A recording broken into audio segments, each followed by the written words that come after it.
a world filled with superheroes and S-rank monsters. But the protagonist, he's just a powerless nobody. While everyone admires heroes with insane abilities, Zhou Xuanxin accidentally gets caught in a disaster involving a terrifying S-rank monster called the Forest King. Right when he's about to die, a mysterious goddess appears in his mind and offers him something far more dangerous than superpowers: immortal cultivation. While the entire world relies on abilities, he becomes the only person using ancient cultivation techniques capable of crushing monsters that even top heroes fear. And without further ado, let's get into the video because this one is insane. Recently, some criminals dumped nuclear material into the sea, resulting in mutations in several marine species. To deal with this situation, the Hero Association sent 2 S-rank heroes, and now, this is being broadcast live on the radio. The monsters try to attack the hero, but Neon Donxia gets irritated,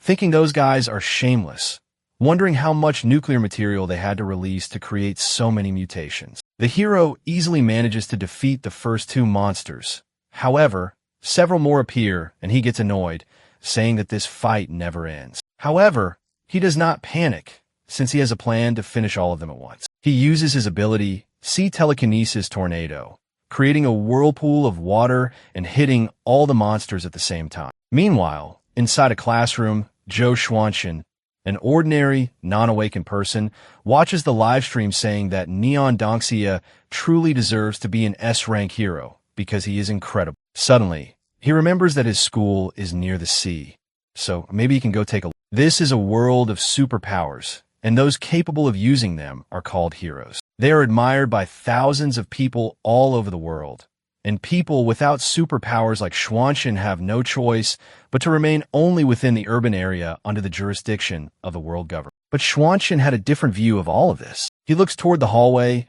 and realizes that the guard had gone toward the cafeteria, and this is his chance to escape. He runs out saying that he needs to get there quickly because he needs to get Donxia's autograph. At the bottom of the sea, at the base of the nuclear power plant, the water, which receives a notification saying that they have already finished there and asking whether she managed to find the source of the mutation. She explains that she has almost finished there too and asks for 2 more minutes. She is also an S-rank hero, as well as the president of the Hero Association. Meanwhile, inside the base, one of the employees warns his boss that from the monitor, they can see someone approaching at high speed. The boss gets irritated, asking if this is some kind of joke, because how could anyone reach that place since that nuclear power plant was built at a depth of 5,000 meters? Suddenly, the water, which manages to break through the wall, and says that she has finally found the source of the whole problem. As soon as she enters, the people are surprised, and one of the employees says that he knows those silver hairs in that outfit very well. So she is probably the Water Witch. The Water Witch asks how they dare bring trouble to the place under her jurisdiction. She begins attacking everyone, saying that they need to pay a very heavy price for everything they have done. She receives another call on the radio, and someone introduces himself, saying that he is the new anchor of the radio station called Superpower because he had heard that she was searching for the origin of the mutation and asked what the situation is now. She says that he called at the right time because she has just dealt with the people responsible. In addition, she also found the factory and will separate the nuclear contaminated water later. She looks at everyone, including the live stream, and curses at them all, saying they had better not get in her way again, because if they think nuclear material is offensive, they just need to call her, since she will personally dump it into the body of the person responsible. Xian Tian was still watching the live stream and was fascinated by all of it, saying that it is so cool, that apparently having superpowers is amazing. Suddenly, 2 people behind him notice the protagonist,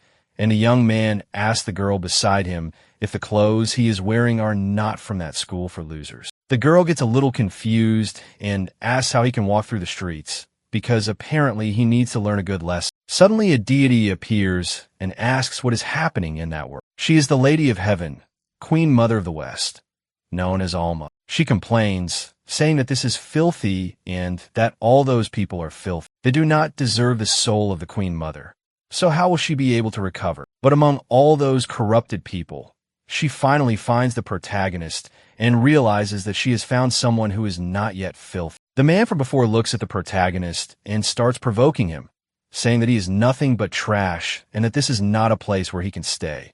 so he needs to leave quickly and go back to his shitty school. The protagonist looks at the young man and asks if he was really just called trash and points out that discrimination against non-awakened people is a violation of the world government's laws, and there is no rule in the world that forbids them from walking through the streets. Tian thinks that maybe it would have been better if he had gone out without his uniform, because those two in front of him look like gangsters. Alma continues observing the situation and is impressed, saying that apparently the protagonist is not bad and has a very good temper. Besides, the most important thing about him is that Tian was born with a strong affinity for the chi of heaven and earth. That talent can be described as innate. Because of that, she needs to check whether he is worthy of becoming the vessel of the Queen Mother. The two are belittling the protagonist, ask what law he is talking about, because the only purpose of the non-awakened is to entertain the awake. The two take him into the middle of a forest and tie him to a tree. The protagonist starts shouting, saying that the two of them are going crazy and asked to be released because they kidnapped a non-awakened person for no reason, and,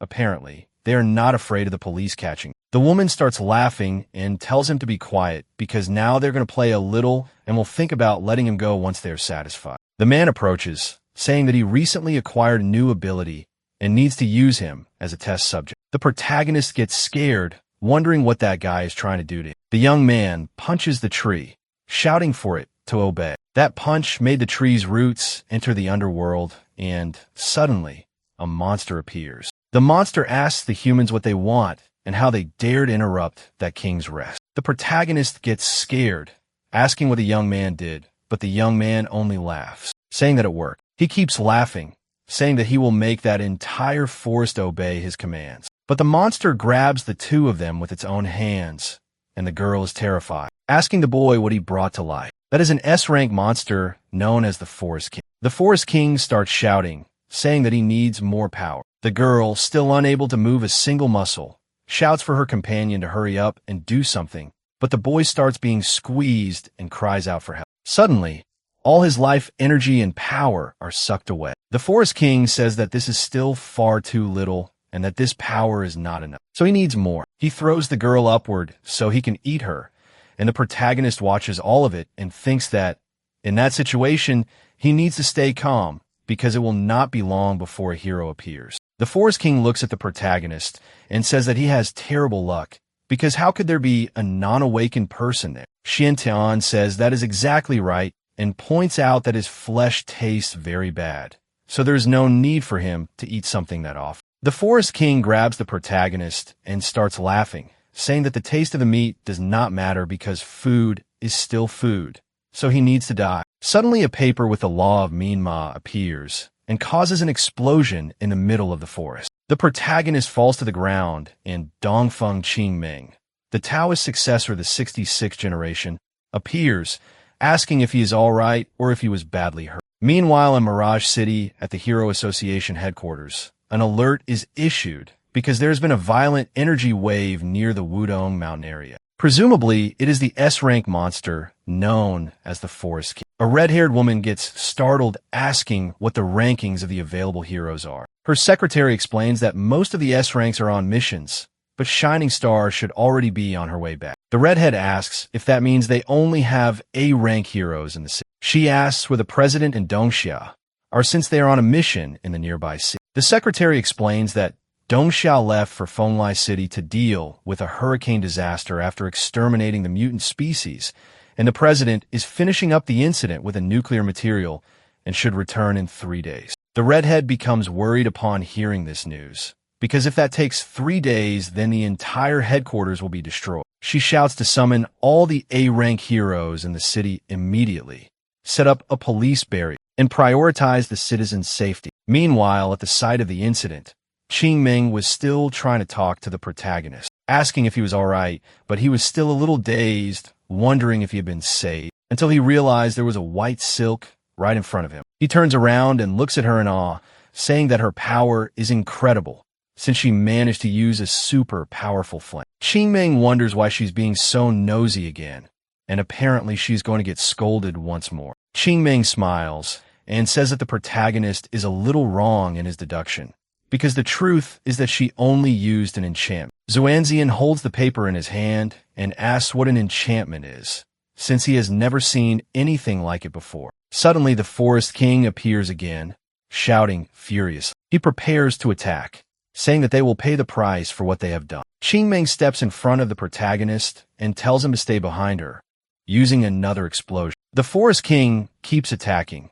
saying that his vines will keep growing no matter how many times she destroys them. Qingming focuses and starts chanting, saying, "O great emperor, the protector, the unbreakable shield." She creates a magical barrier to protect the two of them, and tells the protagonist to stay close and not move. The Forest King tries to attack, but it is useless. He gets confused, asking what is happening and how that woman managed to block his attacks. Xuanzian continues becoming more and more surprised, saying that Taoist's spell is truly incredible. He feels protected and calls out to the Forest King, asking if he really is an S-rank monster, questioning if that is all he has, because he is far inferior to an S-rank hero. The Forest King tells the protagonist not to be so reckless, because he is the king of the entire forest and everything there will surrender to him. Suddenly, the monster starts growing several times larger, and the protagonist gets scared, questioning if that is truly the strength of an S-rank monster. Qingming shouts, saying that things are not looking so good now because that was a spell that could withstand ordinary attacks, not that kind of powerful attack. The protagonist realizes that an attack is coming toward them, grabs her, and pulls her back, telling her to be careful. The goddess continues watching and realizes that the protagonist is so weak that a simple attack would completely tear him apart. The Forest King says that he has finally caught the two of them, and that now he will absorb both of their life energy. Qingming starts having her life energy drained and feels an uncomfortable pain because it seems like all the energy inside her body is being pulled out. The protagonist also starts feeling the same thing and suddenly begins to lose consciousness. He tries to resist, but wonders if this really is his end and if he will die in a place like that. But suddenly, inside his consciousness, he hears a voice calling him a brat, asking if it is not too early to give up like this. The protagonist, still lost in his thoughts, asks who is talking to him and where that place is. Alma appears, saying that she thinks he has good talent, and asks why he does not try to learn cultivation and become an immortal with her. Xian Tian asks who she is, and the goddess says that she is the person who will help him get out of his current problem. However, he needs to think a little more about what she just said. The protagonist asks if she is sure she could defeat that monster. She says that this is very easy for her, but she will do it as long as he allows her to enter his body to guide him in cultivation and help him become an immortal. Xian Tian is surprised by this request and thinks that maybe she is an evil existence that wants to control it. He ends up saying that the idea is not bad, but he wants her to prove that by cultivating and becoming an immortal, he will become superpowered. Deep inside, she becomes furious, questioning how that brat dares to offend her, the Queen Mother herself, because she would have skinned him alive if she were not trying to restore her physical body by using it. She emphasizes that she is not lying to him, because there are many great benefits to cultivating and becoming an immortal. The protagonist sits on the ground and asks if she is serious, because if that is true, then she could tell him a little more about it. The goddess approaches and emphasizes that cultivating to become an immortal will calm his mind and help him live for 1,000 or even tens of thousands of years. Then he will have plenty of time to learn the ways of the world and understand the true meaning of everything. The protagonist is surprised, saying that 1,000 years is ridiculous, and that even if it is true, he is not interested in living that long. Alma emphasizes that she has not finished speaking yet, because she is sure he will like these other benefits. Especially once he learns to cultivate and become an immortal, he will be able to manipulate the elements. So, needless to say, if he can move mountains, turn the world upside down, and possess the ability to create or destroy worlds, everything will be in the palm of his hands. Xuantian keeps questioning whether she is serious, and says that he still does not believe her. While they're talking about how he's going to become an immortal, he is dying outside on her. The goddess says that he is a very ill-mannered brat, and asks how her soul will enter his body and support him with her power if he does not open his mind. The protagonist, after receiving a light pat on the head, starts wondering what he should do, because that girl's life is being drained because she tried to save her. So he needs to at least try to do what that crazy woman is saying, because it is the only way. He agrees, saying that he will become an immortal and do anything, as long as she can get him out of that problem. Back in the mountain area, Qingming was already unconscious on the ground. The Forest King holds the protagonist, laughing and asking how that little man still dared to speak so boldly to him. As if he really believes he can stop the next attack. He can wait for that in his next life. But suddenly, Xiantian opens his eyes, and an extremely powerful force begins to surge from inside his body. His hair grows, his eyes change, and he asks who will need to wait for the next life, because he will end this fight immediately. The Forest King is shocked, saying that this is impossible, and asks how the protagonist managed to recover his energy. The protagonist calls upon the ancient gods and asks them to obey his call, ordering them to devour everything in sight. He creates an absurd amount of energy, and the Forest King starts screaming, asking why he could no longer move his own body. Suddenly, he is simply swallowed by that absolute power. Alma realizes that the protagonist managed to use 10% of her power, and that shows that he really is very good. If she can help him cultivate and become an immortal, her revenge will move forward. She disappears, and the protagonist returns to normal, asking where that monster went. In addition, he also notices that his body has changed. His hair has changed color and grown longer, so he gets scared, asking what is happening there. The goddess explains that the monster was absorbed by the protagonist's body. She emphasizes that everything she said before was not a lie. After learning her cultivation technique, he will be able to use it to control his power. Xiantian finally understands what is in front of him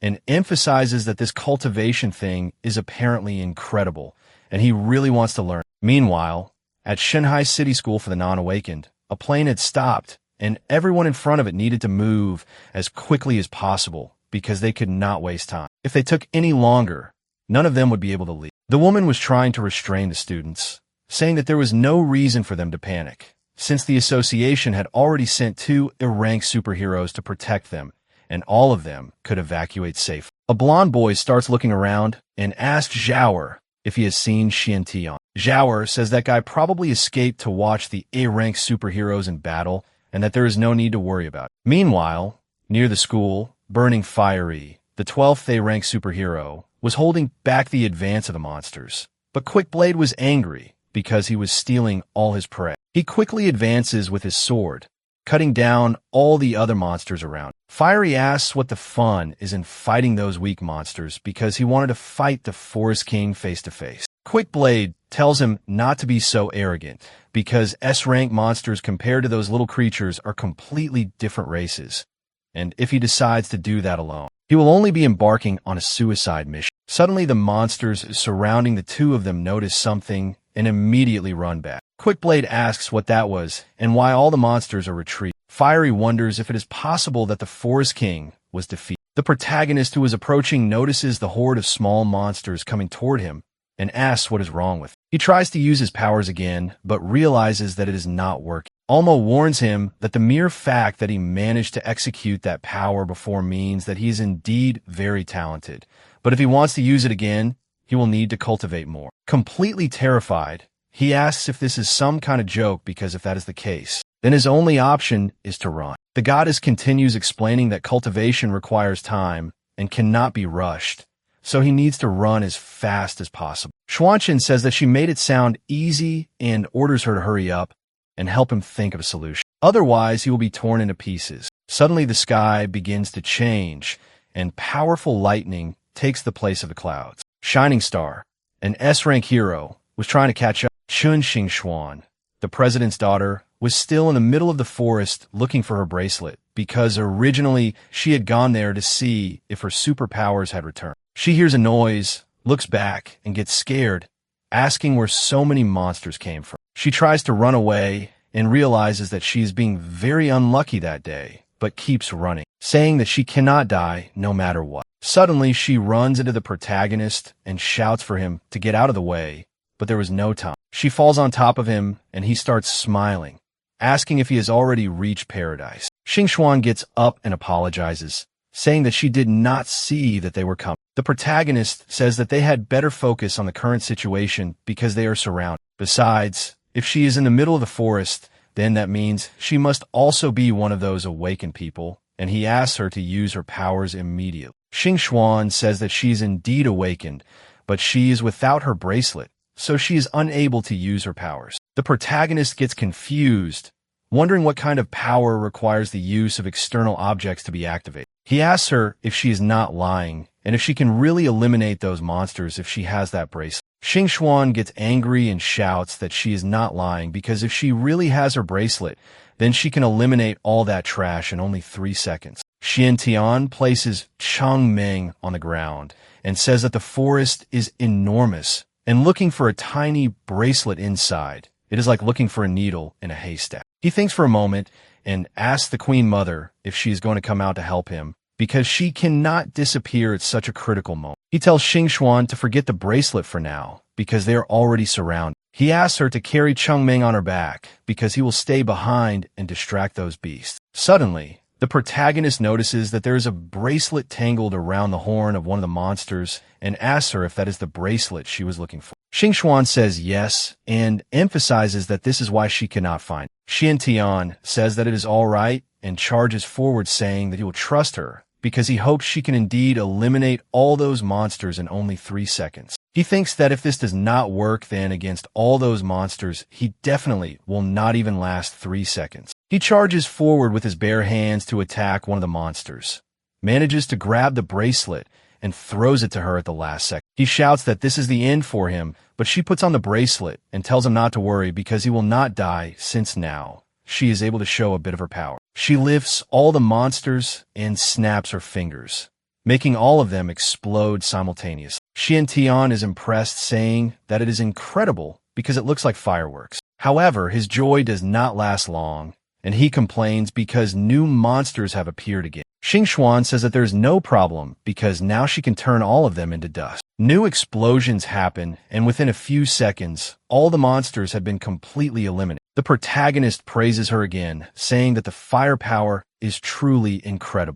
He asks what kind of technology that is and whether he can test it a little too. But Xingxuan says that he cannot even think about it because that bracelet was custom made for her and is not available to the general public. However, she realizes that she is feeling a little strange because maybe she used too much of her power. The ground begins to shake and the protagonist questions what has happened. Suddenly the two of them start falling. Meanwhile, Dongfeng Zhaoshu, Qingming's father, was angrily searching for his daughter since she never listens to him. He goes to the hole and uses his abilities to levitate the protagonist, Xingxuan, and his daughter. He looks at her, thinking that apparently she has already forgotten the family rules. At the Hero Association headquarters, the redhead still could not understand anything, asking if the energy source really disappeared and what was going on, because perhaps some hero had defeated the Forest King. Her secretary says that they have not received any reports so far. This makes the redhead think that maybe the Forest King could be hiding. She asks them to send an investigation team immediately and not rest until they find the Forest King's remains.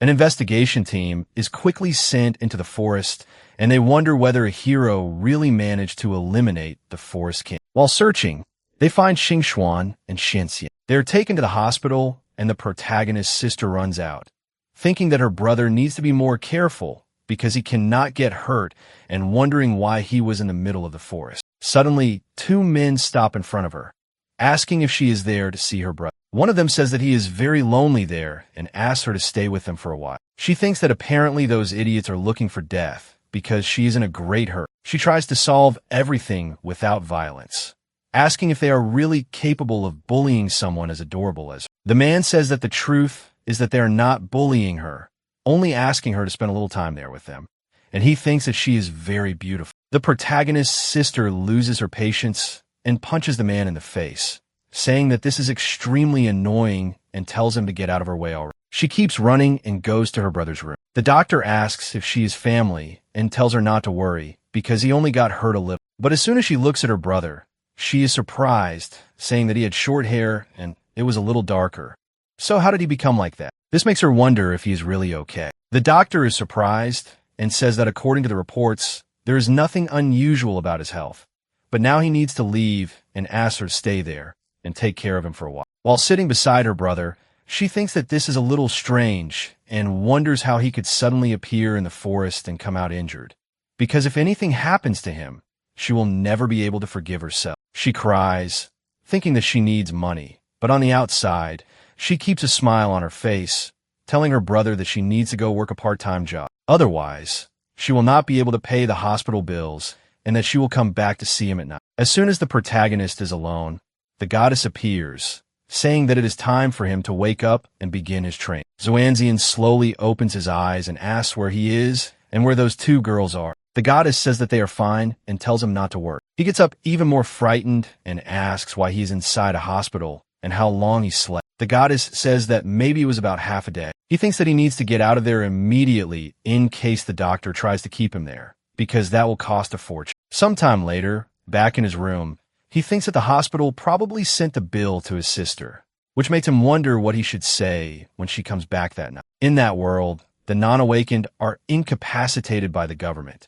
so the protagonist cannot work and cannot even decide to leave the hospital on his own. He thinks that he does not know exactly how much the medical bills are, but he hopes that his sister will not be too angry with him. Alma asks what is wrong with him, because they can take the first step toward immortality. The protagonist gets excited, because he had already managed to eliminate an S-rank monster, and after learning to cultivate, he will probably become a superhero too. That way, his sister will no longer need to shoulder all the family expenses alone. Alma touches his forehead and takes him to another place. The protagonist asks where he is. She explains that this is the space she reserved for him. Since he is still a beginner, it is important that he enter the Chi training stage as quickly as possible. Xuanchen asks what exactly that means. The goddess says that she will explain from the beginning because there are 6 stages of cultivation, which are Chi training, foundation building, golden core, energy refinement transformation, Mahayana, and ascension. The ascensions require him to go through tribulations. The farther he advances,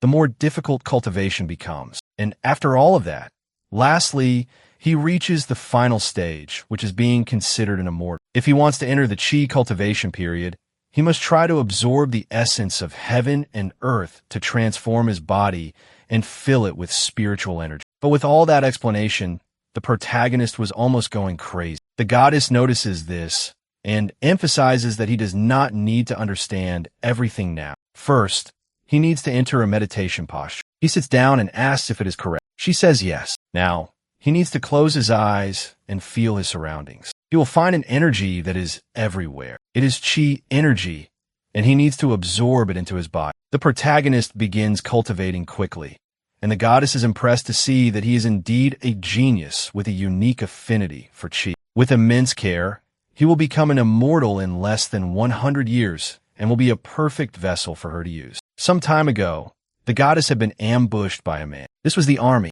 The man was saying that it was time for her to give up her position as Lady of the Gods. All those years, she had oppressed everyone because they were men, so they could not take it anymore. He was the true Lord of the 9 Suns. Alma says that he has no right to say that because many submitted to her voluntarily. But the Lord of the 9 Suns shouts that, on that day, she will receive the justice of heaven. The battle between them begins, but she blocks all the attacks, saying that this is ridiculous because she is the Lady of the Heavens, so she is the way of heaven and also the law of heaven. All those who rebelled will die. She counterattacks, demonstrating astonishing and overwhelming power. One of the members becomes desperate, saying that woman has cultivated for 1 million years, so they do not stand the slightest chance. The true Lord says that he already knows that, but they need to continue with the plan. The goddess asks if that really is the level of the celestial realm. Another woman starts laughing and approaches. She is the orchid fairy. Hugging the goddess's arm, she smiles and asks her sister to calm down because those stinking men are very annoying. Because of that, she made a cup of fairy war wine for her. This way, she can increase her battle power and, after drinking it, return to the fight. Alma holds the cup and smiles, saying that she is very happy that Orchid is being so kind, because today she will destroy those men and turn the celestial realm into a female world. As soon as she drinks the wine, she realizes that the taste is strange. Suddenly, her spirit begins to separate from her body, and all her energy begins to escape. The Lord of the 9 Suns shouts, saying that now is their only chance. The thing begins absorbing all her energy and spirit. While being absorbed, she wants to know if they really think they can keep her inside with that magic. The true Lord says that this is very obvious. They are not capable of doing that, but they found another way, which is to throw her into the dimensional abyss. Since then,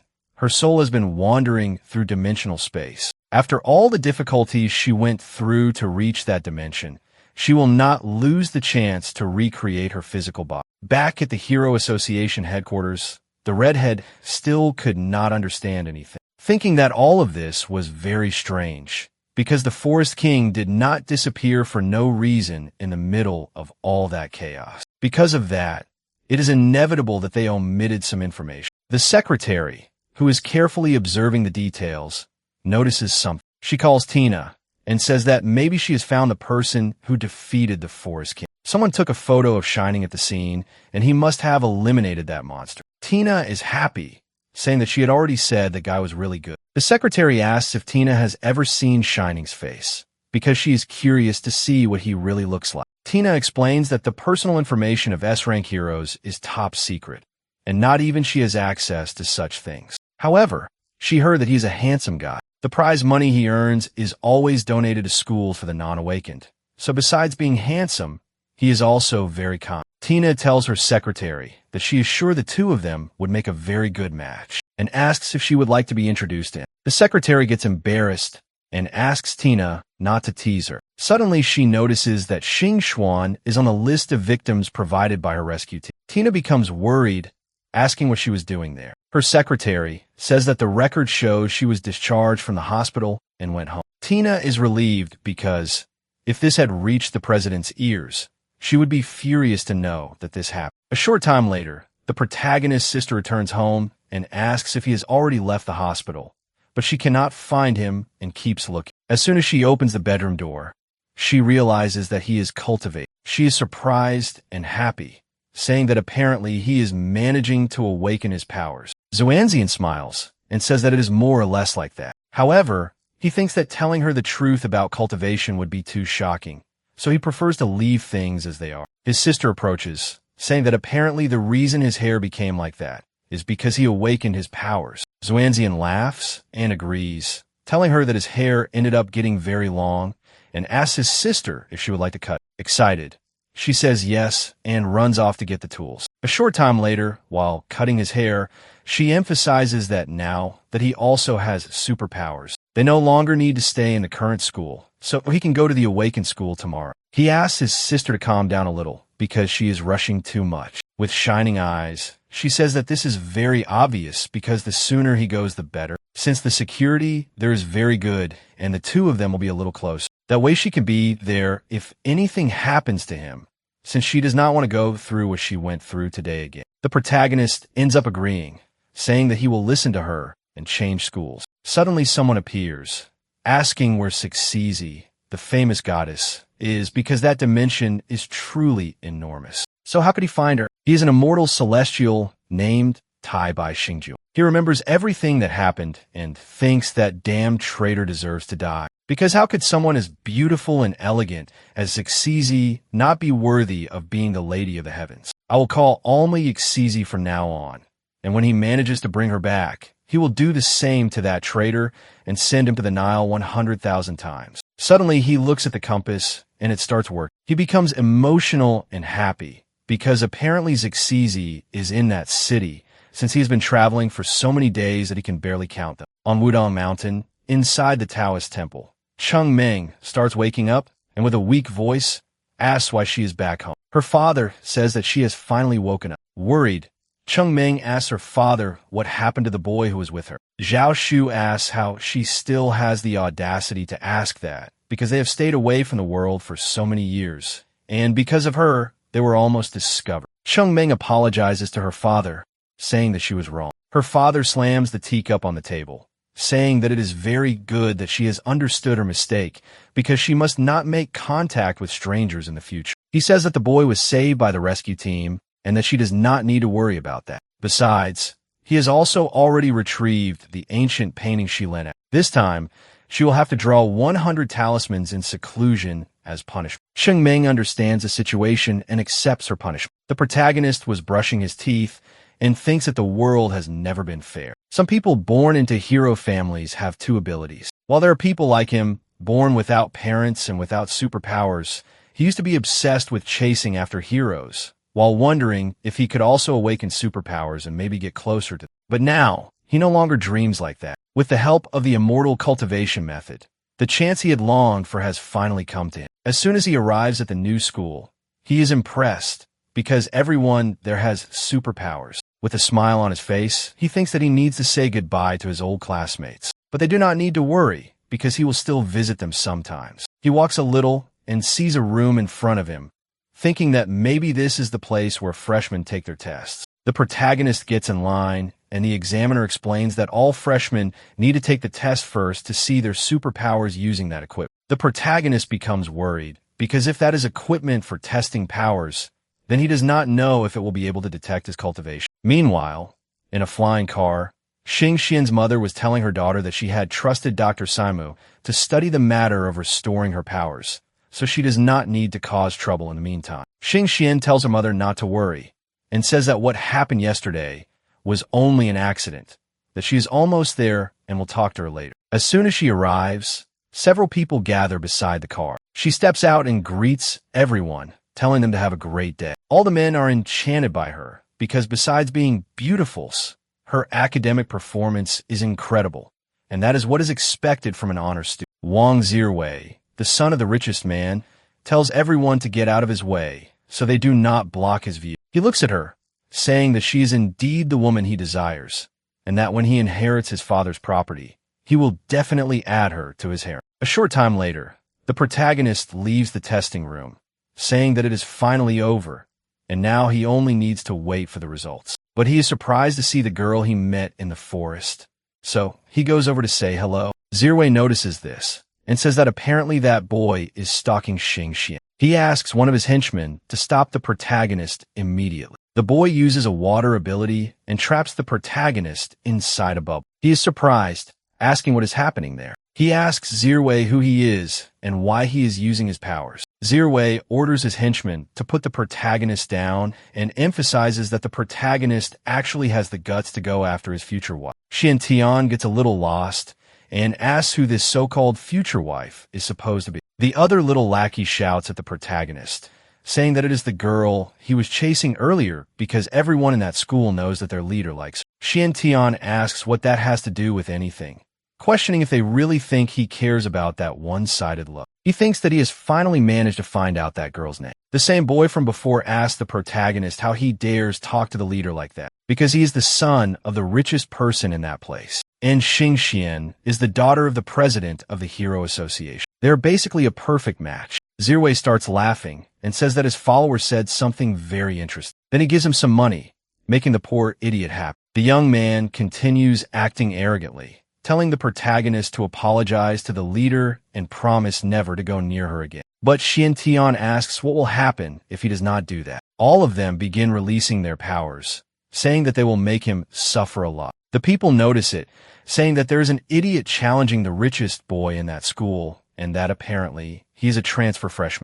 But no one knows yet what powers he has to be so confident. Zirwei tells the three of them to go beat up the protagonist, and whoever manages to defeat him will go with him to his father's mansion. The young men hear this and get excited, because they heard that all the girls there are beautiful. Gigi tries to attack first, but the other boy with wings charges forward, saying that he will be the one to defeat the protagonist. Xian Tian realizes that Gigi was the one who trapped him in the water. The three continue attacking, but the protagonist dodges the attacks and thinks that ever since he absorbed a bit of spiritual energy, his body has become much lighter, and his movements have become more agile. So maybe this is the power of cultivation. However, he had been distracted by the attacks, and the flying boy ends up grabbing him and throwing him hard onto the ground. Xian Tian gets up, thinking that he did well to protect his body with spiritual energy, because otherwise he would have fractured bones all over his body. The boy who had thrown the protagonist is surprised, asking how he came out unharmed, because that should be impossible. Zirwei is also surprised, thinking that he has not seen the protagonist use any superpower so far. However, he's extremely agile and has great speed. He is completely fine even after being smashed into the ground. So maybe he has some kind of body-strengthening superpower or something like that. Zishi praises the protagonist, saying that his use of spiritual energy was not bad, and that apparently he can learn things quickly. Tian gets excited and tells his master that this is a great opportunity for him to see if his cultivation is much better than those boys' superpowers. The goddess realizes that all this mess is because of superpowers and thinks that she will take this chance to teach him the difference between cultivation and superpowers. She asks if the protagonist can see the things they're releasing from their bodies, because he needs to try to feel them exactly as he felt this spiritual energy and try to control them. Tian says that he understands and that he will try to do it. He asks the three fools to hurry up and come at him all at once, because he does not want to waste too much time. They get irritated and charge at him, saying that he will deeply regret saying that. But the protagonist carefully analyzes each movement and tries to control them,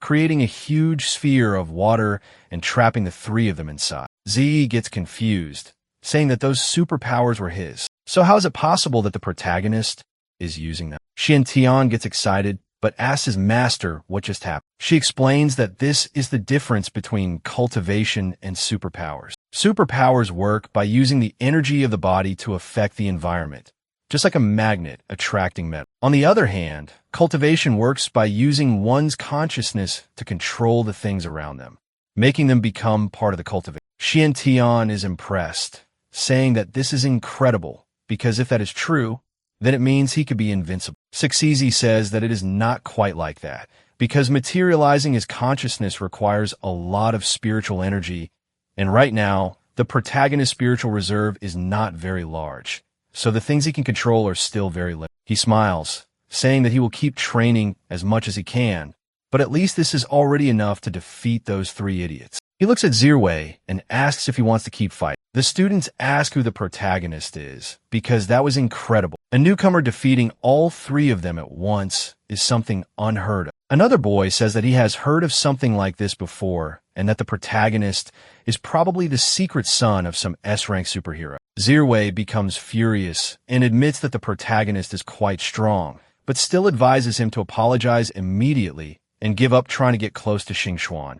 Otherwise, he will regret going to that school. Zirwei thinks that it does not matter what the protagonist's powers are, because all of them will be useless before his eyes of the future. But Tian prepares to fight and says that there is a time to wake up, a time to eat, and a time to sleep, but when it comes to fighting, any time is the right time for him. Before the two can start fighting, Xingxuan shouts for both of them to stop immediately and emphasizes that fights involving superpowers are not allowed on school grounds, and all of them will go with her to the student council. But as soon as she sees the protagonist, she is surprised, thinking that he does not have superpowers. So how did he enter that school and manage to get into a fight? She points at Zirwei, saying that according to the school rules, bullying people without superpowers is also not allowed.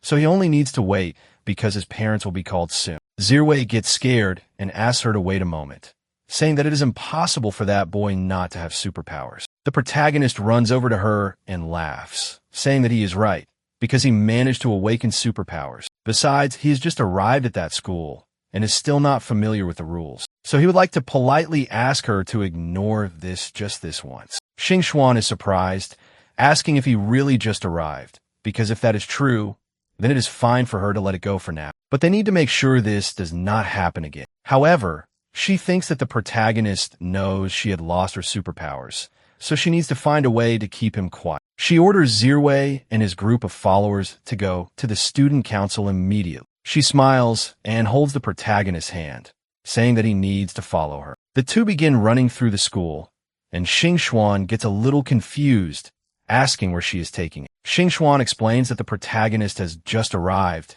so he is still not familiar with that school, which is why she would like to show him around. They go to the club activity room, and she closes the door. Tian asks what she is doing because she had said they were going to get to know the place. She moves closer and places her hand on the wall, saying that they can do that later, because right now, there is something more important to do. The protagonist looks at her attributes and gets embarrassed, asking what is more important and what she wants to do with it. She realizes that it was also going in a different direction and feels embarrassed, saying that it is nothing obscene. She only wanted the protagonist to keep everything that happened in the forest a secret. Tian gets confused, asking why she wants that, since she was great there. So it would be better if many people knew what happened. She shouts, saying no. He realizes that apparently she likes to be discreet, and says that he understands. Suddenly, a boy bursts through the door, saying that he has arrived. This makes the protagonist lose his balance. He places his hands on something very soft and accidentally kisses her. The green-haired young man asks where his classmates are, but when he looks to the side, he sees that scene, gets embarrassed, and runs away apologizing. He thinks that the most beautiful and coveted girl in that school was making out with a man, that this is huge news, and that he needs to tell everyone. Embarrassed, Xing Xian asks the protagonist to get off her already. He also gets embarrassed and apologizes, saying that he did not do that on purpose. She emphasizes that he cannot tell anyone what just happened there, because if he does, then she will beat him up. Besides, she thinks that she cannot let the guy who ran away tell anyone about this. The protagonist remains frozen, not knowing what to do, because what happened was something extremely good. Xing Xian manages to catch up with the green-haired guy and, irritated, traps him in water, ordering him to come back immediately. She orders him to forget everything he saw. He gets scared and asks her to spare his life, saying that he will forget immediately. Meanwhile, in the student council room, a man apologizes to young Master Zirwei, saying that they were only following orders and asks him to forgive them. Zirwei says that the young man is very sensible, so it is all right. The man says that if young Master needs anything in the future, he only needs to say the word. Zirwei asks if there is any way for the student council to get the list of those who took the test today. The man says yes, because the student council management system and the teaching system are connected, so they can take a look. But as soon as they look at the protagonist's score, they realize that it is S. Zirwei questions how that is possible, because either something is wrong with the machine or the protagonist cheats. Gigi says that if he really is that rank, then the protagonist will be assigned to Xing Xian's class. Zirwei becomes furious at this and asks the young man if there is any way to manipulate the numbers, because he does not want to see that annoying boy inside the school. The young man says no, because the student council can only view the data but cannot modify anything. Zirwei thinks that this does not matter, because there are many ways to get him out of that school. Somewhere else, in the middle of the city, the A-rank superheroine Kong Lin confirms the target, an S-rank wanted criminal, Star. He was standing alone saying that the smell of peace is disgusting, and because of that, he wants to destroy everything all the time. However, he tries to calm himself down, saying that he needs to restrain himself, because he has more important things to do at that moment. Suddenly, he senses a presence, which means that he is being followed. A taxi driver stops in front of him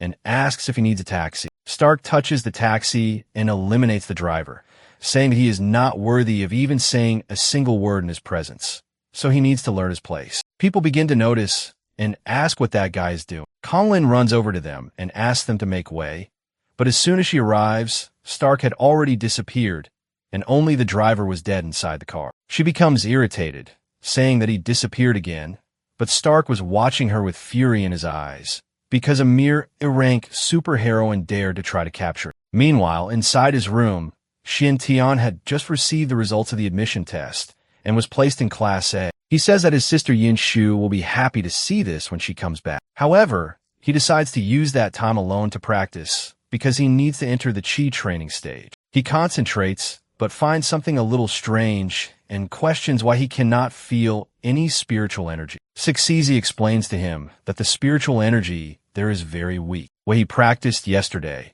he absorbed all the spiritual energy nearby. So if he wants to practice, he needs to go to a place where the natural environment is well preserved, like a forest. He is surprised, asking if absorbing spiritual energy really is that troublesome. The goddess explains that part of the spiritual energy he absorbed yesterday was collected by her in the forest, because she was afraid he would think it was too difficult and give up. This makes the protagonist a little unhappy, because he was tricked. Suddenly, someone starts knocking on his door. He finds it strange, since his sister is still working, so he does not know who it could be. Xinjun was at the door, saying that Suxizi is inside. The protagonist opens the door, asking how he can help. Xinjun leaps forward and hugs the protagonist, crying and saying that he finally managed to find her. Xuanzhan gets confused and tries to push Xinjun away, but he keeps saying that it was very difficult to find her. The protagonist gets irritated and kicks him in the face, saying that he had already asked to be let go. The goddess appears, saying that no wonder the voice sounded so familiar. She says that he is tied by Xinjun and asks what he is doing there.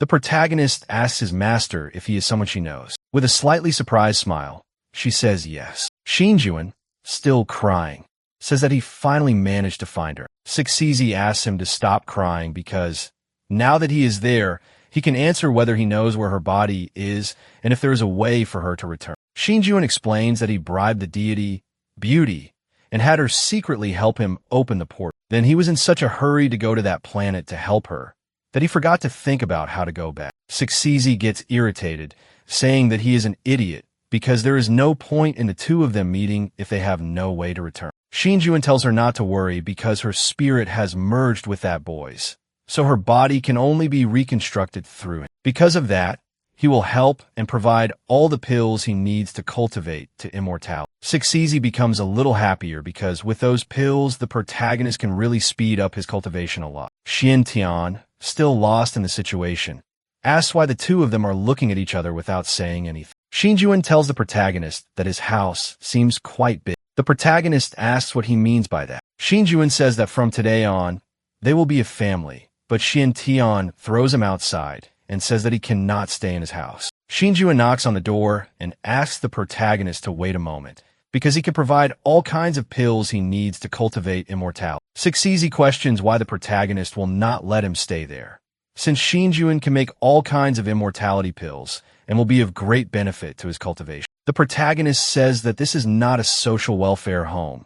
Besides, his sister will not agree to it. Shinjuan keeps knocking on the door and tells the protagonist that with his current cultivation rate, it will take him at least 1.5 years to reach the chi training stage. But he has a pill there, and if he takes it, he will reach the stage immediately. In addition, he also has a robe that is one of the best treasures in heaven, and he can have all those things if he lets him stay inside the house. Xiantian becomes a little more interested and opens the door, asking if all of that is true. Shinjuan gives his words, saying that he would never lie about such a thing. The protagonist thinks that he does not know when he will be able to reach the chi training stage on his own, so that pill is truly tempting. He takes the robe and the pill and closes the door again, saying that he will keep them. Suxizi says that the protagonist took the pill and the treasure, but kicked Shinjuan out again. Xiantian explains that it is because his face was very ugly, so he needs to stay outside for a while. An hour later, Shinjuan enters the house, and the protagonist says that it is fine and that he will sleep on the floor of his room,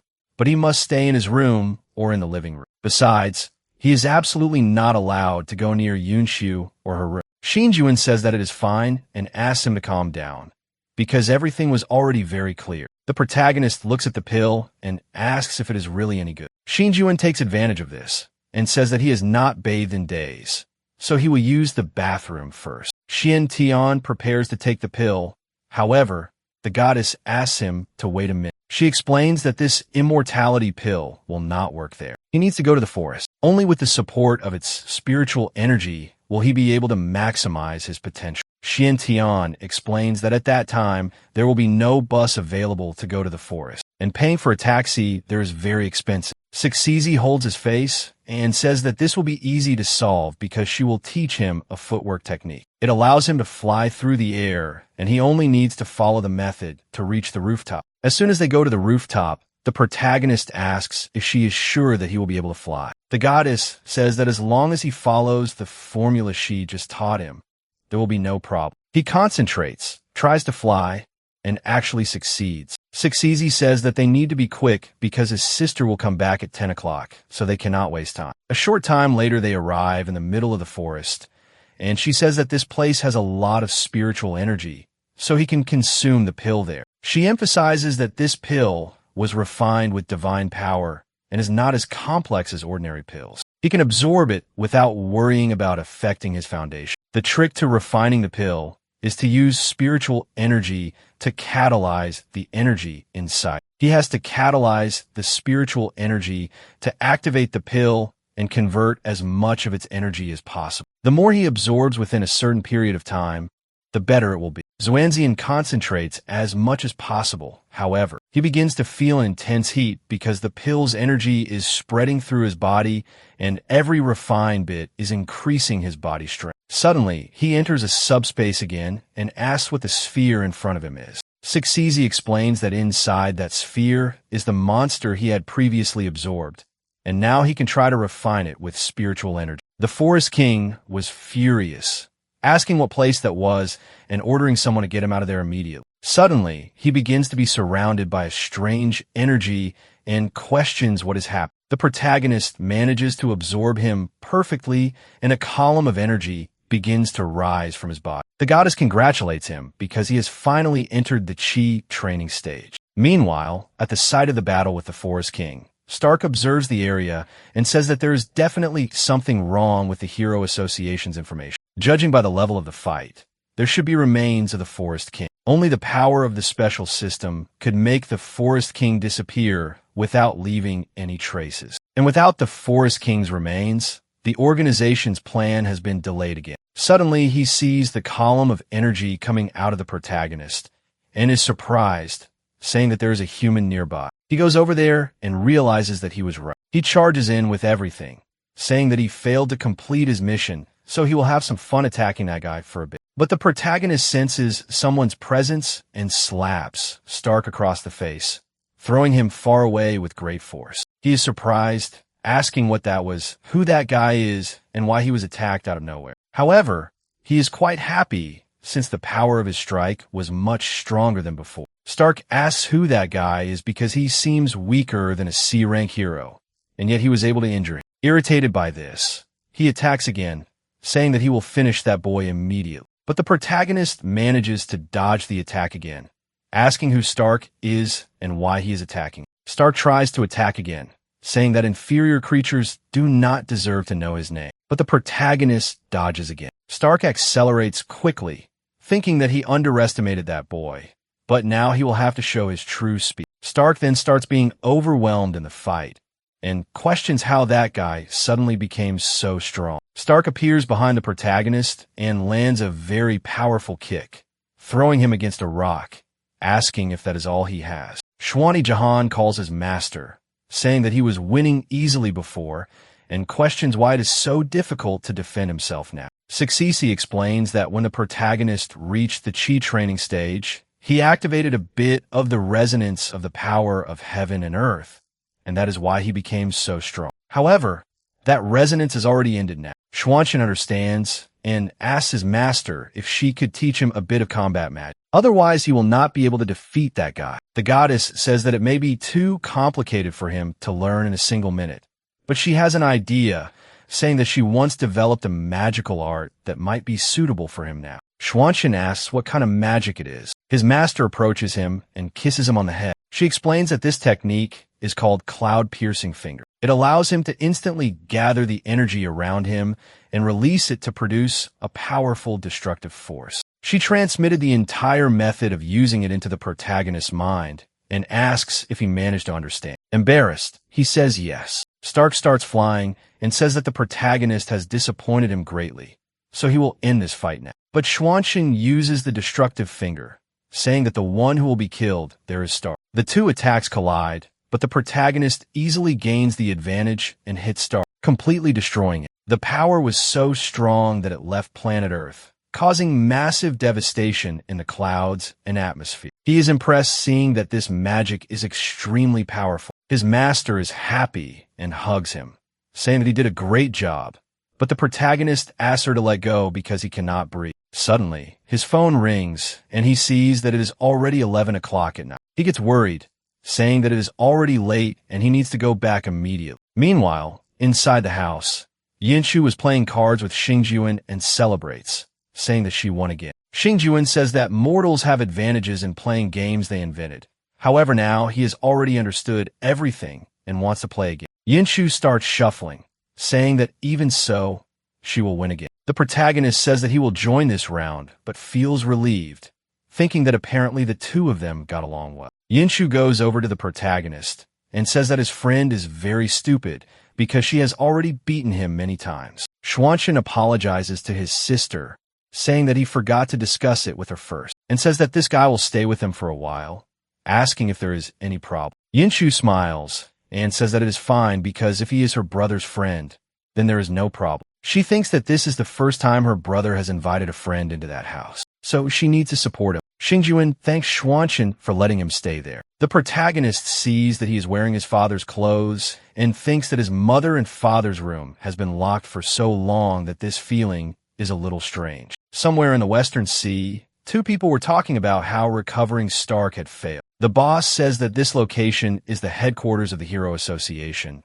but the mission is not difficult because they only need to recover the remains, and he questions what has happened. The woman explains that her superpower is the Tree of Life, so she can confirm the condition and location of anyone who has swallowed the seed of her power. However, now she has completely lost Stark's life signs. The boss gets irritated, shouting that the members of the Hero Association have ruined everything again. He asks for this to be sent to the King of the Deep Sea. It is time for them to know what happens when they get in the way of their plans. The next day, inside the school, the girls from class they were talking. One of them says that she heard there will be a new student that day and asks if anyone knows who he is. Another girl says that she knows because she was there the day before, and he is very handsome. Besides, he could easily defeat 5 guys at once. She emphasizes that this is not all, because she also heard from the rumors that he ranked first in yesterday's freshman test. The other girl is impressed to know that a handsome and strong guy will join their class, so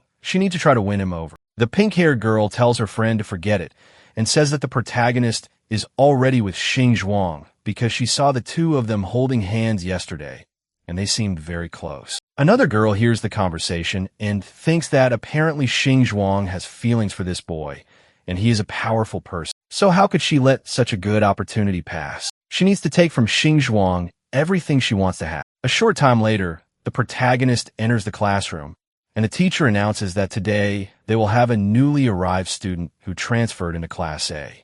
His name is Zhou Zuanzi. He introduces himself to everyone and emphasizes that he will definitely become an S-rank hero. Xing Zhuang's eyes shine, thinking that the protagonist is very ambitious. However, becoming a hero of that rank will not be that easy. The teacher tells him that there is an empty seat beside Xing Zhuang and that he can sit there. He looks at the protagonist and questions whether he really has superpowers because his spirit does not feel anything coming from it. Another teacher takes over the class, saying that that day's lesson is about real combat practice. She says that Xing Zhuang has the best grades in this subject, so she needs to help the new student. The other female student raises her hand, telling the teacher that she also wants to learn more about the new student and asks if she can join. She thinks that she will steal the protagonist right in front of Xing Zhuang. The teacher says that it is fine and lets her join the two of them. The boys start asking who that boy is and why the two most beautiful girls in that class want to join.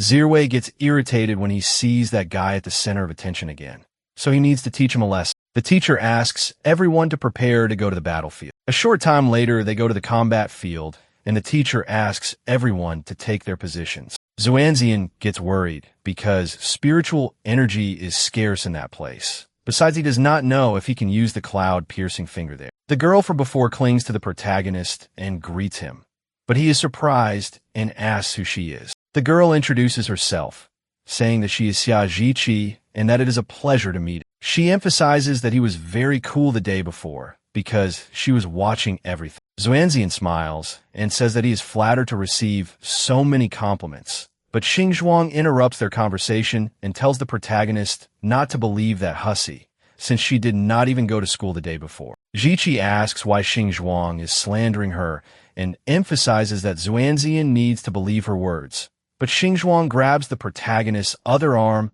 and tells that woman to get away, because she will not let the protagonist be deceived. The atmosphere heats up between the two of them, and they ask who he is going to believe. He does not know what to answer, but the teacher approaches, saying that the exercise will begin soon and that they need to prepare. He feels relieved because, thanks to the teacher, he managed to escape that situation. Suddenly the room starts flashing and Xing Zhuang asks what kind of monster they're going to fight. Xing Zhuang explains that the monsters are random and each team deals with a different monster. Suddenly, the C-rank Frostthorn Octopus appears with the abilities of freezing, illusion, and regeneration. Xing Zhuang complains, saying that it is the monster she hates the most. The octopus starts attacking, but they manage to dodge the first attack. The protagonist says that he will try and uses the cloud-piercing finger, but it basically does nothing against the octopus, leaving the two girls a little surprised by that. The monster becomes even more furious and starts attacking with greater intensity. Xingzhuang warns that the tentacles are annoying and powerful. The protagonist begins advancing at high speed,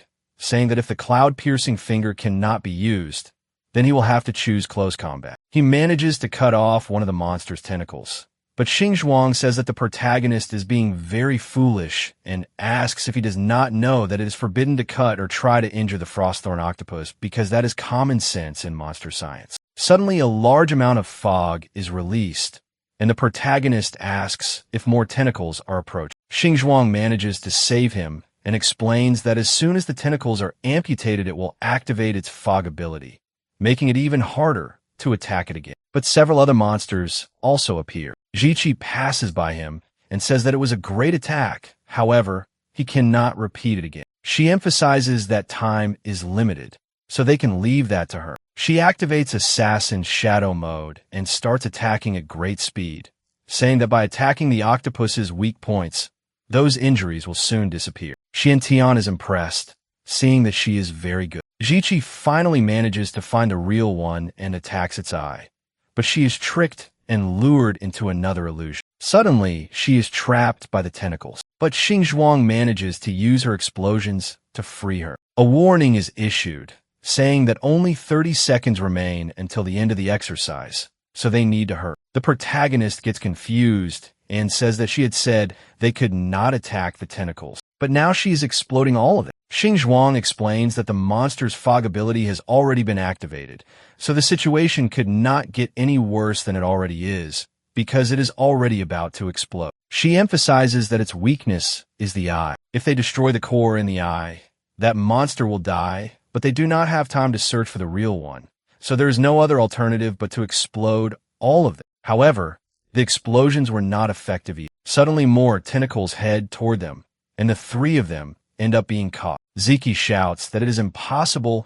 and asks how the octopus grew so much, because it was using illusion abilities to make them underestimate its strength when it first appeared. There were only 10 seconds left until the end of the exercise, and Xingzhuang says that this time they will fail. However, the protagonist cuts all the tentacles around him and tells them not to lose heart, because that much time is enough. The night before, while returning home, Xiantian asked his master if the cloud-piercing finger requires him to use his own spiritual power to channel the energy of heaven and earth into a single line. Because of that, he needs to ask what happens if there's a shortage of spiritual power between heaven and earth. She explains that using his own spiritual power to channel the energy of heaven and earth when casting spells not only allows him to maximize the preservation of his own spiritual power, but also grants him great power. Just like he did with that guy, considering his current strength by using the power of heaven and earth,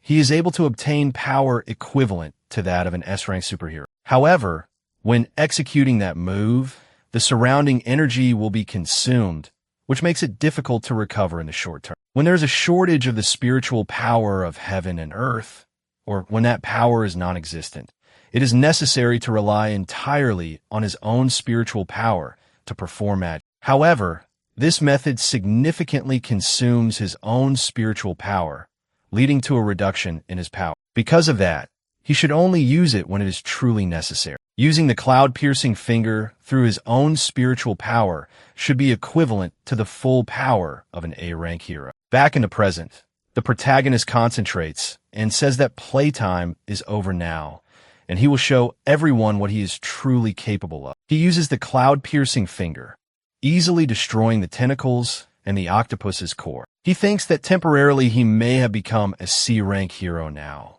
but after that attack, his spiritual energy was almost completely exhausted. However, that attack not only destroyed the monster, but also caused a hole in the combat field. The other students are impressed, asking what power that is, because it is certainly the power of an A-rank hero. Xingzhuang hugs the protagonist, saying that it was incredible because he managed to defeat the monster with a single move. Zika, also impressed, says that apparently he had been hiding his true power from the very beginning. As soon as the other people gather, the announcement is issued, saying that the exercise has been completed and that they can go to the other area. The students are impressed to see that Group D obtained a perfect score, because the newcomer was very lucky. Besides having two beautiful girls accompanying him, he also managed to get a perfect score. Zirwei goes over to the protagonist and says that he was just lucky, but the protagonist says that his envy is very sharp and that he needs to be a little careful if he does not want to cut himself. Zirwei emphasizes that they still have not finished their fight, so he asks if the protagonist would like to reschedule it for 3 days from now, and if the protagonist loses, he needs to leave the school forever. Xianxian asks what happens if he wins. Zirwei says that he will kneel and call him father 3 times. Meanwhile, at her house, Konglin was watching the news. The news said that last night, a strange light suddenly appeared in the forest, and many citizens shared photos of the incident on the internet. Some internet users speculate that this may be related to the Forest King's attack. So today, they invited renowned scientists to debate the matter. Konglin thinks that it might be what she is thinking. She calls Mo along and says that she needs him to investigate whether any major incidents occurred in some of the cities where Stark had been in recent months. She gets up because she needs to personally check the forest. While driving to the site of the incident, she receives the news that Mo Long has already obtained the results, and all the cities Stark passed through were targeted by S-rank monster attacks, and all those attacks occurred before his arrival. She thinks that apparently she was right,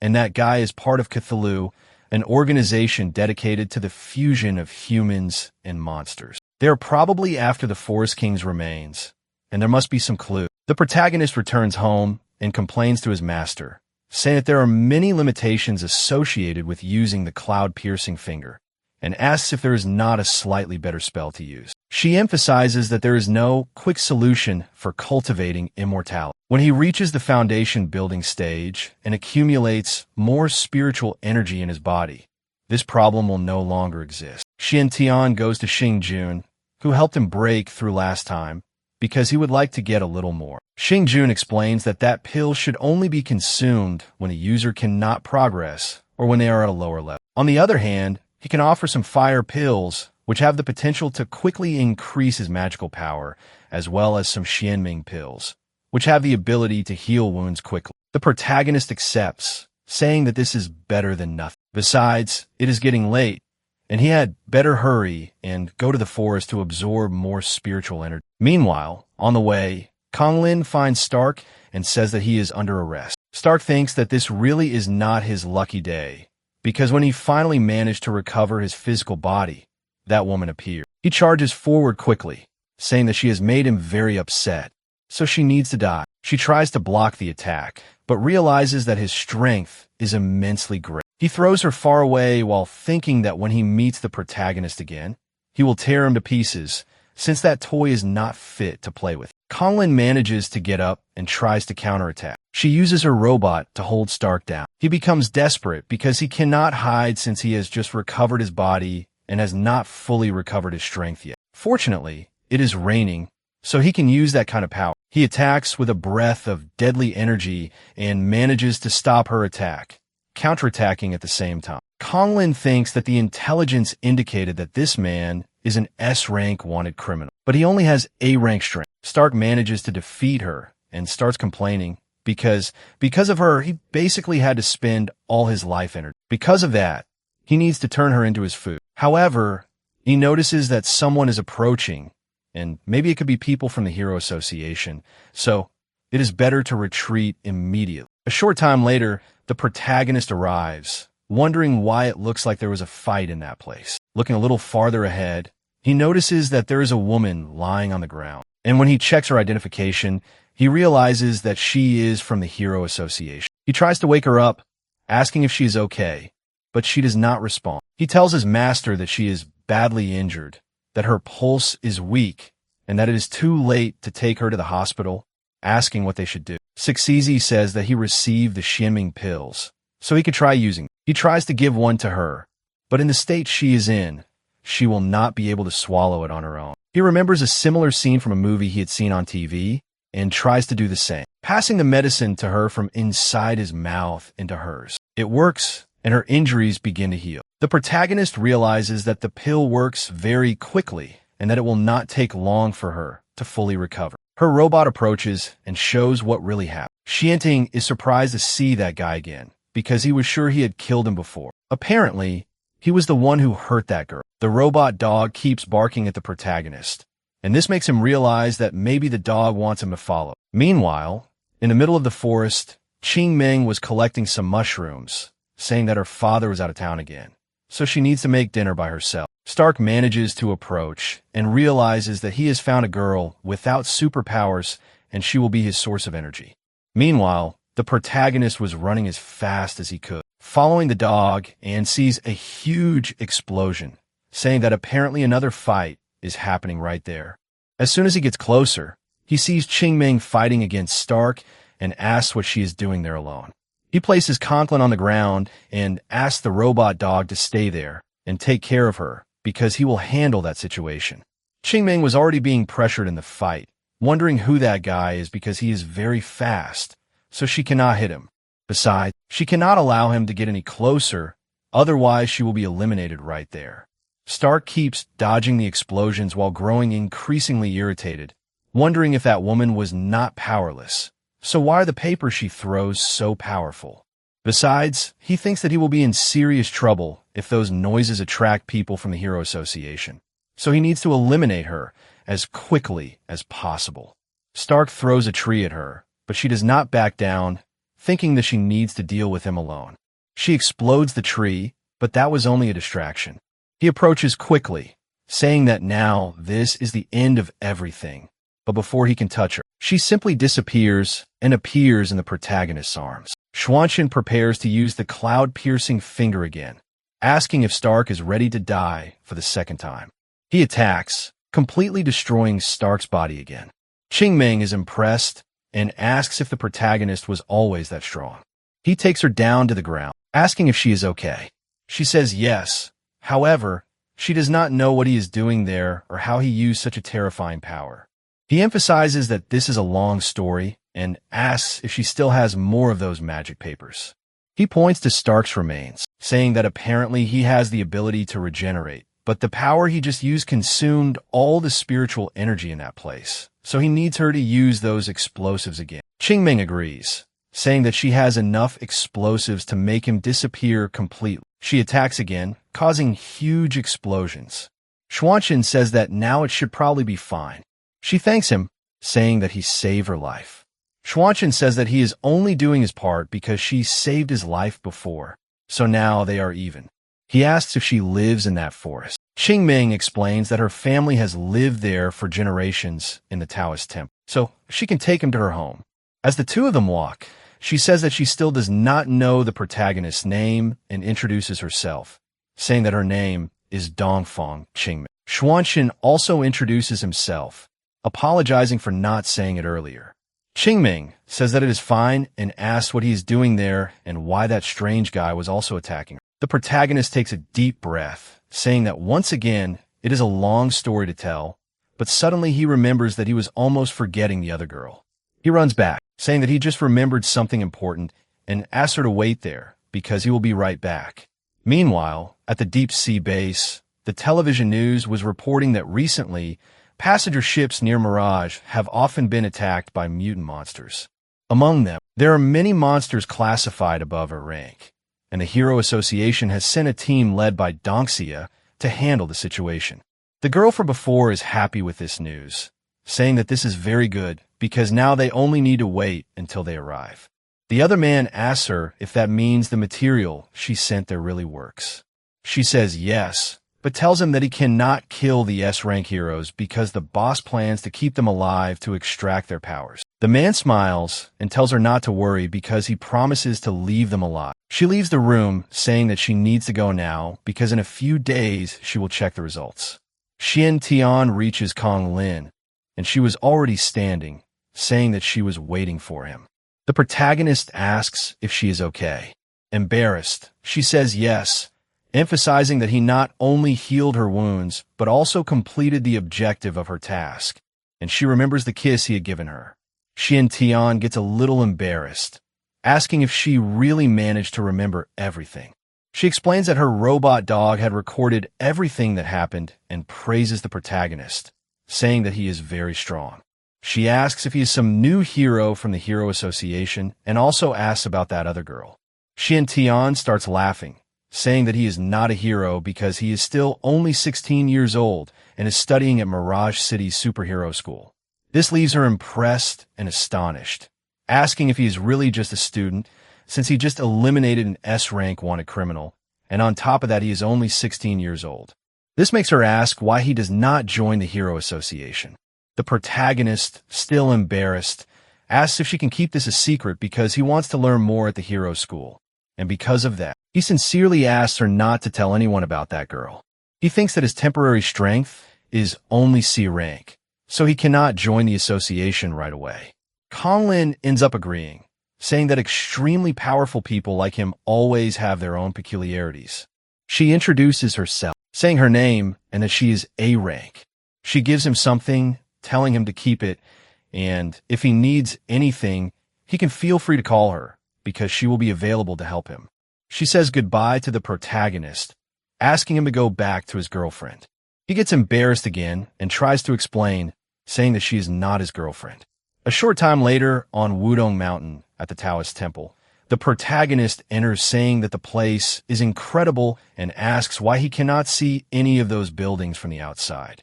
Qingming explains that there is a special prohibition talisman there, so other people cannot see it. The protagonist looks at the talisman and tells his master that it is radiating spiritual energy and that he feels it is similar to the magic he learned. Sixizi says that he is correct. The magic contained in the paper talisman is a branch of immortality. She emphasizes that she previously observed that Qingming can only use paper talismans and does not have knowledge of magical arts. And apparently there is a possibility that other powerful immortals appeared in that world and taught these things to those people. Fiery, who is sitting inside, says that after a long wait, someone has finally returned because he thought no one lived there anymore. He approaches Qingming, saying that she must be the one he is looking for. She draws her sword and prepares to fight, asking who he is and how he managed to break through the prohibition talisman and get there. Fiery asks her to calm down and explains that he was taught how to pass through the prohibition talisman because he is only there to deliver a message. He hands over a letter saying that her brother, Dongfang Yinsha, asked him to deliver it to her. Qingming holds the letter a little confused. Fiery says goodbye, saying that he has already finished what he came there to do, so he had better leave. But Qingming asks him to wait a moment and asks if he really is her brother's friend, then asks how her brother is doing now. But Fiery laughs, saying that it is not exactly a friendship because he has been treated like a servant for a long time. Besides, he emphasizes that he does not know much about her brother since it has been quite a while since the two of them last saw each other, and he simply disappears. Xuanzian is surprised to find out that she has a brother. She says yes, but explains that she has not heard from him since he left home a few years ago. She calls the protagonist inside for a while. The two go into a room and sit down to talk. As soon as she takes out what was inside her brother's letter, she realizes that it seems to be a special talisman and is completely different from any she has ever seen. Suddenly, someone calls for hers, and she becomes completely terrified, saying that her father has just arrived and that he does not allow her to talk to strangers. If he finds a protagonist there, things will get serious.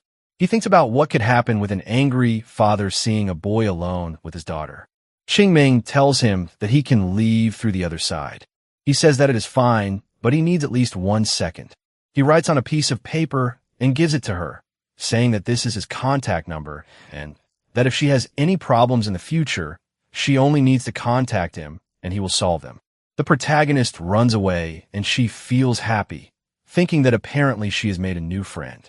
Xiaoshu enters the house and asks his daughter what she is looking at. She hides the paper and says that it is nothing, that she was only thinking about some things. The next day, inside the superhero school, the teacher says that they chose the combat department because they want to become heroes. And next, she will go into more detail about superpowers. She begins explaining that, according to general theories, superpowers are divided into the psychokinesis system, the enhancement system, and the special system. The psychokinesis system is the manipulation of various things through willpower, including the elemental system. The enhancement system strengthens oneself or others, and the special system is any other system that does not belong to the first two. She asks Xingxuan to show psychokinesis to everyone. Xingxuan goes to the front and explains that psychokinesis is the ability to control the things around oneself through one's own will. She says that she will give an example and says that she will distribute all the articles on the desks. However, silence fills the classroom and nothing happens. She becomes worried, asking herself why it is not working. The protagonist also notices and wonders why it is not working, and maybe her bracelet is not working at that moment. But Xingxuan insists and orders the things to start levitating. Suddenly, the notebooks, pencils, and everything else begin to float. However, she is still confused and wonders why they are floating, because she does not feel that her power is being used. The truth is that the protagonist was silently giving her a little help. She realizes this and sees that he is secretly doing all of it. Around the school, she was alone and still not understanding what was happening, decides to check with her mother. The water which answers and asks her daughter if everything is all right. She explains to her mother that her bracelet simply stopped working, and her father is on a mission in the nearby waters, so she asks if he is okay. Her mother explains that he is currently at the bottom of the ocean, and maybe the underwater environment is affecting the signal, and asks her to relax because he is an S-rank superhero. Tina enters the room and stays silent while the president continues explaining to her daughter that her bracelet is activated based on her power, which in turn is affected by the environment. Xingxuan says that it is fine and that apparently she will have to wait until he returns from the mission and asks her mother to tell her father to be careful. As soon as they hang up, the president tells Tina that they need to keep the fact that Dongxia was captured a secret and arrange the rescue immediately. 1 hour earlier in the city's maritime area, Dongxia was fighting against one of the members of that organization. The Horn Man says that they are in the ocean and that there he becomes invincible. He advances quickly and starts clashing blows with Dongxia, who feels a little pressure when receiving the hits. However, he tells his opponent that he is far too confident, but he thinks that because of that place, the power of his long-range attack has been greatly weakened, and he needs to find another way. He multiplies himself to gain a slight advantage, but the Horn Man only thinks that he will have a little difficulty capturing that guy alive without the equipment. He starts creating several whirlpools, saying that it is all useless because that entire ocean is his shield and Dongxia's attacks are too weak. But Dongxia does not back down, saying that it does not matter whether they are in the ocean or not. His punch can pierce even the sky. The two continue clashing blows, and a news helicopter sees an extremely large wave compared to the beach umbrellas in the middle of the beach, which looked like mere ants. The Horn Man tells the superhero that he is indeed very strong, but unfortunately, it is not enough to break through his defenses. Dongxia is impressed and asks how the opponent managed to come out even after that attack, because if one punch is not enough, he will throw 100. The Horn Man begins to realize that he will not last much longer, since this is becoming increasingly difficult, and he needs to use the equipment soon. Otherwise, he may really end up losing. Their fight becomes more and more aggressive, however. The Horn Man grabs Dongxia's hand and says that this is the end of the game for him. Dongxia realizes that something is wrong because he cannot use his powers, and the Horn Man finally manages to imprison him.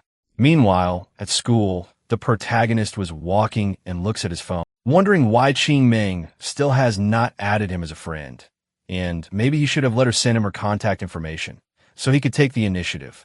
Xingxuan runs over to him and asks him to wait, thanking him for helping her during that class. The protagonist says that it was nothing because she had helped him before, too.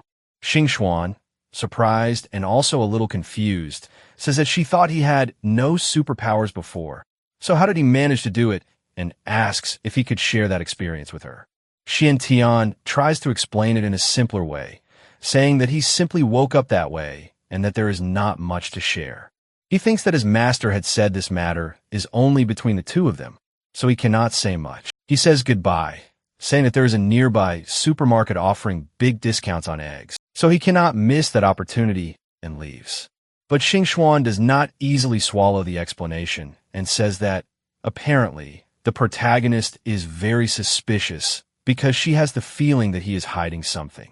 A short time later, she goes to the protagonist's house, saying that luckily, she managed to get his address, and if she can hide inside his house, she will find out what he is trying to conceal. As soon as she enters, she emphasizes that she needs to find a place to hide, but she notices that everything in that room seems a little strange. She holds a bottle in her hand and questions if that was what allowed him to awaken. As soon as she uncorks, she smells something different. Tian returns home and shouts to Xuan that there was a sale at the supermarket today, and he bought his favorite noodles. The protagonist asks where he is, and his master explains that he had said he needed some herbs to refine pills, so he is probably out of town. Xuan, who is hiding, surprises the protagonist, hugs him, calls him daddy, and says that he finally came back. Tian becomes confused and scared, asking her what she is doing inside his house and why she's calling him father. Sixizi finds the open bottle and tells the protagonist that maybe she accidentally smelled the potion made by Xingju. She continues hugging and rubbing herself against the protagonist while still calling him dad, saying that she missed him very much. Tian tries to wake her up, saying that he is not her father and that she needs to pull herself together. His master explains that that potion has little effect on those who cultivate immortality, but ordinary people can get drunk for an entire day after inhaling even a little, so the only way to sober her up is to force the energy out. His master places her hand inside her belly, but as soon as she touches it, she notices something strange and emphasizes that this little girl has a spiritual root in her body, a fire spiritual root that has an affinity with spiritual energy. The protagonist becomes happy, asking if that means she was also born with the gift of cultivating immortality. His master says that is exactly right and thinks that although she is not as qualified as the protagonist, she is not bad either. Sixizi asks the protagonist to wake her up with spiritual energy. That way, she will also be able to see if the protagonist has improved in controlling spiritual energy. Tian says that it is all right and touches her belly, applying spiritual energy. This causes her to throw up the potion she had smelled earlier. His master emphasizes that she observed that little girl for a long time and that she seems like a very good girl. When she wakes up, the protagonist needs to tell her about his cultivation of immortality, and if she decides to accompany him to practice, that process will also help the protagonist a lot. A short time later, she had woken up, and he explained the whole story to her. Xuan becomes happy and excited, saying that it is incredible that something exists beyond superpowers. She holds his hand, saying that she would also like to learn because she is tired of depending on her father's powers. Sixizi says that if she has agreed, then the protagonist needs to take the first step. She uses her energy inside the protagonist's body, saying that the girl still cannot see her soul, so she needs to use his body. As soon as she takes control of Tian, she asks Xuan not to move. He touches her lips, and she's a little surprised, asking what he's going to do. He kisses her on the forehead, and she quickly begins to be taken to another dimension, questioning what that is because she feels something emerging inside her own body. As soon as she opens her eyes, she sees Sixizi and says that she is very beautiful, asking if she is the protagonist's master. Tian says yes, and says that apparently now she can also see her. His master says that it really worked, but Xuan, still lost, asks what it was that she just saw. His master explains that she illuminated her spiritual consciousness with the protagonist's spiritual energy and that her spiritual root was activated. Xuan hugs her new master, thanking her and asking if she can now also use magic.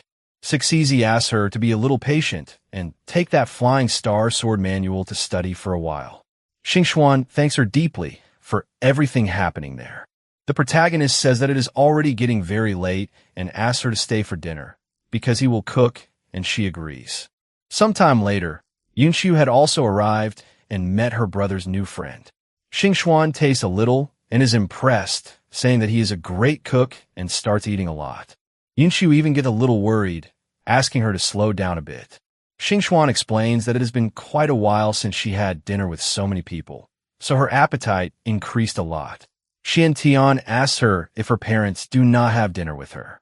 She becomes a little sad and explains that they are very busy with work, so they do not have time for her. When she is at home, she is accompanied by a robot nanny. The protagonist is surprised and says that must be pretty bad. He thinks that since she is the daughter of heroes, she would have a happy and wonderful life. But apparently he was a little wrong. Yunxiu says that Xing Xuan can feel free to come there whenever she wants because she will always be welcome. Xing Xuan becomes happy and says that she will take advantage of that opportunity because she has a lot of advice to ask the protagonist for. After dinner the next day, they were watching breaking news saying that this could be the greatest crisis in the history of the Hero Association. Recently, the association sent several S-rank heroes to annihilate the king of the deep sea, but no one returned, including Dongxia, who ranks third among the S-rank heroes. The protagonist asks if that is not her father, asking if he is okay. Xing Xuan does not know what to answer because her mother had not told her what had happened to her father. She decides to act calmly, telling the protagonist that it is better for them to leave that to the Hero Association because they will take care of everything and do not need to worry. She turns off the television and the two return to cultivate. But his master notices that she is a little absent-minded and tells her not to get distracted. Xing Xuan tells her master that she learned to sense spiritual energy yesterday and learned many small spells. At this pace, how long will it take for her to reach the Qi training stage? She asks if she cannot take a pill like the one the protagonist took before, but Sixizi says that she cannot think about taking shortcuts. The pill the protagonist took to enter the Qi training stage had side effects. Although he is in the Qi training stage, his spiritual energy has been depleted twice as much as the average person's. Xian Tian gets a little angry, saying that he did not know anything about that and asks why she did not tell him about it before. His master emphasizes that there is no reason to worry. As long as he practices carefully, the side effect will naturally disappear once he reaches the foundation stage. Xing Xuan returns with a big smile. His master asks if he managed to find all the herbs he needed. He says that this is the last medicinal herb, Jade Ganoderma. It is used to enhance the capacity for storing spiritual energy and will soon be refined. He asks who that little girl in the room is. Sixizi explains that she is her new disciple and that he arrived at just the right time. She asks what kind of magical weapons he has and tells him to bring some immediately so that her new disciple could defend herself. But he thinks about what his master just said because all his magical weapons are meant for collecting medicinal materials and should not be given to anyone else. Sixizi scolds him, saying that he cannot hide them from her, and tells him to hurry up and take them out immediately. He hands over an invisibility jade, which can be used to become invisible. All the user needs to do is add a bit of spiritual energy. This item is very useful if the person needs to get out of an emergency situation. Xing Xuan becomes happy and thanks him for the gift, thinking that now she can become invisible, and that means she can use this magical weapon to save her father. While she was in the middle of the street, she receives a call from her mother, who was furious asking where she was because the butler had said that she had not returned yet. But Xing Xuan argues with her mother, saying that this has absolutely nothing to do with her, and asks why she was hiding information about her father. The president becomes a little upset, saying that telling her daughter would not solve the problem, and that all she needs to do is go to school and behave properly because she will take care of everything. Xing Xuan asks what her mother meant by telling her would not solve the problem.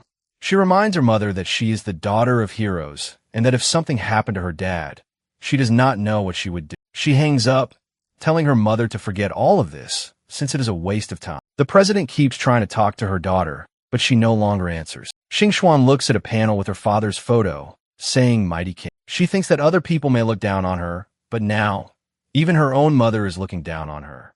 She thinks that this time, she needs to rely on her own strength and prove to everyone that she is capable. She has always been labeled as the daughter of heroes since she was a child, and has held herself to high standards. In their eyes, she was supposed to be superior to ordinary people in every aspect. Despite her great efforts to prove herself, she always tried to live up to everyone's expectations. Her powers also mysteriously disappeared, and every day she can only depend on her father's superpower to try to do anything. But now she no longer wants to live in her parents' shadows. Even if it means using the immortal art she just learned, she will do everything to save her father by herself, because her month of vehicle driving training was not in vain. Meanwhile, At the base, Xingxuan was sleeping like a baby. She manages to find the base and becomes happy, saying that her father must be inside, but she still needs to break down that barrier. She launches 2 attacks, causing huge explosions. Inside, several guards notice the attack and shout that they are under attack and need to prepare for combat because the attack has just made the energy system and the enchantment device unstable, so they need to send someone outside. The soldiers quickly go out, but because of her invisibility, she manages to pass by them calmly. As soon as she approaches the barrier, she thinks that the enchantment seems to be weakened and did not stop the ship's attack. She manages to pass through and attacks 2 guards at the same time.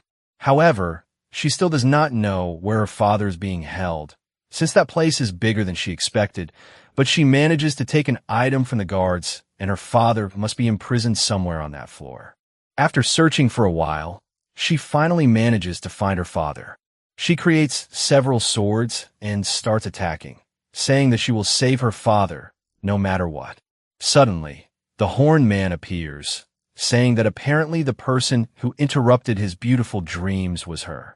The next day, the protagonist was at school, but he was wondering why Xingxuan still had not arrived and whether maybe she was sick. Ziki sees the protagonist and says that she will not show up today and that since she did not come, she decided to ask. The protagonist becomes worried and asks what she is talking about. Ziki approaches, saying that she is sure Xingxuan does not want to go to school after her father was captured, and that, apparently, now the protagonist is hers alone. But Xuanzian pushes her away and asks when he became someone's property, then leaves the school. Talking to his master, he emphasizes that Xingxuan worked very hard and never missed school, so something must have happened.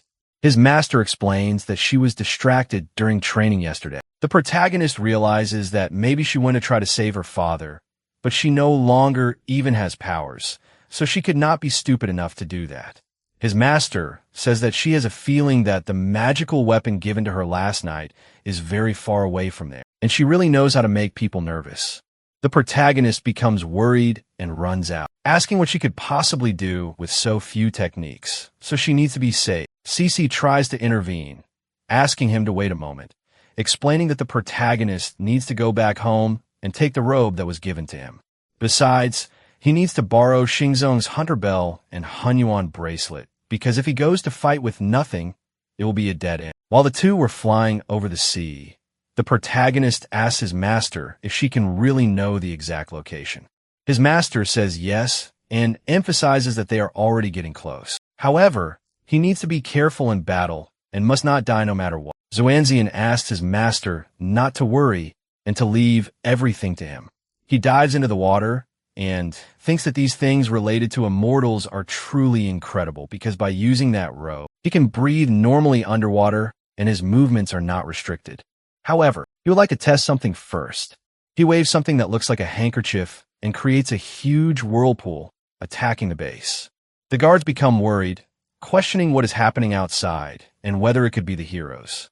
Another guard looks at the cameras and says that there is indeed someone there, but the protagonist was simply tired of using those things. The system was unable to detect the target because the individual is not registered. The guards are surprised, saying that boy is not even registered by the Hero Association. So how can he have such incredible power? However, since he is a nobody, they can deal with that boy with a single shot from the water dragon cannon. The Horned Man enters the command room and asks his subordinates to wait, saying that he will deal with that boy himself. He thinks that this is the first time he has met someone with so much power over the ocean, so he is curious to see who will be crowned the king of the seas. Outside, the protagonist was still attacking, saying that he has already caused a huge mess, so why has no one come out yet? Suddenly, he realizes that an enormous volume of water is coming toward him and manages to defend himself. The Horned Man appears, saying that the protagonist was turning the ocean upside down with only a piece of cloth, and that is impressive.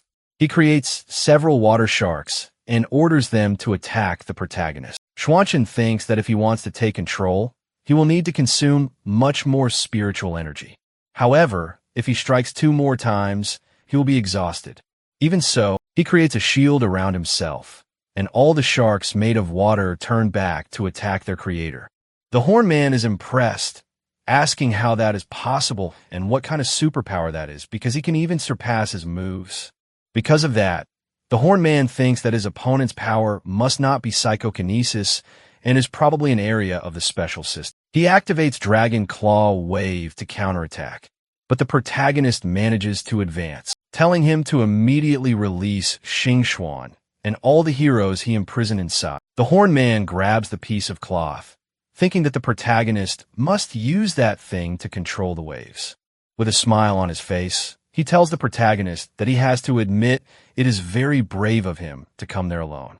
He grips the cloth tightly and creates serpents to attack, emphasizing that the protagonist had better give up on those heroic dreams he has had. Xiantian becomes scared, seeing that his opponent's strength really is very great. However, since he wants that thing so badly, now he will receive it. The Horned Man manages to grab the cloth and thinks that as long as he destroys it, the protagonist will be unable to use his specialized power to control the waves. But when he tries to tear that piece of cloth apart, he becomes confused since he cannot rip that old rag. The protagonist uses his powers, saying that he will solve the problem, and wraps his opponent in the cloth. But the Horned Man manages to break free, asking if the protagonist thinks that old piece of cloth will contain him. He attacks the protagonist with everything he has, but his attack has no effect, and he is shocked. He keeps attacking with everything he has, but it is useless. Xiantian starts mocking the situation and asks if that is really how S-rank villains attack, because it is nothing but a joke, since all of them are very weak. He emphasizes that now it is his turn to attack. The Horned Man starts feeling pressured and thinks that the protagonist's weapons are very powerful, and he needs to force him into the barrier and then capture him, because he will not be able to defeat him while he has those weapons. Sixes appears, telling the protagonist that he must not enter the barrier, because there is something inside restricting the flow of spiritual energy. He realizes that he was already very close to the barrier, and his master emphasizes that once he crosses that barrier, he will no longer be able to use immortal methods. His weapons are the only things he can rely on. The Horned Man takes advantage of this opening and advances, saying that now he will not be able to escape. Xiantian interrupts his attack with his piece of cloth and thinks that it is no wonder the heroes were captured. However, he will not die there and can escape at any moment using another weapon, and if that is the case, he will beat his opponent at his own game. He decides to enter the barrier on his own. The Horned Man creates a water dragon, saying that now that poor boy is trapped. But Xiantian already had a plan in mind. He needs to trick his opponent by pretending that the weapon is broken. He receives the attack, asking why his weapon is not working. But even after receiving the attack, he remains without a single scratch and starts laughing, telling his opponent that although his weapon is broken, he is still unable to defeat him. The Horned Man traps him inside a water bubble, saying that this does not matter, because he cannot escape without his superpowers. Humans are the same as fish. He thinks that he needs to take that boy inside the bubble and then study his defensive weapons one by one. Xiantian keeps pretending to be scared and asks what that guy is doing, but all of this was going according to his plan. The Horned Man takes him inside, saying that since he wants to save those heroes so badly, then he will allow the protagonist to see with his own eyes their pathetic faces after losing their superpowers. He throws the protagonist into the room, telling him to behave, and emphasizes that tomorrow he will tell him how those heroes lost their powers. 5 minutes later, Xiantian goes to the door and realizes that apparently there is no one on the other side. Now, he can turn that base into complete chaos, and it is time to use that bracelet. He calls upon Chaos to free the doors for the Mighty Supreme and generate Yin and Yang, and he orders his item to open it immediately. He easily manages to create a hole in the wall and looks around, saying that this bracelet is quite powerful, and he is sure Xing Zhen used to use it to do bad things. He keeps following the corridor, creating holes in every wall, but he cannot find anyone inside the rooms and wonders where they imprisoned Xing Xian. Meanwhile, in a level 1 room of the base, a girl was asking a young man if he had recovered his powers. Tick, the 11th S-rank superhero, says, not yet, because he believes someone there has deactivated their superpowers. The 12th S-rank superheroine, named Siren, asks if it is possible that the enemy is a user of a special system. That is very troublesome. If they do not know how he activates his power, it will be difficult to escape. She becomes sad, saying that she has not done live streams for days, and if her fans find out the state she is in now, they will certainly abandon her. The protagonist manages to find the two of them, but thinks that the king of the deep sea even captured ordinary people, so he will come back there, later to rescue the mother and the son. A short time later, he reaches the last room and finally manages to find Dongxia. He enters the room, happy, because he finally managed to find one of the people he was looking for. Dongxia looks at the protagonist and asks who he is and whether he was sent by the Hero Association to save him. The protagonist explains that he is Xing Xian's classmate and is there to rescue the two of them. Dongxia is surprised and asks if he really is a student, questioning if that was the superpower he used just now. The protagonist says that it is more or less like that and asks if he knows where they imprisoned his daughter, but Dongxia becomes possessed by rage and asks if the protagonist is really saying that they also captured Xing Xian and that when he gets out of there, he will make all of them pay one by one. Xian Tian asks him to wait a moment because he will free him now, but Dongxia asks the protagonist to wait because that cage is specially reinforced so he cannot open it. As soon as he gets out, an alarm will be triggered and he cannot use his powers right now. Because of that, he has a very important task for the protagonist to carry out. Since he managed to get in there alone, it means he is capable of taking on that task. Xian Tian asks him to say what needs to be done and he will do it. Dongxia explains that somewhere inside that base there is a machine hidden that can nullify powers, and when he destroys it, Dongxia will be able to break free on his own.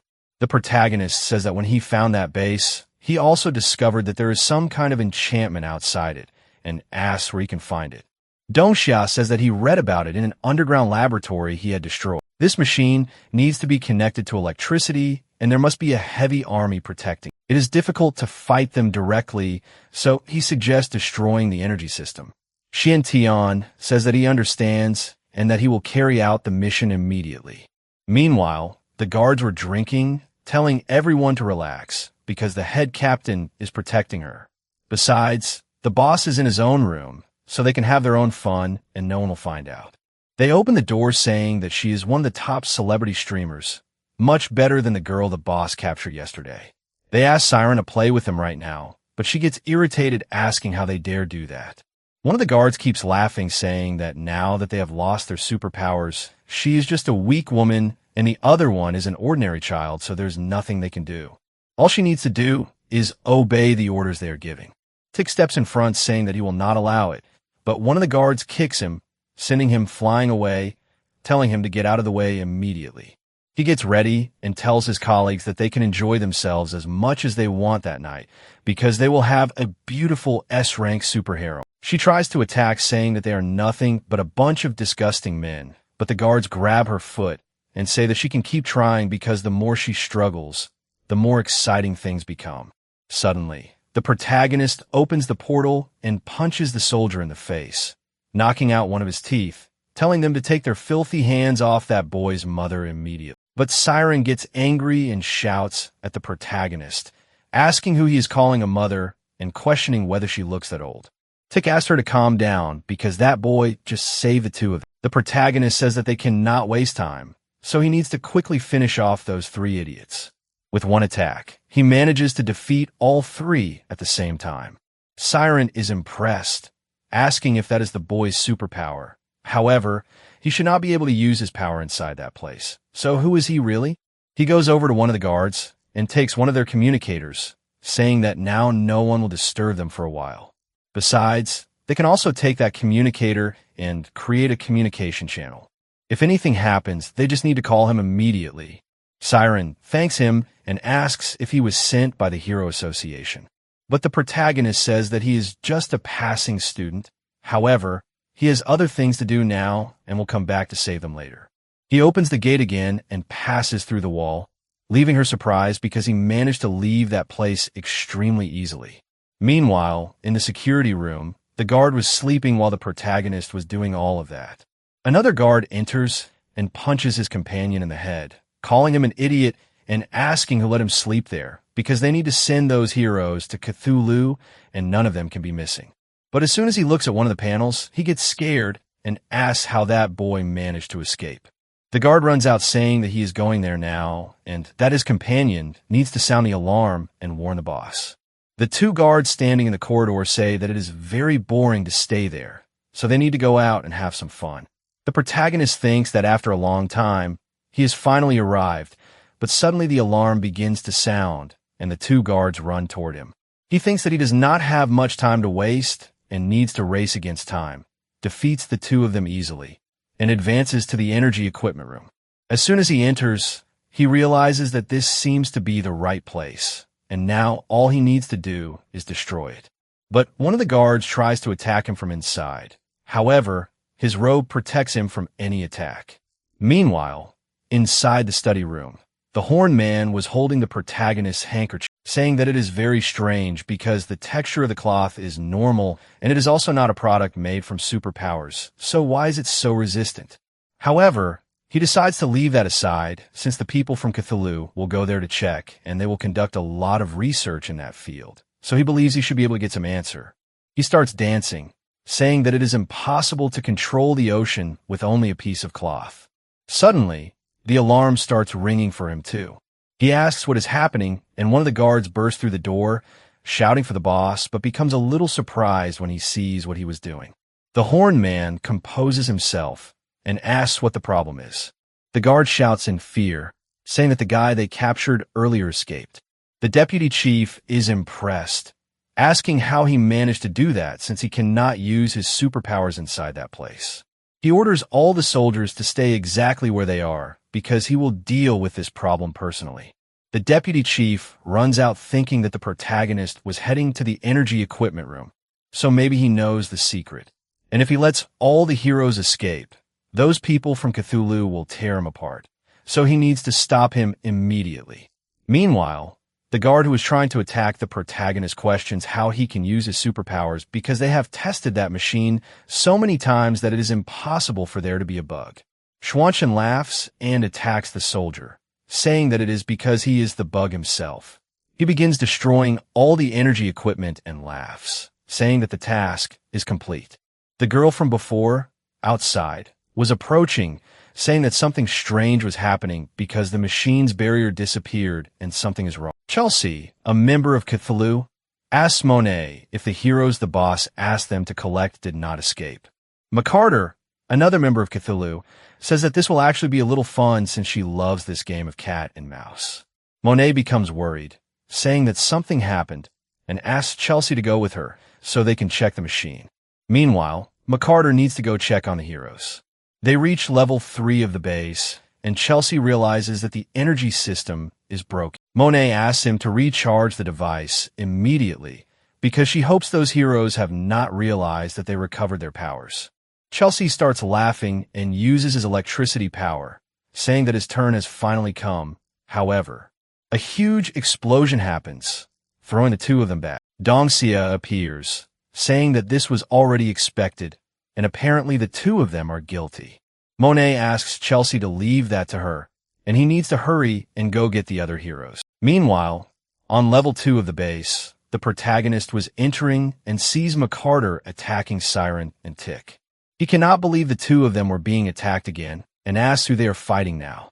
Siren keeps attacking, saying that if she remembers correctly, that is the S-rank wanted criminal named McCarter, who was rescued by Cthulhu from Monty Island prison. She blocks the attacks and emphasizes that she did not expect anyone to recognize her. The protagonist starts moving inside the room, saying that the King of the Deep Sea is still around there, and now another problem like this has appeared. McCarter says that there is a rat sneaking around and tries to attack the protagonist, but Tick shouts for him to be careful and creates an ice barrier to protect him, asking if he is okay. The protagonist says yes and thanks him. McCarter gets even angrier, saying that this obstacle is very annoying.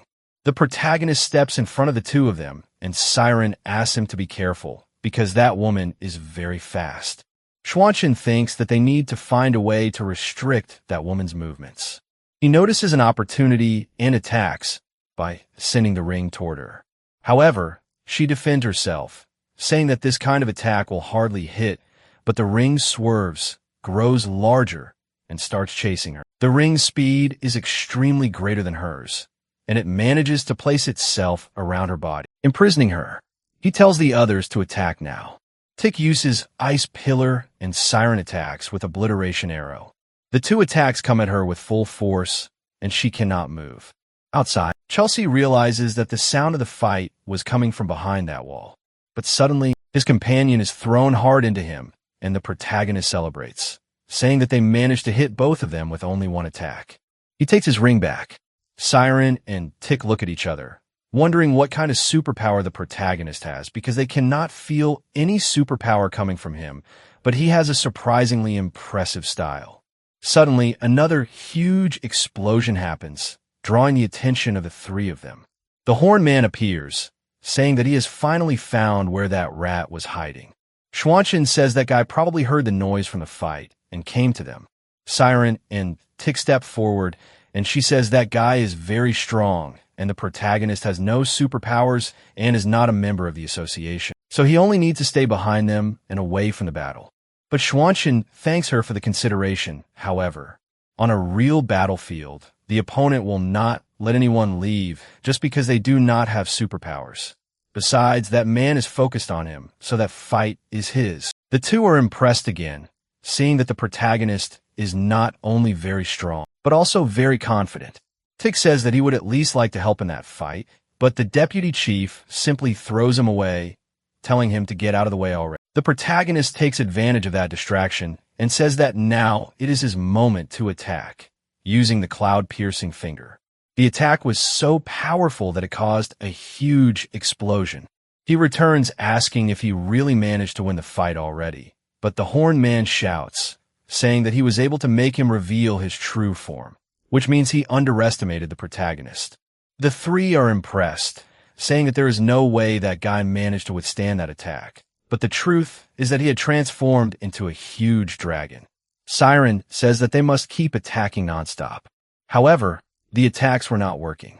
Siren realizes that his dragon scales are very thick and that there is absolutely no way to pierce them. The dragon aims at the protagonist, saying that now he is going to hell, but Siren steps in front of the attack to save him. She falls unconscious to the ground. The protagonist tries to talk to her, but there is no response. He looks to the side and sees that Tick had also already been defeated. He questions what he should do now that both of his companions have been defeated. The Horn Man says that the protagonist only has two options. The first is to hand over the weapon in his hands and reveal its secrets. That way, he promises to let him leave without pain. The second option is to be cut apart limb by limb, and he will make sure he can never use those things again. The protagonist asks his master if there is another way to use that bracelet. She explains that the bracelet also has other effects, but with his current cultivation level, if he forces its use, he will be severely exhausted. Xian Tian starts releasing more power, saying that there is no way to know the consequences if he does not try, not to mention that he does not want to be defeated by that kind of useless person. The protagonist advances, saying that the price for his weapons will have to be paid with his opponent's own life. However, the dragon says that those things will have no effect on him and receives the attacks. He starts duplicating, creating several other rings. The dragon keeps laughing, asking if the protagonist is doing some kind of magic trick for him because he does not know what use that has on his body. Xian Tian asks if that is really true and asks what the dragon will do with 10 of those rings. The rings begin trapping the dragon, and Xian Tian orders them to start closing in, crushing him. His master looks at the protagonist and thinks that he really is very smart because he had the idea of using his duplication power and at the same time provoked the king of the deep sea and distracted him so that he could trap him with a single move. Besides, she realizes that the protagonist has already completely exhausted his spiritual energy because his legs are starting to tremble. But even so, he refuses to give up. This makes her even more enchanted by that boy's strength. The dragon, still being crushed by the rings, shouts that he will manage to break free and eliminate the protagonist. Xian Tian, trembling and almost out of energy, says that he would like to see who manages to kill the other first, but Zixisi asks him to wait a moment and explains that that beast from the bottom of the sea possesses abundant spiritual energy, and if he can sign a master-servant spiritual contract with him, it will be of great benefit to the protagonist's cultivation in the future. Xian Tian tells the king of the deep sea that he has two options. He can become his spiritual pet and follow his orders, or he can choose to be crushed and turned into nothing but meat paste. But the dragon tells the protagonist to shut up, saying that he is worthy of being the king of the deep sea. So how could he become someone's pet? But Xian Tian only starts squeezing harder, and the horn man realizes that he has no other way out. He will be crushed to death and shouts that he accepts and will sign the contract. He thinks that a wise man knows when to retreat, so he needs to pretend to obey and then find a chance to defeat that boy. The protagonist forces the contract and the dragon accepts, saying that everything is done. Dong Xiao breaks through the wall carrying Monet and says that, apparently, the protagonist does not need help. Xian Tian is happy to see him. Dong Xiao explains that he left everyone else in a safe place and thanks the protagonist for his hard work. Now he will take those people there to headquarters because he assumes they may be able to obtain more information. Xian Tian says that is great and thinks that this guy really is his idol. However, suddenly something passes by Dong Xiao extremely fast, ripping off one of his arms. A woman apologizes, saying that she did not mean to rip it off, but asks if this is what S-rank heroes are, because they are very weak. Dong Xiao tries to heal himself to contain the wound, and the protagonist tries to go over to him to see if he's all right, but Dong Xiao asks him not to come any closer because that woman is very dangerous. He thinks that for her to have managed to appear silently behind him, her level must be far above that other woman dressed in black. Besides, Siren and Tick are injured. The longer they stand still, the worse it will get, so he must end that fight as quickly as possible. He tries to attack, but she manages to subdue him quickly. He is surprised, asking if that woman's power is magma. She laughs, saying that the first hero has already been collected. She places Monet on the ground and goes over to Tick, saying that now it is time to take the others. But the protagonist throws his ring at her and interrupts her. In a terrifying voice, he tells her not to dare, because if she takes one more step, then she will die. The woman keeps mocking him and asks why there's an incompetent rat trapped in there.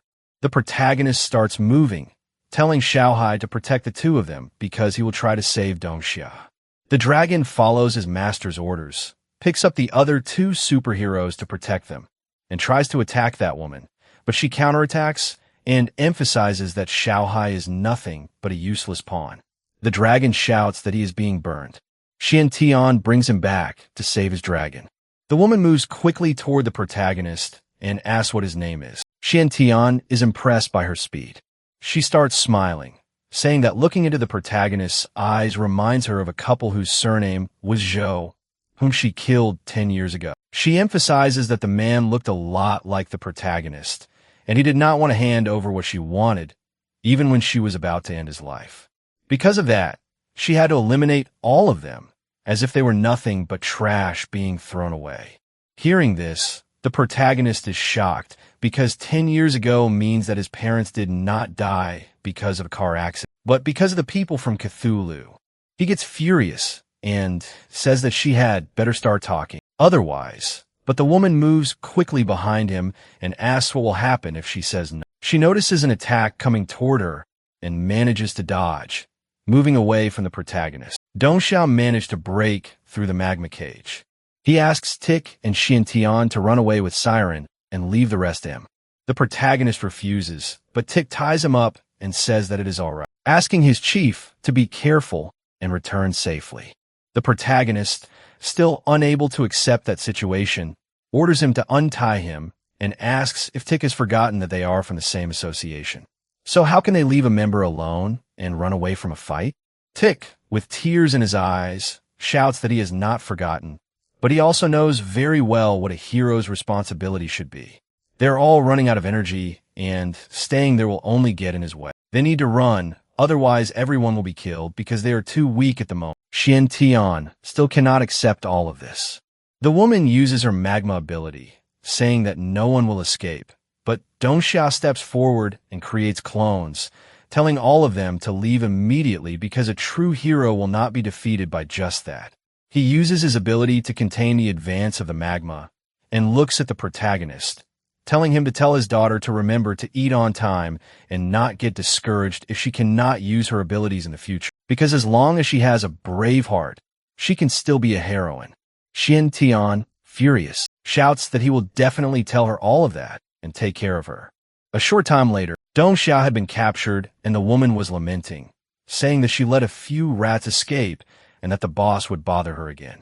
Some time later, inside his apartment on television, the news was reporting follow-up coverage on the Hero kidnapping incident, which had lasted many days. The Hero Association dispatched a large number of heroes and destroyed the base in the deep sea.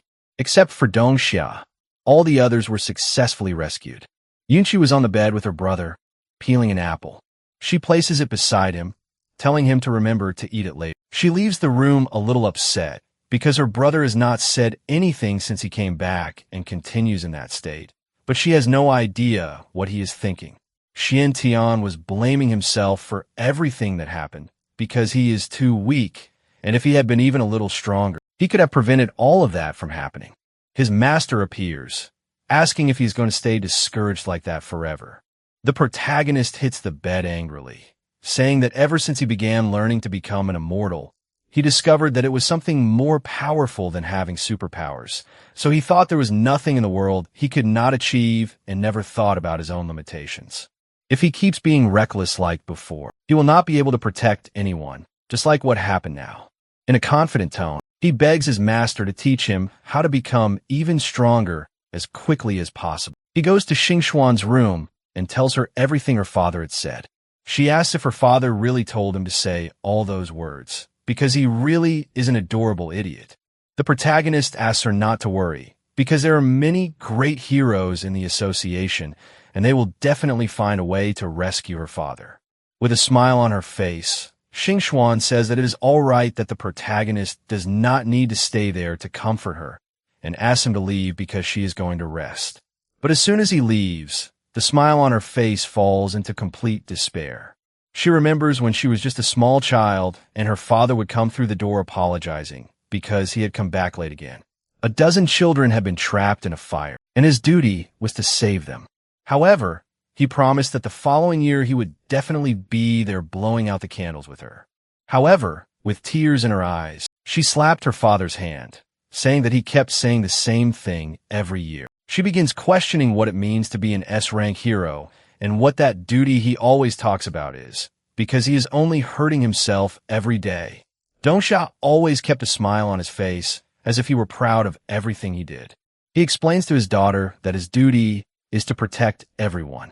Only when they face danger head-on does he feel how precious life is. Because of that, he believes that one day she will be able to understand what he is saying, because taking on such a duty is the glory of a true hero. Tears begin to fall and she shouts, saying that her father is a true idiot for putting himself in danger to save others. Outside, Xuanzian heard all her despair and felt the weight of being weak fall onto his shoulders. He calls his master, saying that it is time to become stronger. Sitsi says that from that point on, she will be stricter with the protagonist, and he does not even need to try saying that he is too tired or that he cannot take it. However, he answers without hesitation that there is no problem because there's only one thing going through his head. He promises himself, his parents, and everyone who suffered that he will crush every member, every base, and every last trace of Cthulhu's existence. Inside his house, his master was asking why the protagonist was slowing down and tells him not to stop. Xuanzian, with his arms trembling, tells his master that she is very heavy. Sitsi says that this is complete nonsense, because she is not that heavy. Besides, she is only in a spiritual state and has not added any pressure.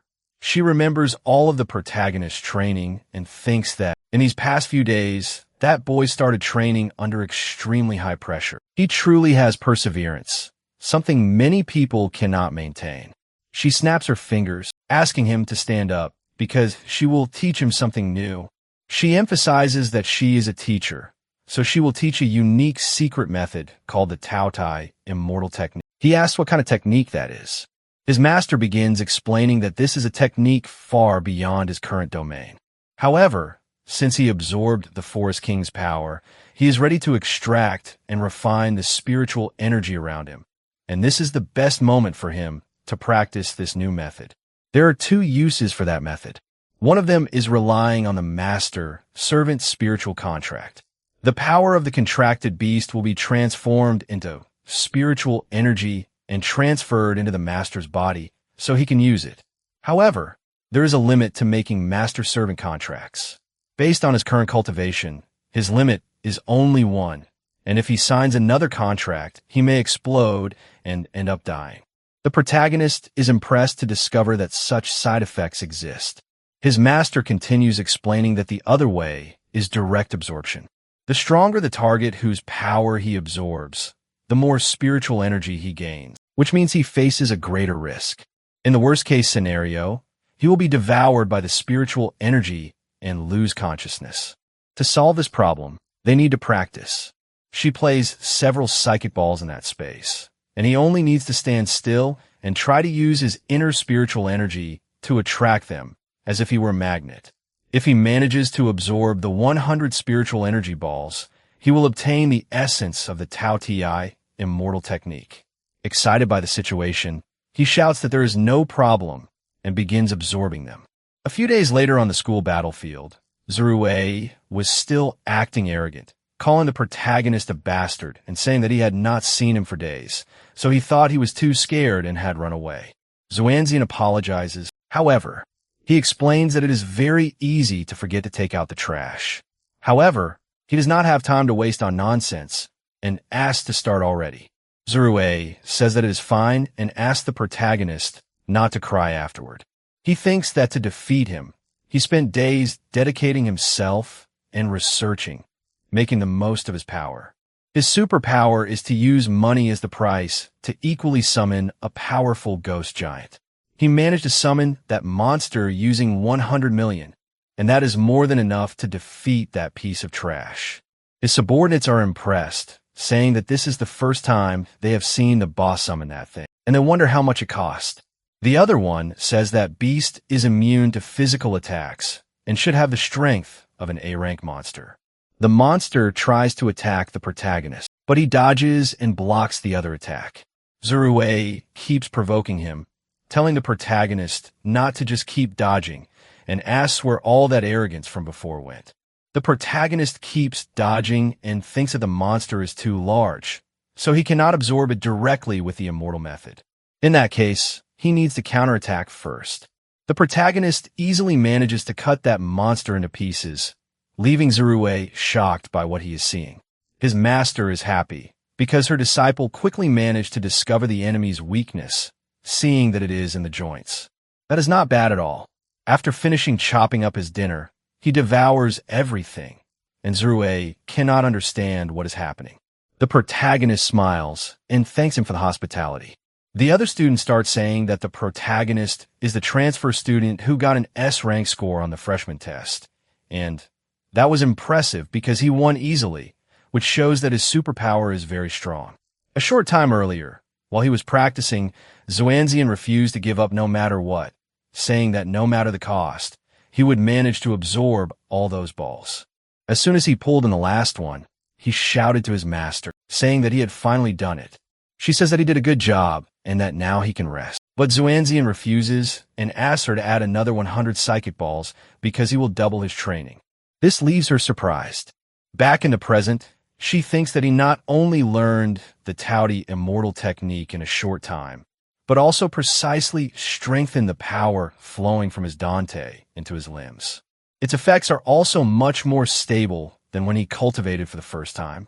This means that the boy's growth is visible even to the naked eye. Xuanzian goes over to Zirue and says that apparently he has been defeated. The winner has already been decided. His opponent can forget their previous promise because he does not want such an incompetent son. The previous bet was that if the protagonist lost, he would have to leave that school immediately. On the other hand, if he won, Zirue would have to kneel before everyone and call the protagonist father.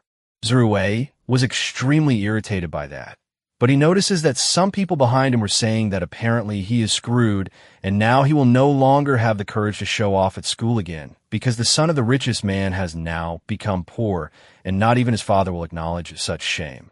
Zerue is completely humiliated on the ground. Meanwhile, at Cthulhu's space base in the North Sea, a monster arrives and goes to meet Cthulhu's main boss named Isagda.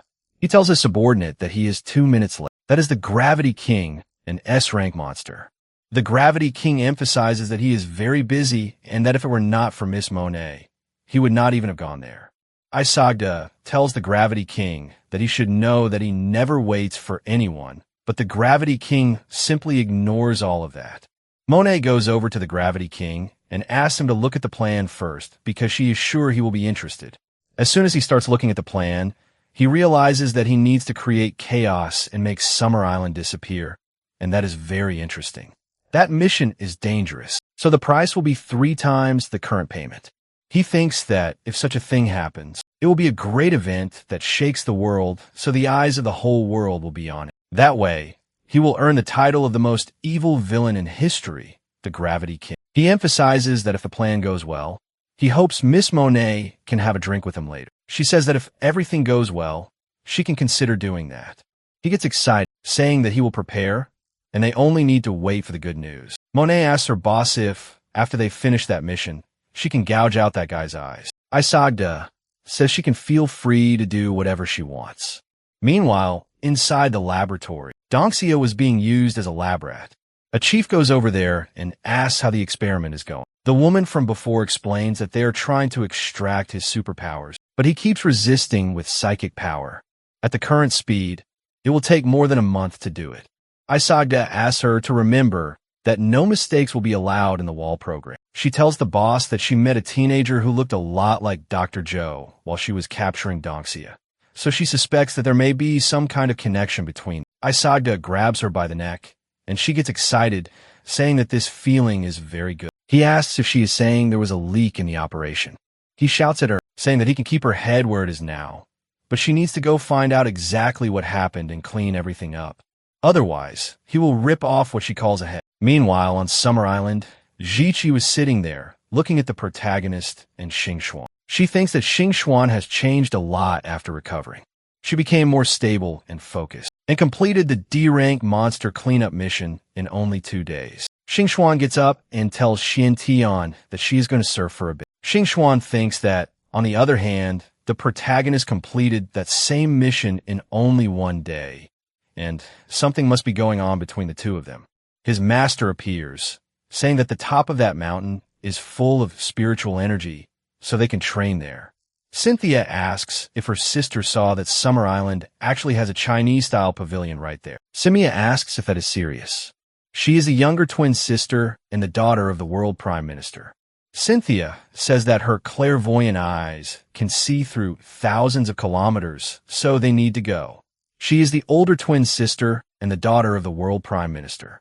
Meanwhile, the protagonist was cultivating at the top of that mountain. He thinks that the heat dissipation effect of that robe is very bad and that it is very difficult to stay focused with so much heat because he really wishes he had some ice cubes at that moment. Suddenly, he notices that some snowflakes have started falling. He is surprised to see that the staircase was covered in ice and that the two of them were approaching. Cynthia continues excitedly telling her sister to hurry up because she said there is a pavilion right there. Suddenly, the ocean and the sky begin behaving strangely, and Cynthia ends up tripping and falling on top of the protagonist. He grabs a place he should not have and tries to explain himself, saying that he is very sorry because he did not do it on purpose. He asks if she is all right and why the ground is shaking because something must be wrong. Suddenly, the entire island begins to float, and people scream that they do not know what is happening because the island seems to be flying. The Gravity King approaches, saying that the time for fun has arrived. Fiberclawed appears with a small army of monsters, saying that the storms have surrounded that place and that they need to go to the different parts of the island and eliminate all unstable elements.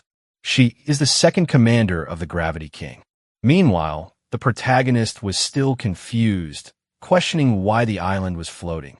Suddenly, an illusion of the Gravity King appears, greeting everyone and saying that the stage is set and that they're going to have a crazy elimination bank. The protagonist questions why the S-rank fugitive monster, the Gravity King, is there. He rushes off quickly, saying that there are many citizens on that island and that he needs to save them all. Cynthia tells her sister that they also need to help. She thinks that normally their father would not let them face such danger, but now they finally have the opportunity to fight. Meanwhile, at Hero headquarters, Tina tells the president that the Gravity King appeared in 13 places simultaneously around the world. Most of his clones selected crowded places to cause destruction, resulting in many casualties. Currently, they cannot determine which one is his true original body. Summer Island is in a complicated situation. It is located in the sea east of the city. The Gravity King made the island float into the sky and become trapped in controlled clouds. A large number of tourists were trapped on the island, as well as the other students from the Hero School. Initially, it is estimated that the number of people involved reaches tens of thousands. The president asked them to send all S-rank heroes because the safety of the citizens is the priority. Besides, those clones are quite powerful, so they need to be careful, and the mission to save the island is entrusted to Shining because she needs to leave now. Shining is informed that he has just received the coordinates of Summer Island because it is being hijacked by the Gravity King and is currently floating in the sky. Because of that, he is being assigned to handle it due to his ability to fly, and if he happens to find the Real Gravity King, he needs to report it immediately. Meanwhile, in the middle of the island, the other monsters were causing true chaos, making the humans beg not to be eliminated. One of the monsters holds a human, saying that the only thing he wants is to eliminate everyone. But suddenly he is attacked by the protagonist, who goes over to the humans and asks if they're all right. He defeats all the monsters in front of him, saying that people with superpowers need to gather and help ordinary people first. Men need to protect women and children at all costs. They can leave through the right side and try not to be alone. He thinks that the teachers and students from the Hero School are there, so he believes they should be able to protect those who are temporarily helpless. The people with superpowers try to control the crowd, asking them not to panic and to stay calm. The twins also approach, defeating one of the monsters, asking them to stop bullying the. They continue attacking, causing a huge mess among some monsters, but they end up getting distracted and are caught off guard by another monster who knocks them to the ground. The monster starts laughing, saying that he found a pair of beautiful sisters and that tonight will be like paradise. But the protagonist appears behind him, asking what paradise he is talking about, because the only place he is going is straight to hell.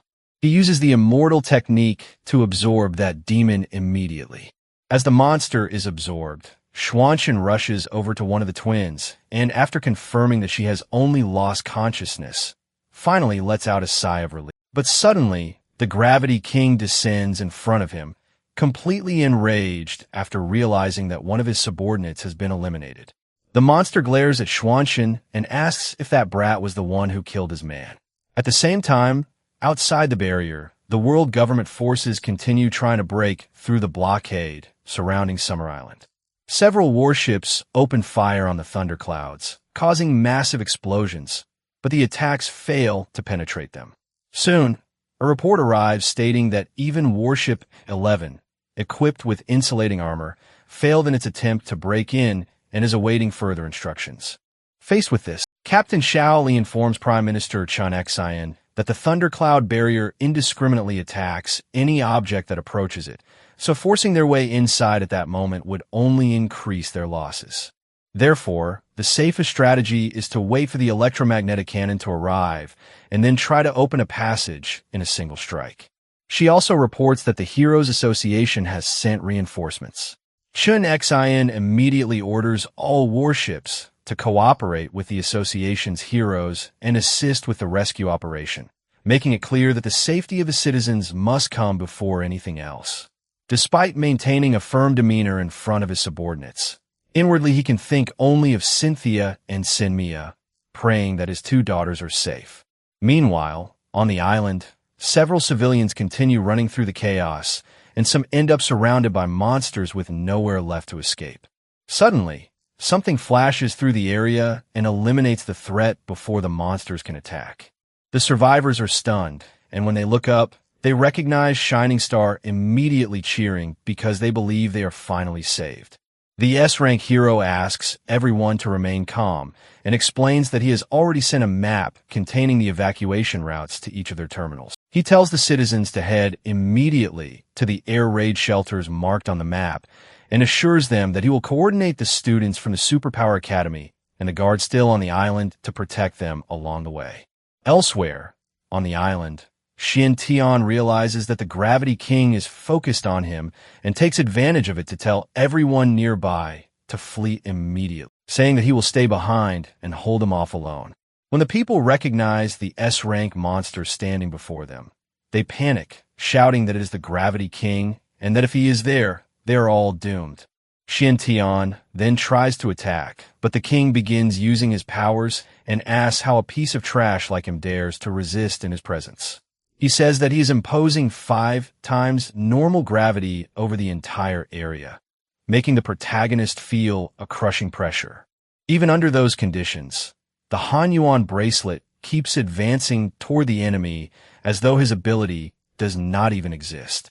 The Gravity King catches the bracelet, but immediately realizes that something is strange. It clearly has a physical form, so it should have been affected by gravity like any other object. Looking more closely, he notices some kind of energy coating the artifact and preventing his power from penetrating it. Meanwhile, Xian can barely withstand the crushing force, as he can hardly move. The monster then asks what kind of trash Xian just threw at him, and at that moment, the protagonist also realizes that the bracelet neither fell nor lost speed after the gravity increased.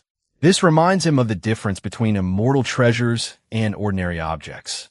He concludes that the reason must be the spiritual aura contained within those artifacts.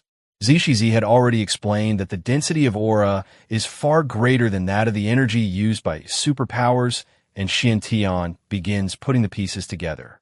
If aura has a higher energy density, then it does not merely serve to fuel immortal techniques.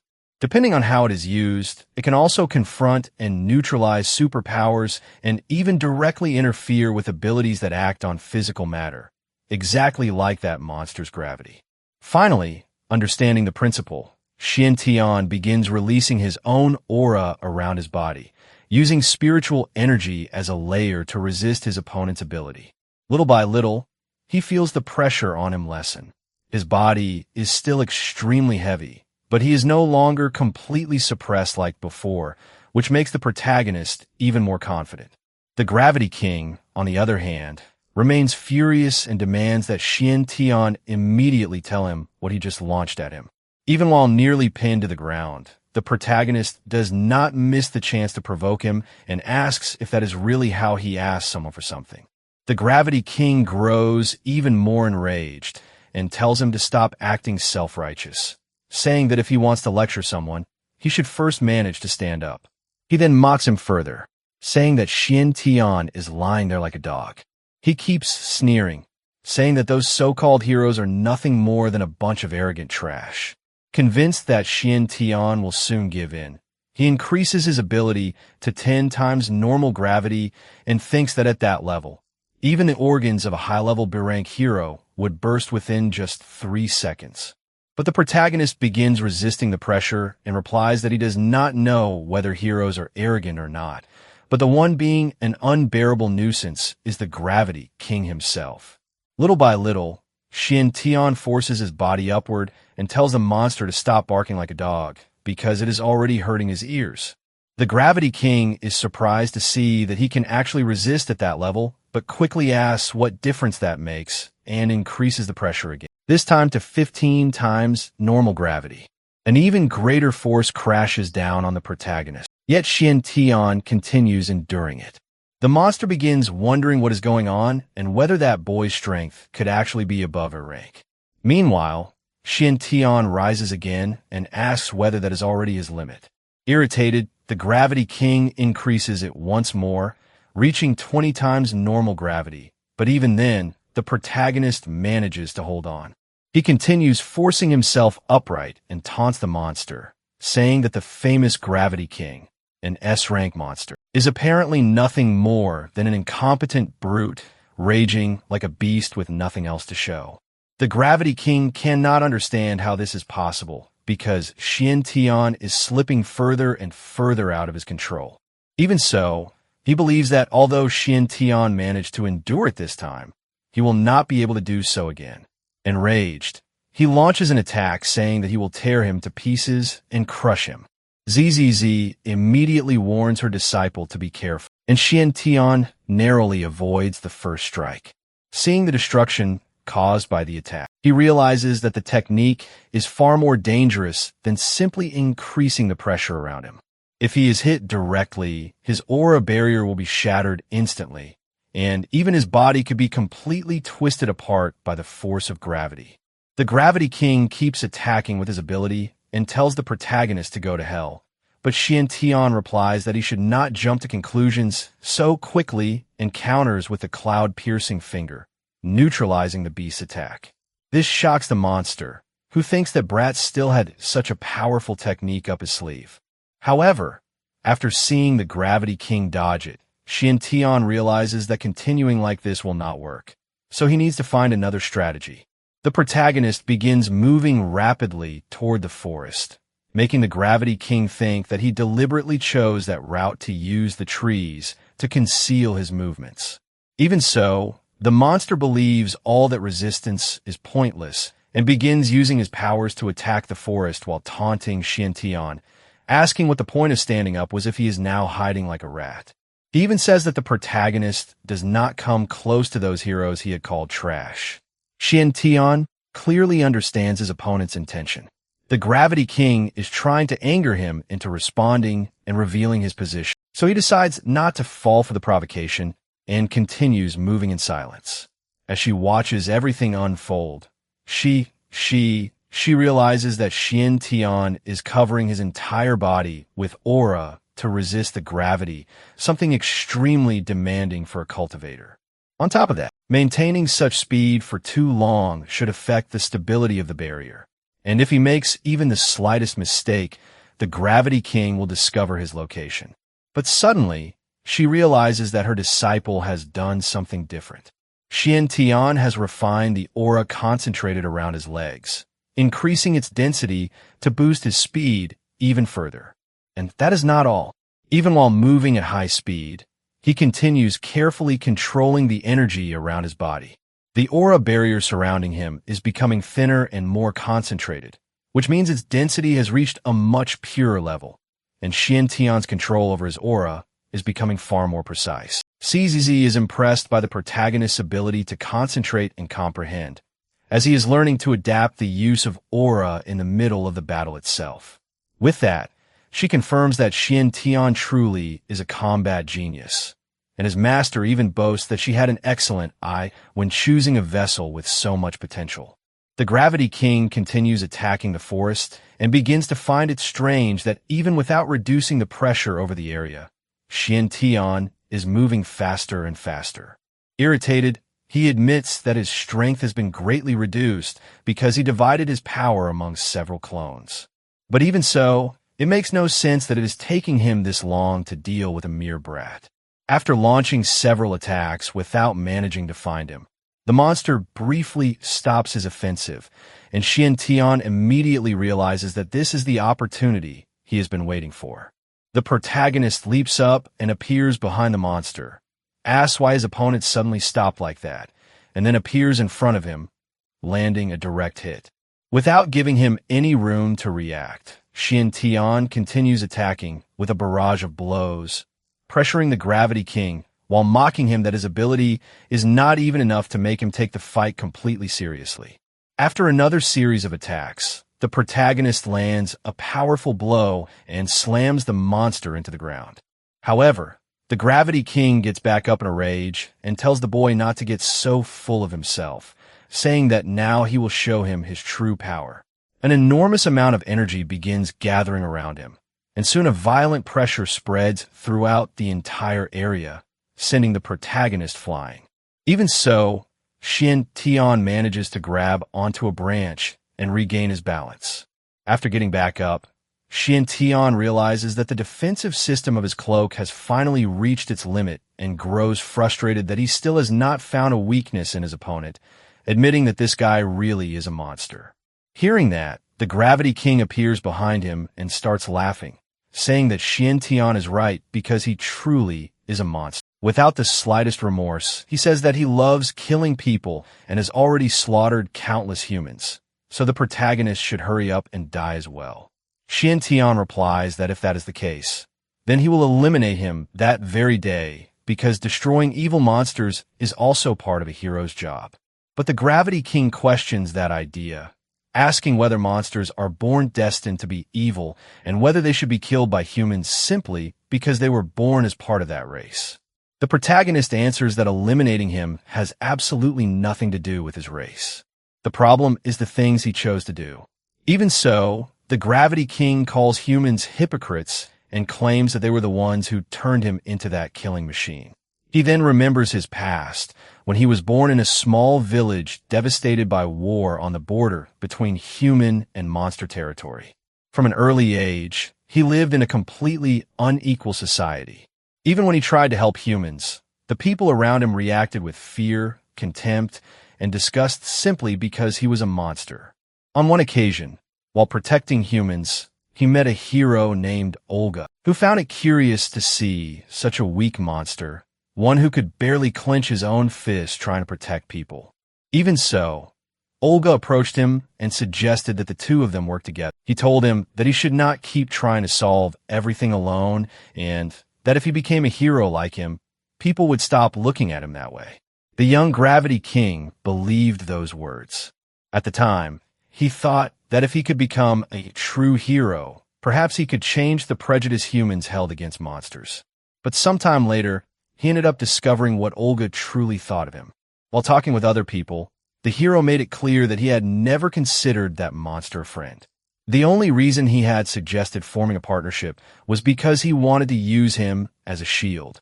If Olga were ever in danger, he knew the monster would rush to protect him and end up sacrificing himself in his place. After discovering that, the Gravity King realized that all his efforts to earn the humans' trust had been nothing more than a huge joke. From that moment on, he began to believe that monsters would always be seen as nothing more than monsters no matter what they did. To him, there was no longer any reason to keep trying to please humans because his fate had already been decided the moment he was born.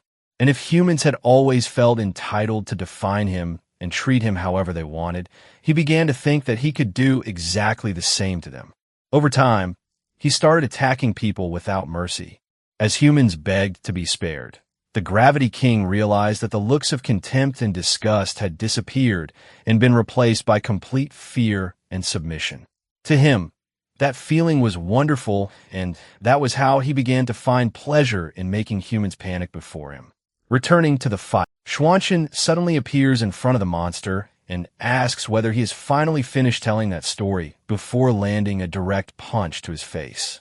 The Gravity King recovers and says that the protagonist could never understand a situation because he was born human in a world filled with happiness and never had to carry what he calls a sin from birth. Because of that, he tells Xuanchen to take that empty and boring dream of becoming a hero with him and go reflect on everything in hell. The Gravity King then gathers an enormous amount of power and launches his strongest attack at the protagonist. But Xuanzian stands firm and replies that the one who needs to reflect is the monster himself. He uses the touty immortal technique to begin absorbing all that energy. The Gravity King is completely shocked because that attack contained practically all of his strength. Yet Xuanzian is still managing to neutralize it with ease. The protagonist simply replies that there are many things in this world far beyond his understanding. He attacks violently, but the Gravity King dodges and quickly starts mocking him again, saying that Xuanzian still intends to use the same moves as before against him. He admits that the technique is indeed powerful, but the protagonist's attacks have already become far too obvious, making them easy to avoid. Xuanzian, however, merely smiles and replies that if that is the case, then the monster should try dodging one more time. He launches his attack toward the king again and uses the cloud-piercing finger once more. This time, however, The attack disappears from sight and reappears behind him, catching the monster by surprise. He then tries to close his wings to protect himself, and an enormous explosion erupts from the impact. Watching the scene, Xuanzian immediately realizes that his plan has finally worked. But suddenly he notices something that shocks him. Even after being hit, the Gravity King manages to stand back up, wondering what just happened. However, he notices a branch with one of Xuanzian's Hun Yuan bracelets attached to it, and realizes that the protagonist did not have only one of those weapons. In fact, throughout the fight, Xuanzian had pretended that he was merely dodging attacks, but he had actually used his movements to position another Hun Yuan bracelet behind a tree and prepare an ambush. After realizing this, the monster trembles with rage and admits that the protagonist truly knows how to get under his skin. Unwilling to leave any more room for tricks, the Gravity King raises his arms and activates a new technique called gravitational trap. At that instant, several pillars of purple energy begin crashing down around the forest like gravitational bombs falling from the sky. Seeing this, Xuanzian immediately realizes that something is wrong. But before he can do anything, the entire area is sealed by the technique, and a brutal pressure comes crashing down on it. The Gravity King then reveals that the gravitational trap was formed through the combined effect of 12 gravitational bombs, and that the pressure inside has been doubled as well. With that, he prepares his final attack and confidently declares that Xuanzian no longer has any way to escape. Lying in the center of the trap, the protagonist thinks in frustration that he cannot move his body even slightly and admits that he never expected the enemy to still be hiding such a troublesome technique. As he tries to endure it, the pressure keeps pushing his body deeper and deeper into the ground, making it clear that if this continues, he is screwed. At that moment, however, the Gravity King launches his powerful finishing blow, sending an enormous mass of energy towards Xuanzi. The protagonist realizes too late that he is completely trapped inside the technique. But just when everything seems lost, Shining Star suddenly appears in front of him and intercepts the attack with a powerful barrier. Both the protagonist and the Gravity King are shocked by the sight, and Shining Star looks at Xuanzian and tells him that he was lucky he arrived in time. Meanwhile, at the Taoist temple on Mount Wudong, Qing Meng informs her father that she has already secretly instructed the nearby residents to hide and that no one noticed her presence during the process. Zhao Su replies that, for now, that is all they can do, and that the rest will have to be left in the hands of the heroes. However, Qing Meng notices that the compass left behind by their ancestors will not stop moving back and forth and asks whether it could have something to do with the chaos caused by the Gravity King. Zhao Su explains that it is not, because that compass is an artifact left behind by the family's ancestors and would not be affected by that kind of superpower. This leads him to consider two possibilities. Either one of their ancestors has returned, or other cultivators have appeared nearby. Unwilling to stand around waiting for an answer, Zhao Su throws out a talisman and decides to investigate personally, asking Qing Meng to remain at the temple and look after the place while he is gone. She agrees, and her father quickly leaves the mountain. At the same time, in another part of the city, sirens echo through the streets as McCarter and Chelsea take advantage of all the chaos caused by the Gravity King. McCarter complains that everything is far too boring and asks whether there is even a single person there capable of giving him a decent fight. Chelsea blasts open the door ahead and explains that this is exactly the point of the operation. The plan works like the old trick of luring the tiger away from the mountain. Since practically every available S-rank hero has been sent out to deal with the Gravity King's various appearances, with the main fighters drawn away, all they need to do is take advantage of the opportunity to steal the hero profiles their boss wants, and the mission will be complete. They then break into the information center, and Chelsea manages to reach the main system. After connecting his device to the terminal, he begins transferring the files, and a short while later the system confirms that all the data has been copied. Chelsea is even surprised by how easy it was to break through the facility's defenses. With the hero profiles finally in his hands, he removes the device and thinks that if he completes the mission without any problems, Monet will probably lift the punishment he placed on him. But just as he is about to leave, Chelsea senses something strange and, looking ahead, sees a talisman catching him completely off guard. He immediately realizes that some kind of superpower is being used against him. Without thinking twice, Chelsea quickly retreats as he sees the talisman releasing energy, and an attack explodes exactly where he had been standing moments earlier. As soon as the dust settles, a man appears before him and thanks him for the help, saying that he made his job much easier by stealing all those profiles. It is Dongfang Yunxua, Qing Ming's brother, who then says that, as a reward for his service, he can at least allow Chelsea to have a quick death. Chelsea is surprised by the appearance of the stranger and asks who he is, making it clear that killing him will not be as easy as he thinks. He immediately releases a huge amount of energy and launches a direct attack at Yunxua, but he remains steady, using a barrier to block. Right afterward, Yunxua counters and activates a punishment technique, causing a golden formation to appear around Chelsea. He tries to move, but quickly realizes that he cannot move his body at all. Yunxua then demands that he hand over the device containing the files, and says that if he does, he may let him go. Chelsea, however, is far more concerned about something else. He cannot understand who this man is, because all the available S-rank heroes should have been transferred to other regions precisely because of the gravity king.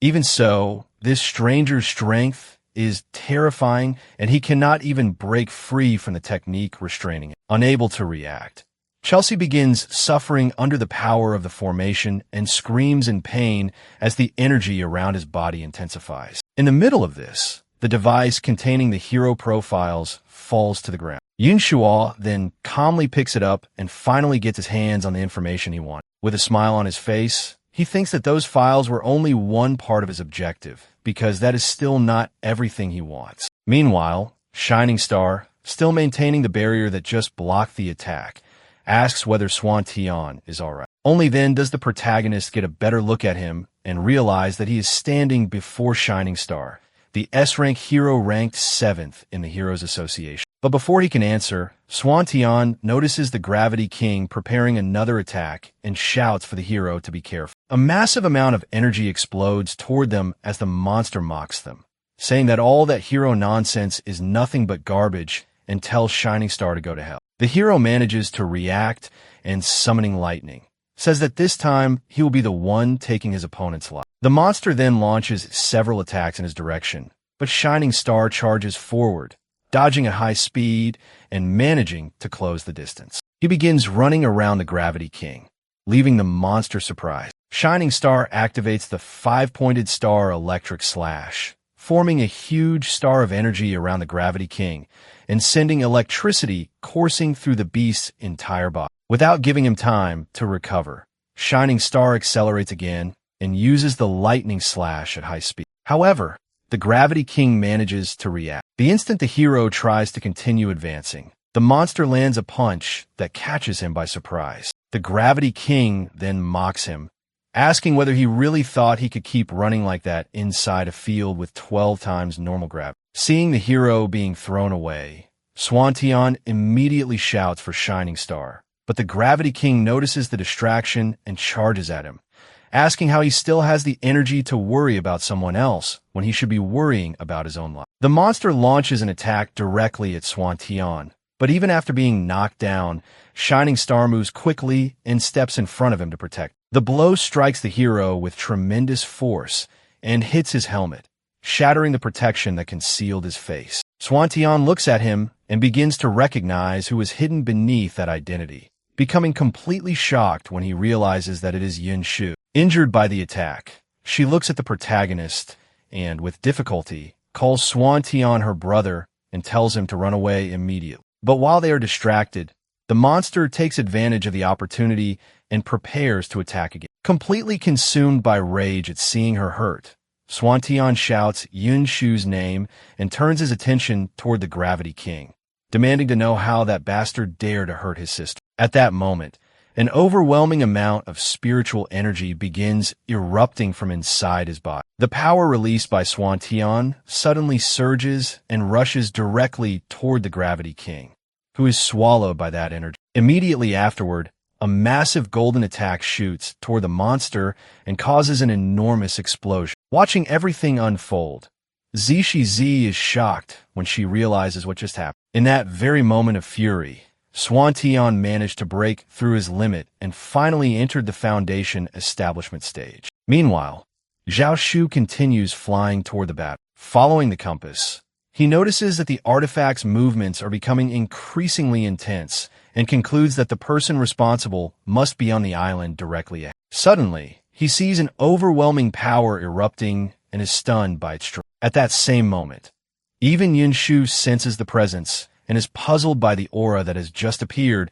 becoming curious about who it belongs to. Meanwhile, on the battlefield, Swantion glares at the Gravity King and swears that he will make him suffer a fate worse than death. The monster immediately notices the change as well. Sensing that the protagonist's aura has suddenly become several times stronger, he retreats and begins wondering what kind of power it is, realizing that he can no longer underestimate it. Right afterward, Swantion disappears from where he was standing and charges forward at an unbelievable speed, catching the Gravity King by surprise. The protagonist then unleashes a slashing blow, making the monster scream in pain. Even so, the creature still tries to fight back and says that he will kill him. But Swantion keeps up the pressure and strikes him again, sending the enemy flying with another impact. After that, the protagonist continues provoking him, asking whether that is really all the Gravity King can do when he's fighting seriously. Watching the scene, Zishi realizes what happened and is surprised to see that Swantion forcibly absorbed the aura spread across the island to strengthen his own body. The protagonist continues gathering all of his power, and the irritated Gravity King mocks him, asking whether someone that weak still wants to play the hero. He then begins concentrating energy in his hands again, charges forward, and tells Swantion to go to hell. But this time, the protagonist does not simply try to block or dodge. He begins using the touty immortal technique, leaving the Gravity King completely stunned. Then, an enormous mass of golden energy begins condensing above the protagonist, surrounded by light. In the next instant, that power crashes violently toward the monster, who has no time to react and begins screaming. The attack then strikes the Gravity King, triggering a gigantic explosion. When the dust finally begins to settle, the Gravity King is seen embedded among the rocks, surrounded by smoke and unable to say a word, clearly shocked by the power Swantion has just demonstrated. Meanwhile, Zishi watches with satisfaction, because the amount of energy he absorbed was so tremendous that even an S-rank hero would probably be unable to endure many clashes against him in that state. At that moment, Yunshu begins to regain consciousness, and Swantion immediately notices that his sister has awakened. He rushes over and asks if she is all right, but Yunshu quickly gets up and, after hugging him in relief that he is safe, asks where the Gravity King is. The protagonist replies that he has already taken care of him, which puts his sister at ease. Yunshu then begins praising him, saying that, as expected of her brother, he really is amazing. She even starts to say that he is her hero, but quickly corrects herself and declares that Swantion is the hero of all humanity. However, the Gravity King has not been completely defeated. Lying among the rocks, he hears those words and repeats the word hero with contempt. At that moment, Anna appears before him and remarks that things cannot end like this. Looking at the monster's condition, she mocks him, saying that the famous Gravity King apparently amounts to nothing more than this. Irritated, he asks whether Anna came just to ridicule him after everything that happened, but she replies that she was merely passing by and has no interest whatsoever in whether he lives or dies. Even so, Anna asks whether he is really willing to accept things ending this way, and whether being defeated by a group of heroes feels that wonderful. The Gravity King realizes that she is trying to tell him something, and Anna approaches to explain. She reminds him that the enormous island is suspended at an absurd height, and that if he were to use his gravitational power to make it crash directly into the ocean, the impact would be devastating. The tsunami caused by the fall alone could reach a force comparable to tens of thousands of nuclear bombs, detonating simultaneously, putting practically the entire world in danger. Anna then asks whether he would not like to make all those people feel the same pain he felt, and whether he truly does not want to force them to pay for the prejudice he endured throughout his life. Her words immediately bring back memories of Olga, saying that he had never considered him a friend and that, in the end, a monster would always remain nothing more than a monster. All those memories of rejection and humiliation return at once, causing the Gravity King to clutch his head and scream in pain, until, completely consumed by resentment, he declares that he wants revenge. The pressure across the island then begins to increase dramatically, and after hearing that, Anna smiles with satisfaction, saying that it seems he has finally understood. She also says that she will find a place where she can peacefully enjoy the consequences of his revenge before saying goodbye. Meanwhile, in other parts of the island, the people still believe that the battle is over. The citizens celebrate the Gravity King's defeat and begin shouting that the heroes have won, thanking them for saving everyone. But the monster is still conscious and keeps repeating that he wants to make everyone feel his pain. He thinks that it is not only those heroes who deserve to pay. Everyone in that world needs to suffer for what they have done, and the Gravity King begins activating his ability once again. Xiantian immediately realizes that something is wrong, and Yinshu senses the change as well. Suddenly, the Gravity King increases his power to 1,000 times normal gravity, causing a monstrous pressure to spread across the entire island. Even a monster's own body begins to suffer from the strain, but he continues releasing power and screams for all the heroes to die along with him. The gravitational force engulfs the entire island, causing the ground and numerous buildings to crack while enormous chunks of rock break away. The situation changes completely within seconds. The guards begin leading the civilians away from the collapsing areas, telling everyone to follow the designated path without pushing. As huge sections of the island begin breaking apart, Yinshu shoots forward at high speed and holds up the island, trying to prevent it from continuing to fall. While Yinshu keeps trying to stop the island from plummeting, Xiantian quickly appears beside her, surprising his sister. She asks why he is there and whether he should not be dealing with the Gravity King. But the protagonist explains that the monster is already completely exhausted, and even if he ignores him for now, he can barely move. Besides, Xiantian asks how he could possibly leave his own sister to face such a dangerous situation alone. Yinshu is moved by his arrival, but the tremendous pressure of the island continues, pushing both of them downward. Xiantian tells his sister not to lose focus and asks her to hold on, concentrating all of his strength into his hands. Yinshu says she understands, and the two begin releasing their powers together to support the enormous mass. Even while exerting herself alongside her brother, she begins struggling under the pressure until Xiantian suddenly makes a decision without telling her. He creates a protective energy shield around Yinshu, separating her from him. She is shocked and immediately asks what he is doing, ordering the protagonist to release her. Xiantian replies that he alone is more than enough to stay there, and tells Yinshu to leave. However, she begins pounding against the barrier, refusing to go and saying that she wants to remain by her brother's side. Yinshu shouts that she always wants to be with him, and that if Xiantian intends to sacrifice his own life to save her, then she would rather die with him. Even after hearing that, the protagonist simply tells his sister to behave. He explains that in the past, he was always a useless brother, and that whenever he got himself into trouble, Yinshu was the one who had to come and clean up his mess.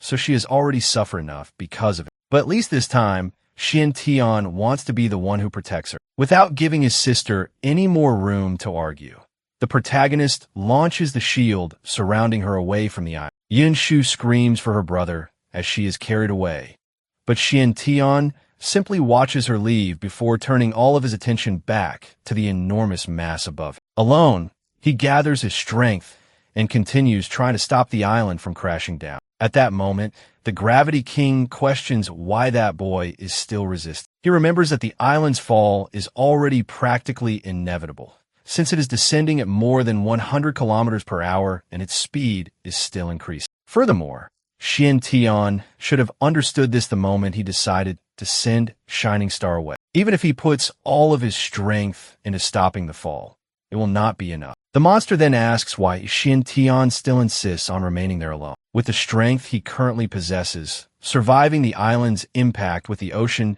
should not be that difficult.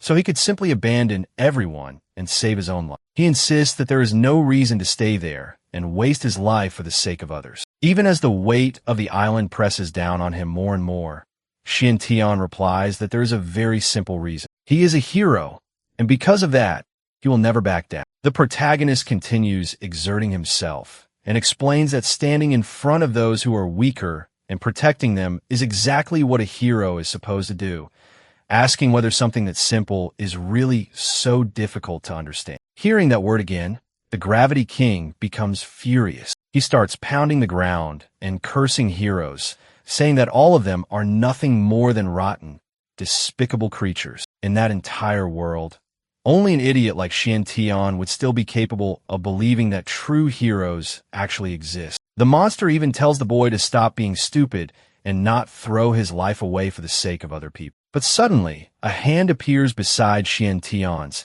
and begins helping him support the island again. Yin Shu has returned. She tells the Gravity King that he is wrong, because although selfishness is part of human nature, being able to overcome that very nature is exactly what turns someone into a true hero. Xiantian is surprised to see her beside him again and asks why she came back when he had told her to leave. She replies that she did not return alone because she intends to bring everyone back with her. The protagonist is confused by those words until he notices more people approach. Siren appears accompanied by several heroes, telling the two of them to hold on because they are coming. Yun Shu then explains that she used her speed to contact the Heroes Association and requests that every available reinforcement be sent to help. The Water Witch takes command and warns that the situation is urgent, ordering everyone to channel their energy into Shining Star and Xiantian. The heroes immediately obey, and several beams of energy begin converging toward the two siblings, increasing the force they can exert against the island. With those reinforcements, Xiantian and Yun Shu continue struggling to stop the fall, but the pressure is still enormous. Some of the heroes begin shouting that they cannot hold on much longer, while others try to encourage the group, saying that it is just one enormous chunk of rock and that they only need to push a little harder to force it back up. Everyone continues pushing themselves to the limit, but Summer Island keeps descending toward the ocean. Siren realizes that they are losing the struggle and shouts in alarm that the island is going to fall, leaving the other heroes desperate. However, just when it seems there is no longer any way to prevent the impact, the island suddenly stops, only 1 centimeter above the water. Everyone is completely stunned, and some even begin wondering whether it was some kind of miracle. Xiantian also finds the sudden change strange and begins to suspect that something is going on. At that moment, the Gravity King appears completely exhausted among the rocks and tells the protagonist not to misunderstand. Breathing heavily, he says that he is helping only Xiantian, not those hypocritical heroes. After using the little strength he has left to help stop the fall, the monster collapses to the ground. Xiantian simply smiles and tells him he can say whatever he wants. But shortly afterward, the protagonist himself reaches his limit. Completely drained after everything he has just done, he loses his balance and falls from the island toward the sea. Yun Shu sees her brother falling and tries to reach him, calling out to him.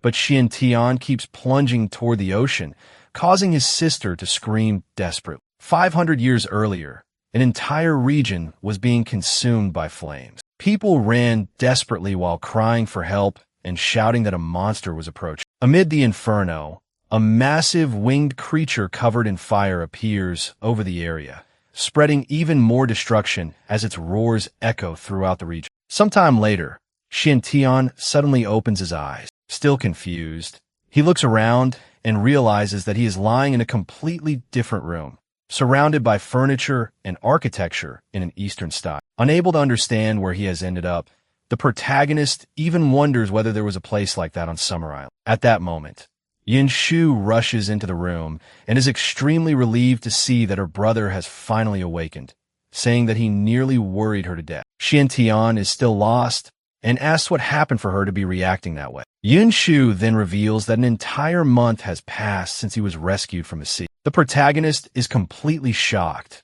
repeating that he was unconscious for a whole month. His sister explains that when Siren found Xiantian at the bottom of the ocean, his breathing was extremely weak, and even the doctors believed there might no longer be any way to save him. Fortunately, sometime later, a Taoist priest appeared at the hospital, claiming that his family had a way to heal Xiantian. Since the doctors had practically run out of options, they decided to trust him and try that method. After hearing the whole story, the protagonist begins to understand why he woke up in such a different place, but he immediately remembers something even more important. He looks at Yunshu and asks what happened to the Gravity King. Yunshu reassures her brother, saying that he does not need to worry about the Gravity King because the monster now has a proper place to stay. As he looks at her, Xiantian realizes that his sister has changed quite a bit during that single moment. Yunshu is noticeably thinner, worn out, and exhausted, making it clear that she went through some difficult days while he remained unconscious.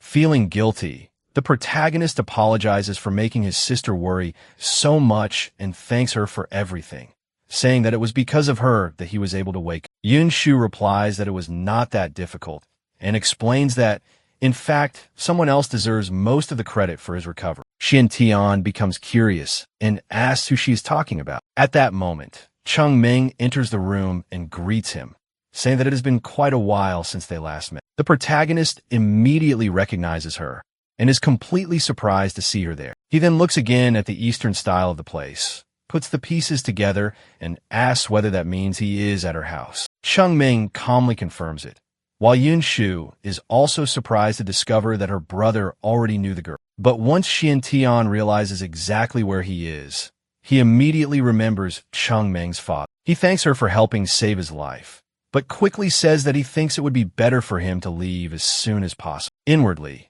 the protagonist can only think that if that overprotective father finds him inside his daughter's house again, this time there might not even be a whole body left to tell the story. Chengming, however, replies somewhat awkwardly that even if he wants to leave, he cannot, and the reason is simple. Her father himself gave the order. Before Xiantian can understand what is happening, Zhao Xiu appears behind him and calmly greets him. The man even takes the opportunity to tease him, introducing himself as that old-fashioned, overprotective father who is currently hosting the protagonist and apologizing for the terrible hospitality. Xiantian is left speechless when he realizes that Zhao Xiu probably heard exactly what he was thinking. Sometime later, Zhao Xiu personally checks the protagonist's condition and after taking his pulse concludes that he is already stable and no longer in danger. However, Xiantian still lost an enormous amount of energy, and at this rate, it will probably take another month for him to recover completely. Because of that,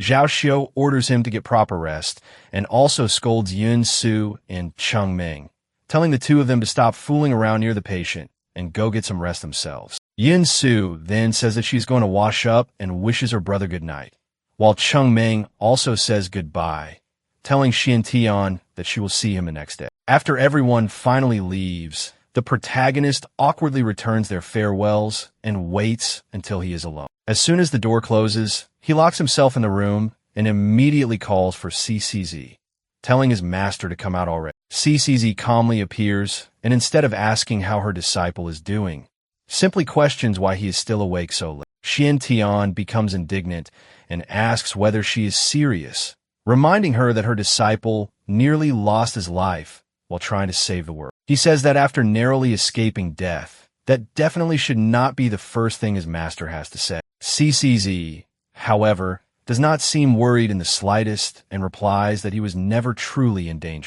She explains that the reason Xiantian remained unconscious for so long was not because of some fatal injury, but because he absorbed an absurd amount of spiritual energy all at once. In fact, because of the protagonist, practically all the spiritual energy on Summer Island was drained, and it will probably take at least half a year for the place to recover what it lost. Xiantian is shocked to hear this and asks whether he really absorbed enough energy to drain an entire island for 6 months. CCZ then says that if he does not believe her, all he has to do is sit down and try and meditate. All that residual spiritual energy should still be accumulated inside his body. Although it entered his body in a completely chaotic manner, that enormous amount of energy ended up cleansing and opening his meridians, allowing his cultivation to advance even further while he was unconscious. Thanks to that, Xiantian has already reached the peak of the foundation establishment stage. The protagonist becomes extremely excited when he discovers that his trip to Summer Island ended up bringing such a huge surprise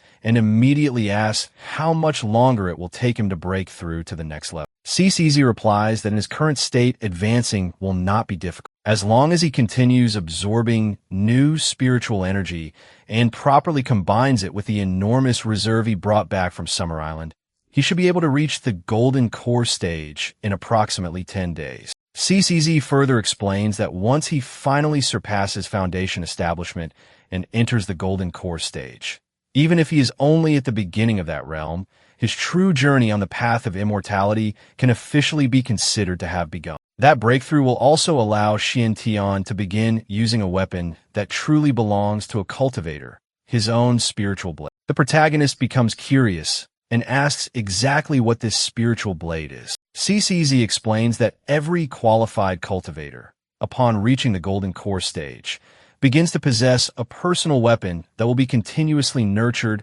refined, and tempered alongside. As the cultivator grows stronger, the weapon also becomes increasingly powerful. When a spiritual blade is properly cultivated, its master can reach a level of power capable of moving mountains and rivers and even destroying the heavens and the earth. After hearing this, Xiantian immediately becomes excited and asks what they are still waiting for, saying that he wants to begin training that very instant. CCZ is pleased by her disciple's enthusiasm and says that this is exactly the attitude she likes to see. However, while they're talking, Zhao Shu is listening to everything from outside. CCZ continues, saying that they were quite lucky because Mount Wudong can also be considered a blessed land rich in spiritual energy. Because of that, she knows a nearby place where Xiantian will be able to cultivate much more effectively. After hearing all of this, Zhao Shu exclaims that it really was that brat who had been up to something. CCZ then asks whether he is ready. Xiantian immediately confirms and excitedly announces that it is time to begin cultivating. They then start moving quietly, and CCZ tells Xiantian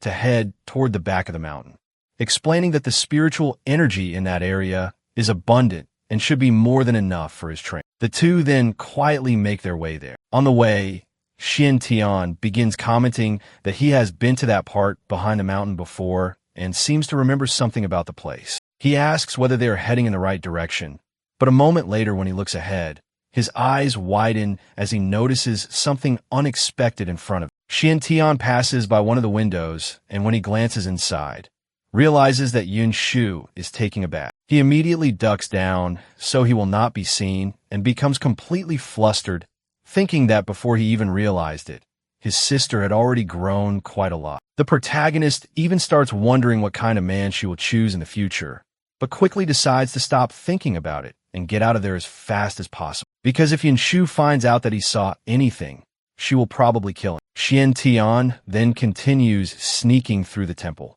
but suddenly stops when he hears a death threat. In reality, it is Qing Ming who is asleep and threatening to kill someone in her dreams. Realizing that it is only that, the protagonist lets out a relieved sigh, and the girl begins moving around in her sleep while muttering threats, asking someone where they think they are running off to, and saying that she is going to kill them. She turns over in bed again and keeps talking about eliminating her target and completing a mission, putting Xiantian in yet another extremely awkward situation. Not even knowing where to look, he becomes so nervous that his nose starts bleeding and decides that he has already seen more than he should have. The protagonist then runs away before the girl wakes up, without him realizing it. However, Zhao Xiu has already noticed the strange movement and watches Xiantian heading toward the back of the mountain. A short while later, Xiantian and Shishiji finally arrive at a hidden area near a large waterfall. The protagonist asks whether this is really the place they were looking for, and his master confirms it, surprised by the enormous amount of spiritual energy concentrated in the area. Xiantian immediately understands why the Dongfang family chose to live on that mountain for so long, while Shishiji remarks that the place can truly be considered a blessed land. But the protagonist does not want to waste any more time talking and says that cultivation is more important. Xiantian then positions himself near the source and begins meditating. Following his master's instructions, he first needs to feel the pulsations of the spiritual energy around him and guide that energy through his body for one complete cycle. Only after that can he condense all the energy he previously absorbed on Summer Island inside his dantian and then circulate it for another 36 cycles. At first, everything goes exactly as it should. Xian Tian notices that his breathing is extremely steady and thinks that if he can maintain that rhythm, the process will probably proceed without any problems. He remains focused, guiding the energy through his body. But before he can even complete the first cycle, the same enormous bird from before appears in his consciousness, charging toward him as though it wants to devour him. Xian Tian's concentration immediately collapses and his breathing becomes completely chaotic. Shishiji notices at once and asks what happened for his energy flow to suddenly become so unstable. Still panting, the protagonist replies that he does not know either. Everything had been going perfectly, and he had not even finished circulating the energy once when those red eyes suddenly appeared in front of him, seemingly belonging to a monster that wanted to swallow him whole. Shishiji is intrigued because she has never heard of anything like this before. As far as she knows, no other cultivator has ever experienced such a strange situation during cultivation. However, before she can reach any conclusion, a voice comes from behind them asking whether Xian Tian has already encountered that creature. The protagonist turns around in surprise and realizes that Zhao Su followed him there. Zhao Su remarks that if Xian Tian has already encountered it, then the situation will be even easier to explain. He reveals that what the protagonist just saw is the shadow of a monster sealed inside that spiritual spring. The seal keeping it imprisoned has begun to loosen, allowing the creature to devour the chaotic spiritual energy in the area. And that is exactly why Xian Tian was unable to absorb the energy there normally.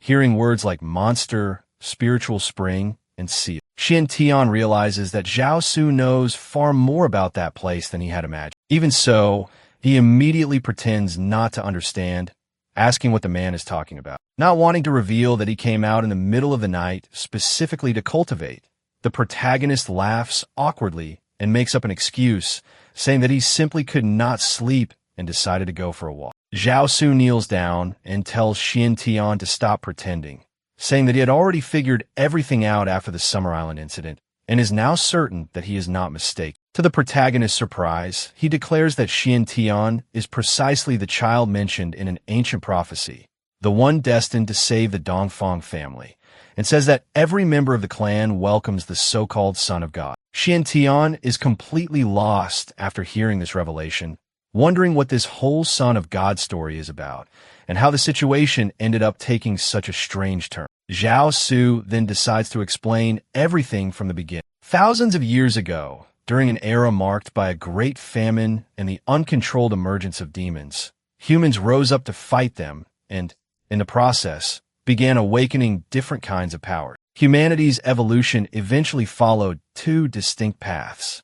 On one side were those who were naturally gifted and relied on their awakened abilities to fight, becoming the predecessors of today's superheroes. On the other side were those who learned to harness the natural energies of the world for battle, and these were the ancestors of the Dongfang family, remembered in history as great immortals. Hearing this, Xian Tian immediately speaks to Shi Zizi mentally and asks whether Zhao Su is talking about cultivation, because that would mean other cultivators existed in that world long ago. His master replies that she never said he was the only immortal cultivator in existence, and tells her disciple to simply keep listening, because anything he still does not understand can be explained afterward. Zhao Su continues, saying that for thousands of years the two groups fought side by side against the demons. When that long war finally ended, the leaders of the two factions signed a peace treaty and divided their territories, drawing a border to prevent further conflict. For approximately 1,000 years, the world remained relatively peaceful, but the two sides had completely different views of existence. Superpower users believed that humanity should conquer the heavens and claim the world for itself, while cultivators believed that all things possess spiritual energy and should coexist as equals. Because of these differences, small clashes between the two factions continued for centuries until another war was on the verge of breaking out. To prevent countless lives from being destroyed again, the more pacifistic cultivators decided to open a new realm and voluntarily abandon that world. Hearing this part of the story, the protagonist looks at Shi Zizi, who simply remains silent. Zhao Su then reveals that his ancestor, Dongfang Tianjun, was one of the exceptions and chose to stay behind. However, Even after remaining there, Tianjun understood that as long as his descendants continued following the ideals of cultivation, they would hardly be accepted by superpower users. The events that followed confirmed his fears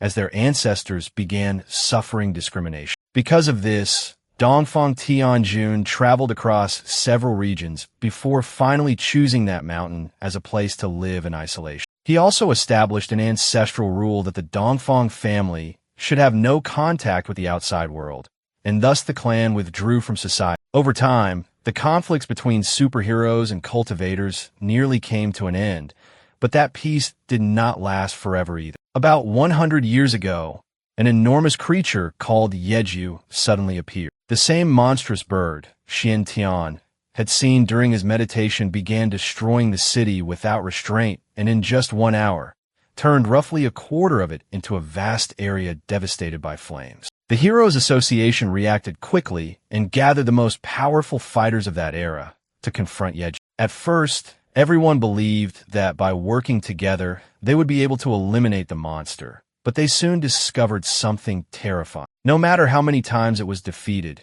Yeju kept coming back to life, and every time it resurrected, its strength increased even further. Little by little, the heroes began losing ground until they were completely defeated, and fear and despair took hold of everyone. At the most critical moment of the battle, the ancestors of the Dongfang family, who had been watching everything from afar, finally realized the creature's true intention. Yeju had not appeared by chance, but was heading directly toward the Dongfang family and their spiritual spring. Hearing that name, Xiantian mentally asked, Shi, what exactly a spiritual spring is. His master explains that this is the name given to places where spiritual energy is heavily concentrated, energy that can be understood as the power of the earth itself and one of the origins of all life. This energy flows throughout the world like an enormous river, spreading everywhere. However, unlike water, it does not simply flow into the ocean, evaporate, and return as rain in a constant cycle. As it flows, spiritual energy accumulates far more heavily in certain regions than in others, and places with such enormous concentrations can also be called spiritual springs. Shi reveals that Summer Island itself was one of those places, which is precisely why Xiantian was able to absorb such an absurd amount of energy during the battle against the Gravity King. The protagonist finally understands and concludes that if Yeju was after the spiritual spring, then it was probably able to resurrect countless times because it kept absorbing that enormous amount of energy. Zhao Xiao confirms that this is exactly the case. He explains that although his ancestors chose to live in isolation, they also had interests of their own. Dongfang Tianjun altered the natural flow of spiritual energy in that region and caused a much greater amount of it to gather around Mount Wudong to make cultivation easier for the family. However, it was precisely this enormous concentration that ended up attracting Yeju. Zhao Xiao admits that, in a way, the great catastrophe that occurred 100 years ago was caused by the Dongfang family itself. Fortunately, however, it was also thanks to their ancestors that the creature was eventually contained and sealed. Zhao Xiao continues explaining that after a fierce battle, and with the help of the superheroes of that era, his ancestor finally managed to sever the veins that supplied the region with spiritual energy. Without that source to continue strengthening itself, Yeju was weakened and ultimately sealed inside the spiritual spring, which had already been nearly exhausted. Hearing this, Shi finally understands why the spiritual energy in that place disappeared so quickly whenever Xiantian cultivated. In reality, the Dongfang family's own ancestors had cut off the region's energy supply to prevent the monster from continuing to recover. The protagonist then asks whether the enormous bird that appeared in his consciousness while he was cultivating was truly Yeju, and Zhao Xiao confirms. He explains that after sealing the monster, his ancestor eventually died, but before doing so, he left behind a prophecy. According to him, 100 years later, the spiritual energy that had been interrupted would begin flowing again, and with it, the monster sealed inside the spiritual spring would also begin to awake. However, at that same time, someone capable of preventing the tragedy would appear, a person from outside the Dongfang clan who despite still having a relatively low cultivation level, will be able to comprehend cultivation methods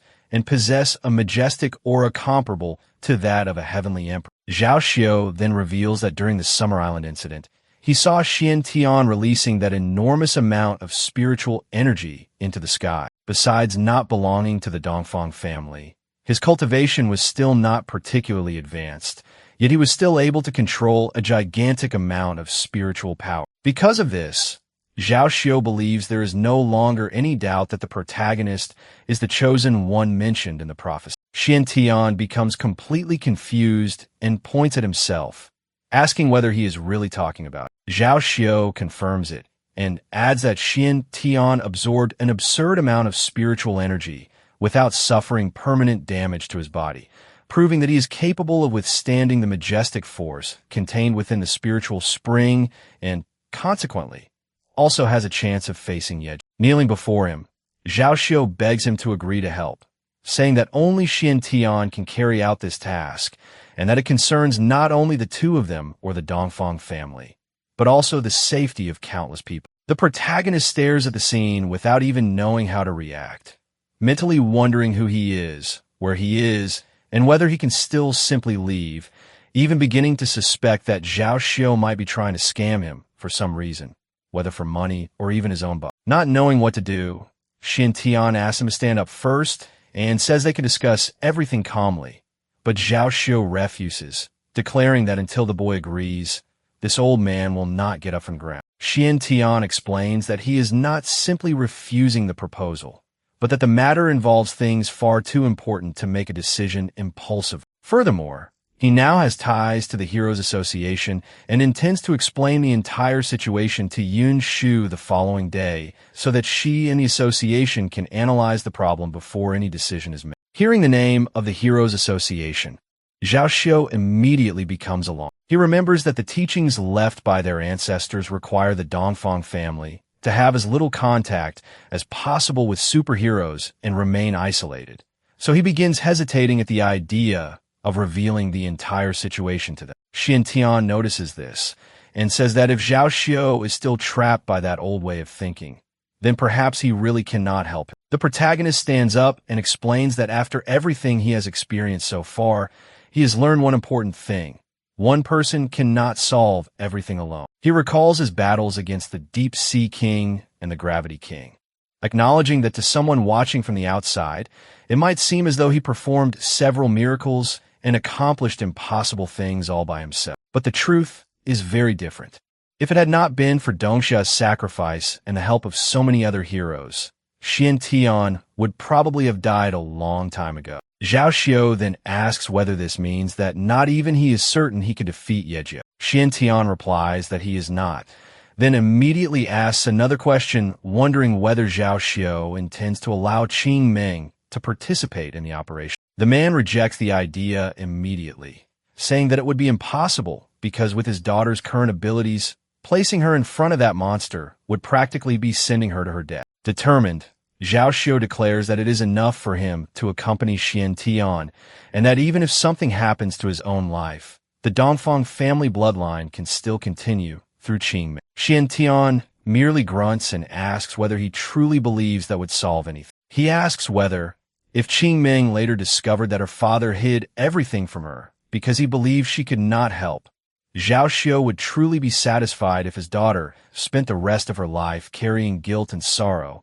because she had not been by his side. Zhao Xiao has no answer, and Xian Tian continues saying that he wants to protect Qing Meng precisely because he cares about her. But he should understand that Qing Meng herself probably feels exactly the same way about her father. The protagonist then asks why anyone necessarily has to die if there is a possibility of solving everything and having everyone return alive. To him, the ancient teachings and the prejudice between cultivators and superheroes should not be more important than finding a solution to that threat. Xian Tian makes it clear that he has no intention of watching someone fall before his eyes again, not even one more time. His words leave Zhao Xiao completely stunned, and he simply stares at the protagonist while once again thinking about that so-called son of heaven. Later that night, an alarm clock rings and Qing Meng, who had been sleeping, opens her eyes. The girl quickly gets up and secretly leaves her room, moving silently through the corridors.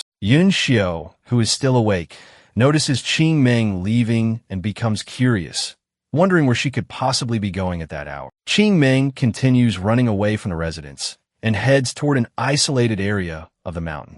Someone is already waiting for her there. When he sees her approaching, Yun Xiao smiles and says that he knew she would eventually show up and that deep down he was certain she would agree to help. The man then looks directly at Qing Ming and calls her his little sister, 10 years earlier at the Dongfang family residence. A tragedy deeply affected Qing Ming and Yun Xiao. Their mother stops breathing, and as little Qing Ming desperately calls out to her, Zhao Xiao orders one of the servants to take his children out of the room. Shortly afterwards, some of the servants begin lamenting the woman's early death and mention that there was a doctor at Yamashita Hospital with an extremely effective superpower for treating that kind of illness. In their opinion, if the family had gone down the mountain and sought out that man earlier, perhaps she could still have been saved. The servant immediately tells everyone to be quiet, reminding them that members of the Dongfang family are forbidden from leaving the mountain and that it would be better not to let Zhao Xiao hear that kind of conversation. When they notice the housekeeper approaching,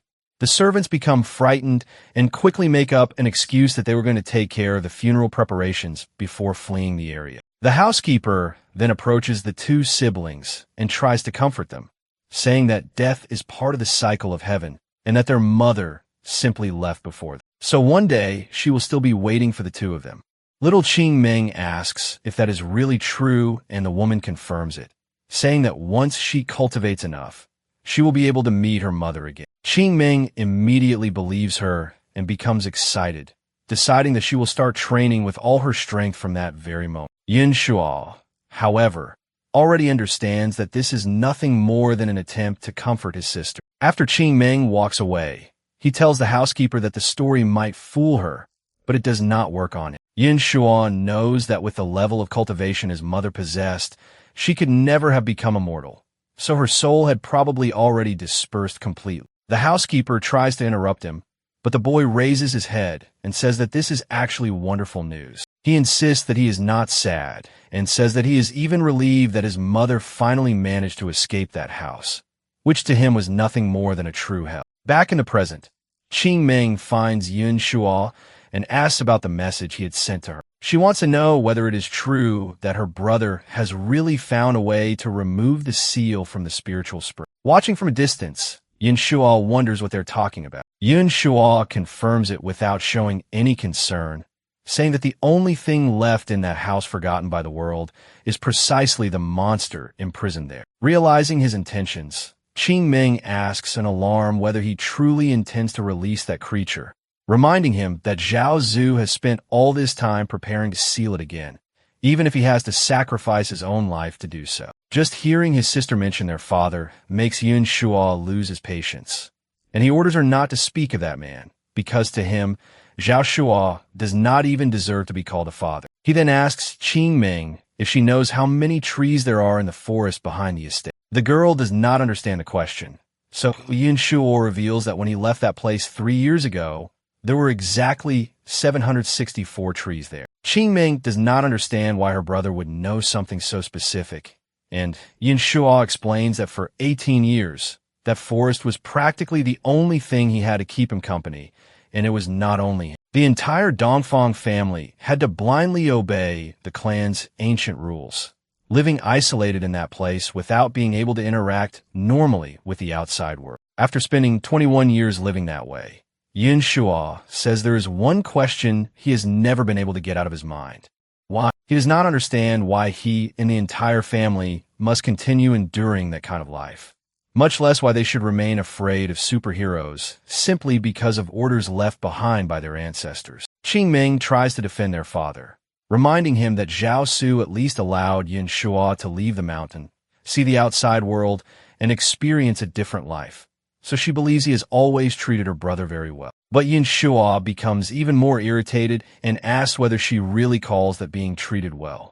To him, Zhao Xiao merely granted him something that every ordinary person outside already possesses from birth, the freedom to live normal. Yun Xiao then asks Qing Ming to remember their childhood, the mother who died tragically and the entire life they were forced to endure in that family. Finally, he asks whether his sister truly intends to follow the same path as their mother, remaining trapped by those rules for her entire life until death becomes the only way she can finally obtain freedom. The girl tries to calm her brother, but suddenly a voice appears, telling him to leave Qingming alone. Yin Shuo turns around in surprise and finds Shining Star standing at the top of a tree.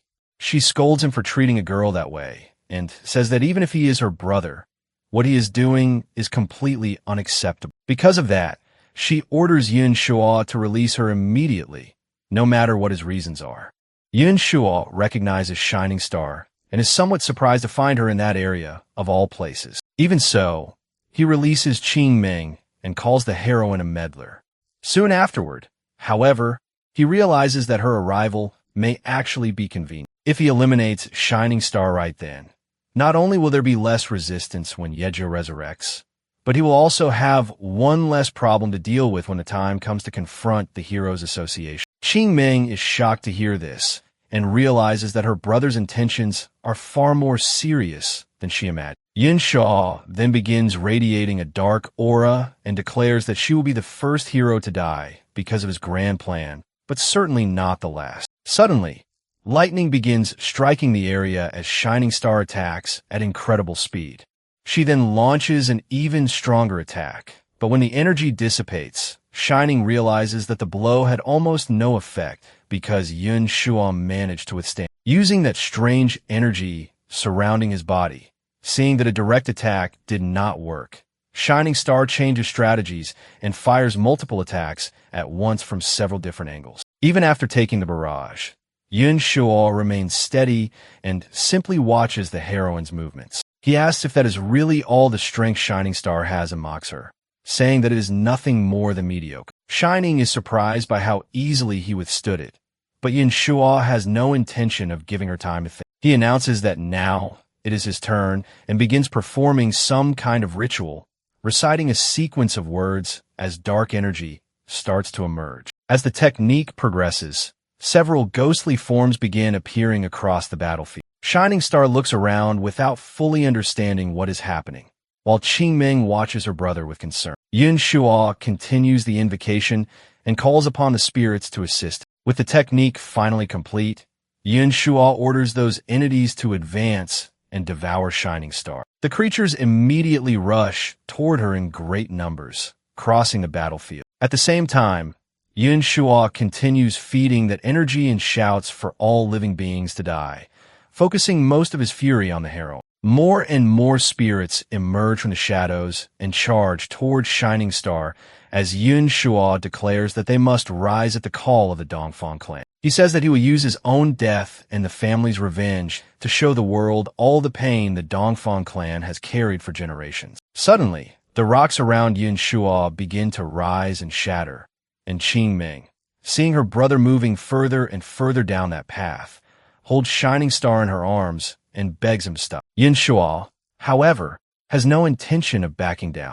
He asks contemptuously whether his sister expects him to repay all the injustices he suffered with kindness, and if so, how he is supposed to repay those who were actually kind to him. He then releases even more power, sending the two of them flying. Yin Shuo resumes the ritual and summons a colossal skull made of energy. He orders the technique to finish Shining Star once and for all and launches a massive attack at her. Qingming screams for her brother when she realizes what he is doing, while Yin Shuo also understands that she will not be able to avoid the attack in time. However, before the technique can hit her, Xian Tian appears and uses the cloud-piercing finger, causing his attack to directly disperse Yin Shuo's energy. Both Qingming and Yin Shuo are surprised to see the attack destroyed. Soon afterward, Xian Tian lands at the scene, and Yin Shuo immediately recognizes her older brother. On the other side, Yin Shuo is even more shocked. In his thoughts, he realizes that Xian Tian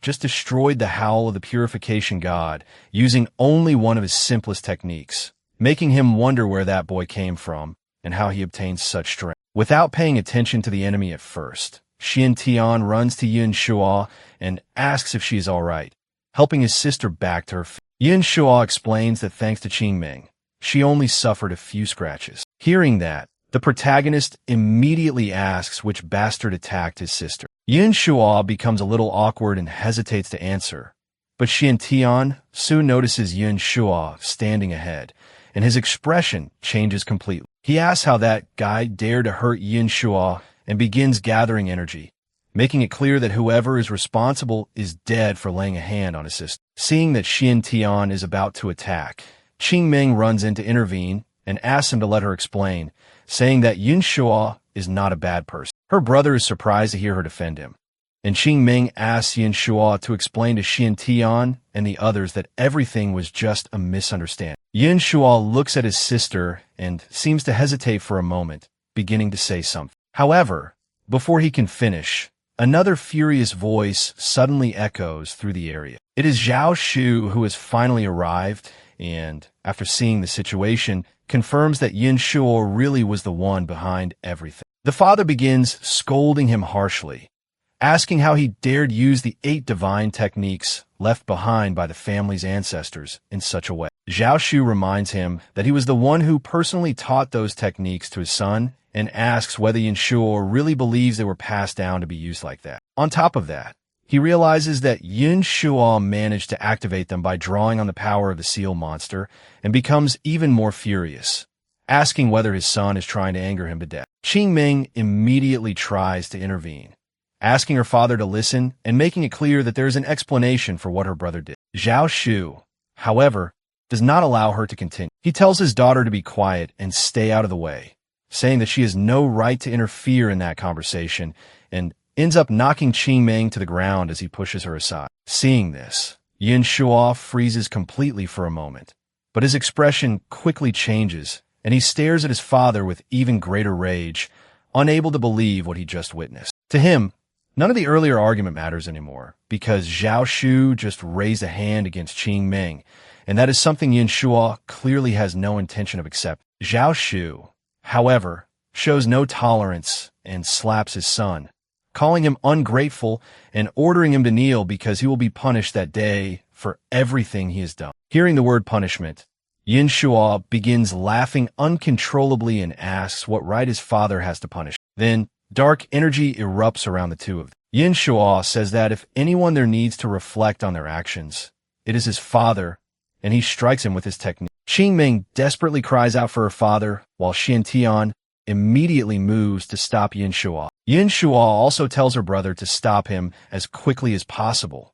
but Yin Shua creates an energy barrier, saying that he had better not even try to come any closer. The protagonist becomes irritated, and soon, Fiery and Mainyang also appear to block his path. Fiery tells Xian Tian to stop while he still can, and Mainyang warns that he will not take another step. Xian Tian releases his energy and asks whether they really intend to stop him, but Yin Shua makes it clear that reaching him will not be so easy, even asking whether the protagonist is really that desperate to save that old man. Xian Tian keeps trying to advance, while Yin Shua looks at Zhao Su and calls him a stubborn, outdated, and useless old man. He then says that if Xian Tian wants him so badly, he can have him, and throws his own father toward the protagonist. Xian Tian manages to catch him before he falls, while Qing Ming once again cries out for Zhao Su. Furious, the protagonist calls Yin Shua a bastard, but the young man simply tells him not to get so worked up and announces that their fight will end there for the night because they will meet again. Fiery also mockingly says goodbye to Xian Tian, while Mei Nyang says that she will miss. Before leaving, Yin Shua turns his attention back to Qing Ming and says that since she has no intention of helping him, he will no longer insist. However, after what happened that night, he believes his sister should finally have understood one important thing. Among the Dongfang family's 8 great divine techniques, Fate Reversal is the one capable of producing the most extreme results. Qing Ming is surprised to hear that, but Yin Shua offers no further explanation. Mei Nyang then begins using a technique to leave the area, while Xian Tian tries to chase them and shouts for them not to dare run away. However, dark energy spreads around Yin Shua and his allies, preventing the protagonist from reaching. Yin Shua says that they will meet again and warns that next time, Xian Tian will not be so lucky. Laughing as he leaves with Fiery and Mei Nyang, he offers one final provocation, saying that this will happen if fate allows. Later, at the Dongfang family residence, Xing Xian arrives looking for Yin Shuo and immediately becomes worried when she sees her injuries. She asks why after such a huge incident, Yin Shuo did not contact her so she could take her into the city for treatment. Yin Shuo reassures her friend, explaining that she only suffered a few scratches and that the person truly in serious condition is the owner of the residence, Dongfang Zhaosu. She explains that Zhaosu's condition is deteriorating rapidly and that he needs continuous treatment. Even with all the care he is receiving, Yin Shuo fears that in his current condition, he may not even make it through the next day. Xing Xian is shocked to learn that the situation is so serious, and Yin Shuo explains that this is precisely why she needs to stay there and stand guard. With Zhao Su in that condition, someone might take advantage of the opportunity to attack again, so she has no intention of leaving the family unprotected. After that, Yin Shuo stands up and asks Xing Xian how the association president and the other heroes are doing. At that moment, Siren arrives with the others informing Xing Xian that she did as requested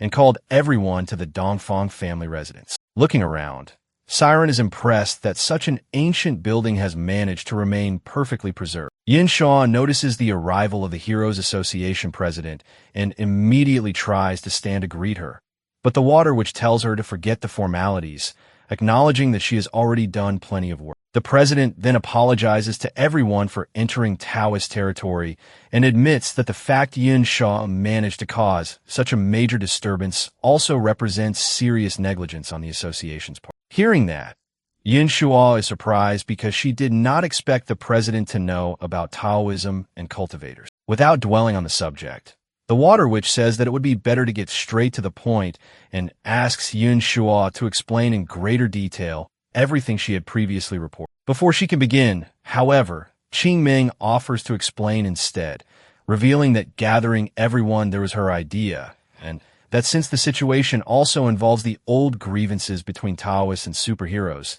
it will probably be easier if she tells the whole story herself. Inwardly, Qing Ming apologizes to her father for breaking the family rules, but she knows that at that moment, only the Heroes Association possesses enough strength to help them. The president agrees and listens to the entire story. About an hour later, after Qing Ming finishes explaining everything, the water witch understands that Yin Shuo intends to remove Yejio's seal and realizes that this also explains the earlier theft. Qing Ming is shocked to discover that her brother stole information from the association. So the president explains that during the chaos caused by the Gravity King, enemies took advantage of the situation to attack headquarters. They managed to defeat the intruders, but part of the data stored on the central computer was copied. Until then, she had not understood why anyone would be interested specifically in information about the local geography and historical records of that region. But now everything suggests that Yin Shuo stole those documents because of his plan to resurrect the monster. Qing Ming asks whether the association still has copies of those files,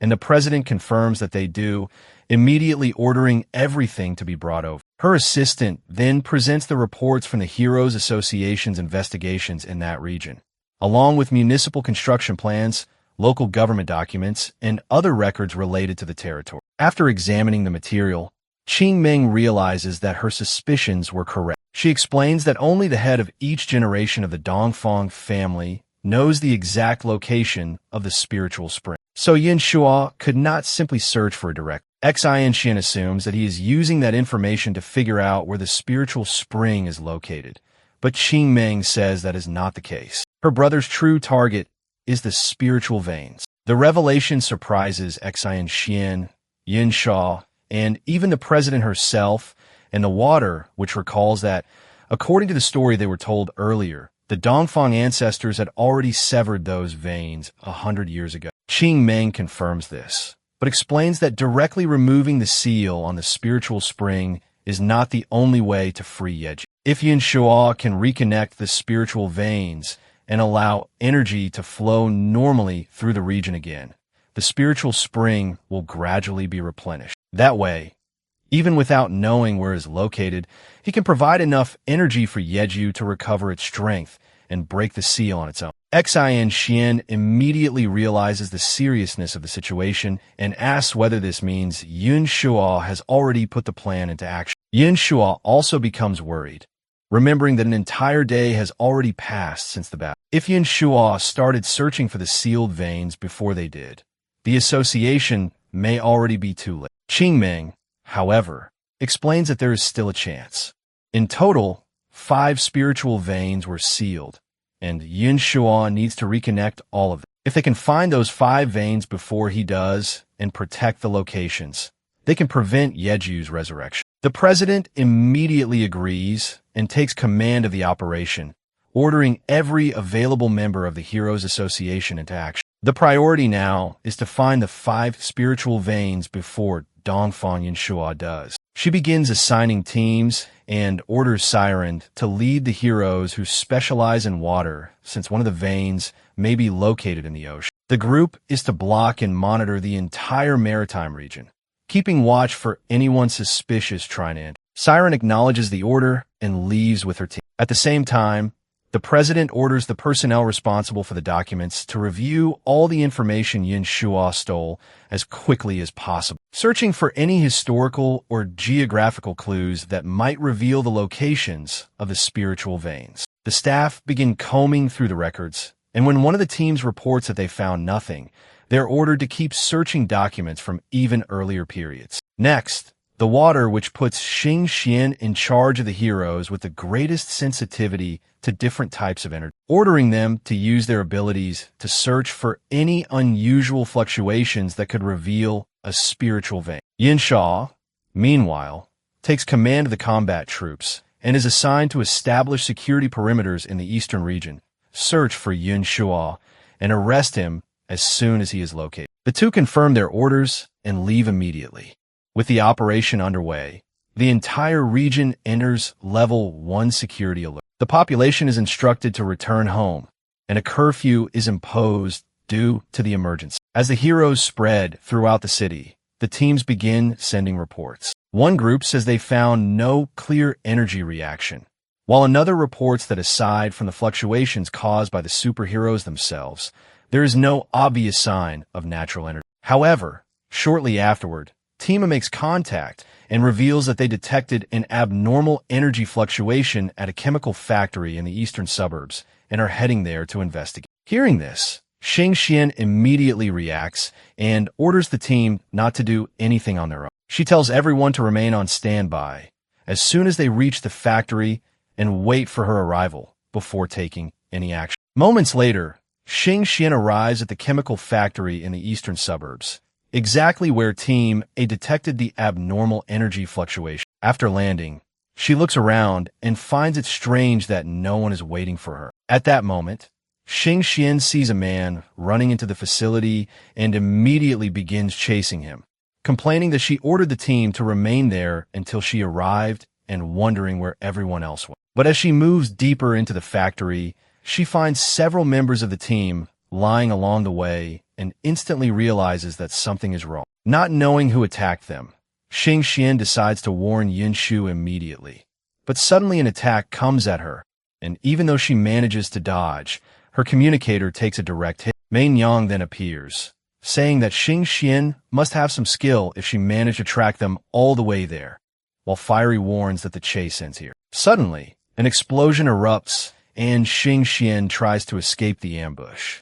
Several more explosions begin going off as Xing Xian keeps running desperately. Suddenly, Main Yang appears in front of her and launches an attack, and with no other choice, Xing Xian raises a large psychic barrier around her body, managing to block several consecutive impacts. Main Yang is surprised to discover that the girl possesses psychic abilities, while Fiery recognizes Xing Xian as the daughter of the missing psychic hero, Neon Dongxia. In reality, the psychic power she is using at that moment comes from a resource provided by the Heroes Association's Department of Science and Technology. Fiery then looks at Yunshua, who is also there, and remarks that he remembers Neon Dongxia helping him the past. Since Xing Xian is the daughter of his former benefactor, he asks whether Yunshua intends to talk to her for a while. Hearing that, Xing Xian immediately asks if he knows her father, but Yunshua shows complete indifference and says he is not interested. His priority at that moment is breaking the seal of the first spiritual vein. Before leaving, he tells Fiery and Main Yang to stop playing around and kill Xing Xian before he returns. Yunxuo then walks away to continue his plan, while Fiery comments that their boss really is a heartless man. He apologizes to the girl, saying that he can only feel sorry for her for working for someone so cold, but then covers his body in flames and tells Xingxian to die. Fiery begins spreading violently around Xingxian, and Fiery starts using one of the 10 moves of the fire god, the flaming hammer. A massive hammer formed from flames appears and crashes directly down on Xingxian, who reinforces her psychic barrier to withstand the impact. However, she immediately feels the overwhelming power of the blow and realizes that if this continues, her shield will not hold. Cracks begin spreading across the barrier until it finally reaches its limit. Knowing that she cannot die there before informing Yunxuo and the others about the first spiritual vein, Xingxian makes a decision at the last second and detonates her own psychic shield. The explosion rebounds against the force of the attack and throws her body out of the flaming hammer's range, allowing her to avoid taking the full hit, although she ends up falling injured to the ground. Manhwa realizes exactly what she did and remarks that at the last moment, Xingxian deliberately exploded her own barrier to use the impact to launch herself out of the attack's range. Impressed by the girl's persistence, Manhwa approaches, places her foot on her to pin her against the ground, and says with satisfaction that she likes women who are this resilient. Chun Xingxian then falls under Manhwa's illusion. With a provocative demeanor, she approaches and tells the two of them to get to know each other better. And under the effect, Xingxian begins responding in a dazed voice that she will give her everything she has. Manhwa then continues guiding the situation, telling her to relax and give her everything, including her own life. But in the next instant, Xingxian forcibly breaks free and immediately counters with the cloud-piercing finger, catching Manhwa by surprise. The villain cannot understand how the girl managed to break her illusion, and Fiery even mocks her, saying that cheap trick only works on certain people. Seeing that Xingxian intends to escape, Manhwa remarks that the little princess wants to run away and concludes that there is no point trying to handle this gently anymore. For Xingxian, the situation is already clear. In terms of direct combat and speed, she has no way to defeat or escape from the two. So, with no other option, the girl decides to bet everything on one last resort and thinks that Xiantian needs to notice the message. With that, she uses the cloud-piercing finger again, firing the technique as a signal while being pursued, hoping that he will understand the warning. Elsewhere, Xiantian senses a very faint spiritual fluctuation and immediately finds the aura strange. To him, it can only be Xingxian using the cloud-piercing finger, and what is even stranger is that she resorted to that technique instead of her own psychic powers. The protagonist immediately concludes that she must be in danger and is using this method to get his attention. Without wasting any time, he tells Xingming to take over Zhao Xu's treatment because Xingxian is in trouble and rushes off to rescue her. Xingming is left completely confused while Xiantian shoots through the sky, thinking that Xingxian has to hold on until he arrives. Elsewhere, Dongfang Yunxuo finally puts his plan into action. Watching the energy reaction, he gives the order to begin and quickly realizes that he was right. The first spiritual vein really was hidden there. Back on Xingxian's side, the situation becomes even worse. After the impact, she falls injured to the ground and can barely stay on her feet. Manhwa looks down at her with a cold smile and warns that, with the next attack, she will send her straight to hell. Exhausted, surrounded by enemies, and unsure whether she can hold out until Xiantian arrives, Xingxian can only wonder if she is really going to die there. Even while cornered and thinking that everything might end there, Chun Xingxian refuses to give up. She steadies herself on her feet once again and remembers that she is the daughter of the psychic hero.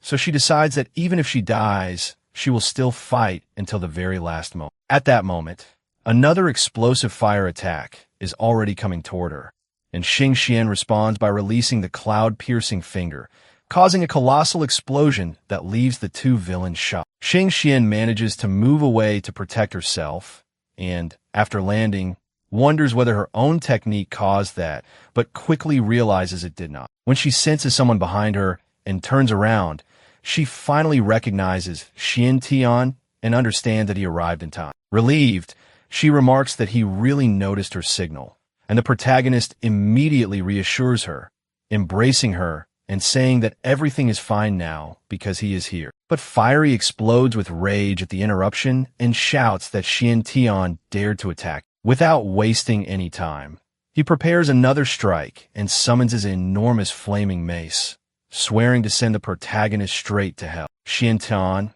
however, faces the attack without flinching and immediately realizes that the enemy fights with fire. Because of that, he says that it was a good thing he brought that ally specifically for a situation like this. The Deep Sea King immediately appears, looks at Fiery, and even mockingly praises his flames, as though he has finally found someone at least somewhat interesting. The enemy barely understands what is happening before he is overwhelmed by Xiao Hai's counterattack, as the Deep Sea King uses the Sea King's advance and slams into him with tremendous force, sending him flying while he screams in pain. After that, Xiao Hai ends the exchange by saying that it is already over. With Fiery knocked down, Xiantian praises Xiao Hai's work, and Xingxuan is surprised to see him there. The protagonist then explains that he suspected he might end up encountering Dongfang Yunxua, and if that happened, he would not be able to deal with all the other enemies at the same time on his own, which is why he asked Xiao Hai to accompany him. Meanwhile, Fiery gets back up in a rage, complaining that Xiantian ruined his fun,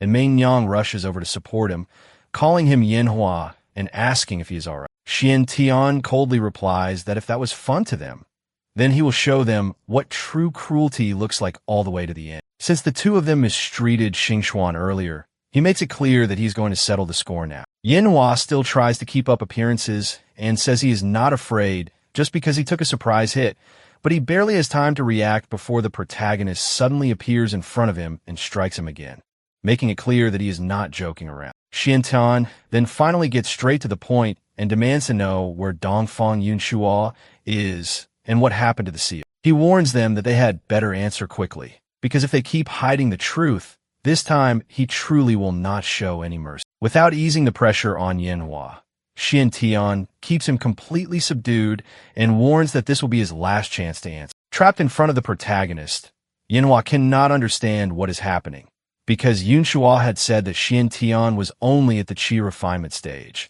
yet his speed and strength are far beyond his own. Seeing her companion being pressured, Mei Yang becomes irritated at being completely ignored and charges at Xiantian, shouting for him to let Yanhua go. However, when her attack strikes the protagonist, nothing happens. The woman is shocked to realize this, because not even Yunxua could withstand it in that manner. Watching from a distance, Xingxuan begins to worry and asks whether Xiantian will end up passing out again after releasing such a huge amount of spiritual energy. Xiao Hai reassures her, explaining that on Summer Island, the protagonist only lost consciousness because his body was still unable to adapt to the absurd amount of energy he had absorbed. Furthermore, that stored power does not fully belong to Xiantian yet. So for now, one of the few things he can do with it is release it out. The problem is that every time he does this, part of that energy is lost and can no longer be absorbed in the future. On the other hand, releasing it also reduces the pressure on his body, almost like someone who has eaten too much and feels some relief after hiccup. Xingxuan finally understands, but Xiao Hai watches all that energy with different thoughts, imagining that when the time comes to devour Xiantian, all that power might end up becoming his. Meanwhile, the protagonist turns his attention back to Mei Yang and demands that she immediately reveal where Dongfang Yunxua is. Watching the scene, Yanhua says that Xiantian is seriously underestimating their loyalty. To him, if it were not for Yunxua, probably none of them would have survived until now. Refusing to give in, Yanhua begins trembling and gathers the last of his strength, shouting for Xiantian not to underestimate him as an enormous amount of flames begins erupting around his body. He then turns to Mei Yang and orders her to run. Before the woman can react, he violently pushes her away, causing Mei Yang to scream for him to stop. Yanhua then grabs onto Xiantian and asks whether the protagonist still wants to know so badly where Yunxua is. He says that he will finally tell him, but Xiantian will have to wait until the two of them meet in hell. Immediately afterward, Yanhua gathers all of his energy and activates one of the 10 moves of the fire god, nuclear self-destruction. A gigantic amount of fire begins concentrating around the two of them, and Xingxuan desperately screams for the protagonist when she realizes what is about to happen. She tries to run towards Xiantian, but Xiaohai grabs her and tells her to get back, asking if she has lost her mind. In the next instant, Yanhua's technique explodes with full force. The impact engulfs the entire area and destroys the surrounding terrain, while Xingxuan continues desperately calling out for Xiantian. Xiaohai manages to keep the girl away from the explosion, as the two watch the enormous mass of fire completely consume the place where Xiantian and Yanhua had been. When the explosion finally begins to fade and dust covers the entire area, Xingxuan is devastated, believing that the protagonist may have died because of her, while Xiaohai thinks that if Xiantian really has been eliminated, this would be the perfect opportunity to act against. Manhwa, meanwhile, also looks at the destruction and blames Xingxuan entirely, saying that Yanhua ended up dying because of her. Completely consumed by rage, the woman swears that she will fight Xingxuan to the very end. But before she can do anything, a voice suddenly says that Xiantian is fine. When the smoke finally begins to clear, two silhouettes appear inside the enormous crater left by the explosion. To everyone's surprise, Xiantian calmly walks out of the wreckage practically unharmed, still carrying an unconscious Yanhua. Manhwa and Xiaohai are completely shocked by the sight. Xiaohai cannot believe that the protagonist survived an explosion like that in such a condition, and even begins wondering whether Xiantian can still be considered a normal creature from Earth, mentally lamenting that he lost the opportunity he thought he had to act against. Irritated by this, he vents his frustration by repeatedly pounding the ground. Xingxuan, on the other hand, is extremely relieved and celebrates when she realizes that Xiantian really is alright. Manhwa simply cannot accept what she is seeing, because Yanhua's suicidal technique should have been devastating, yet apparently even that failed to seriously injure the protagonist. To her, it simply should not be possible. Xiantian continues carrying the injured Yanhua and tells Manhwa that their determination truly surprised. Because of that, he offers her one last way out. He will return Yanhua, so she can take him to receive treatment, since the man still has a chance of survival. But in exchange, Manhwa must reveal where Dongfang Yanchuo is. The woman hesitates at the proposal and can barely respond when a voice suddenly says that they no longer need to keep searching. At that very moment, a massive golden seal begins glowing, covered in energy, and soon a gigantic pillar of light erupts into the sky. Yanchuo announces that the seal has been broken, and the release of the first spiritual vein causes an explosion that makes the entire region tremble and sends rocks and debris flying everywhere. Realizing the danger, Xiantian tells Xingxuan to hold on to him and also grabs Xiaohai to get the two of them out of there, drawing a complaint from the Deep Sea King because of the very inappropriate place where the protagonist ended up grabbing him in the rush. After they manage to escape the initial explosion, Xingxuan asks what just happened, and Xiantian realizes that despite making it there, they were still one step behind the enemy. Yanchuo really did manage to break the first seal.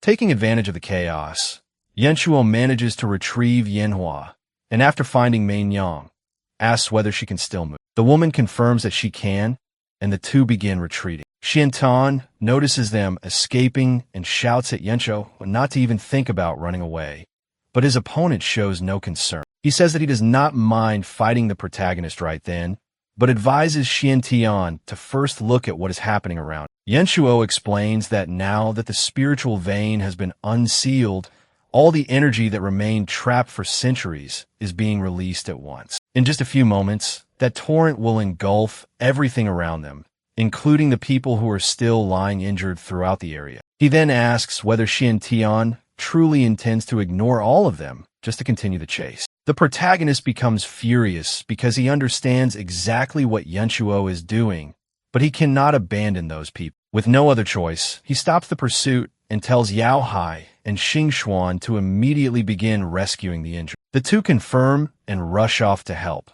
while the flow of energy continues destroying the area. Before disappearing, Yanchuo taunts Xiantian one last time, reminding him that this was only the first vein and that 4 other seals still remain. He challenges the protagonist to try stopping him if he can. Xiantian, while helping carry one of the injured people away from the area, angrily replies that Yanchuo can wait because before long, he will personally take him down. By 9 that night, all the chaos has already begun affecting the First People's Hospital. The corridors are packed with injured people brought in from the affected region, while doctors and nurses rush back and forth, trying to stop bleeding and deal with the sudden flood of patients. Some people even begin complaining, asking where the members of the Heroes Association are when such a major tragedy is happening, while others desperately beg for treatment. Xing Xuan and Yao Hai are also at the hospital after helping with the rescue. But suddenly the girl seems to think of something, quickly gets up, and tells Yao Hai to come with her. Without explaining why, she simply starts pulling him away, leaving the Deep Sea King completely confused and asking what she is doing. Later, Xian Tian finally returns alone to the Dongfang family residence. Yanchuo finds him and asks if her brother is back, but quickly notices from his appearance that he is completely exhausted. She asks whether Xing Xuan was really at the scene and whether anything went wrong. Xian Tian simply says no, hiding everything that happened at the factory. Yanchuo then asks if he is hungry and, thinking that her brother must need something to eat after a day like that, changes clothes in a matter of seconds, appearing fully prepared with an apron and cooking utensils to make him a late-night meal. Xian Tian, however, refuses and says that he is fine. He only wants a rest and asks Yanchuo not to stay up too late either. His sister agrees, but keeps looking at him, clearly sensing that something is wrong. Once he is alone, Shishi asks why he decided to hide the truth from Yanchuo when his sister was obviously worried about it. Xian Tian admits that he knows, but explains that he could not simply tell her that at that moment. He is not sure he could defeat Dongfang Yanchuo. If Yanchuo knew that, she would probably start following him everywhere and end up putting herself directly in the middle of that danger. To him, telling her the truth now would be practically the same as pushing his own sister into a fire. Shishi remarks that the two siblings are exactly alike because they care deeply about each other, yet neither of them can be completely honest. Even so, she reassures her disciple and says that Yanchuo's techniques are not impossible to deal with. What Xian Tian needs to do is discover the flaws within the 8 Taoist techniques. Hearing that, the protagonist immediately becomes interested and asks what kind of weaknesses those techniques have. Hey guys, if you enjoyed the video, leave a like, comment, and subscribe to the channel so you don't miss new content. Thank you.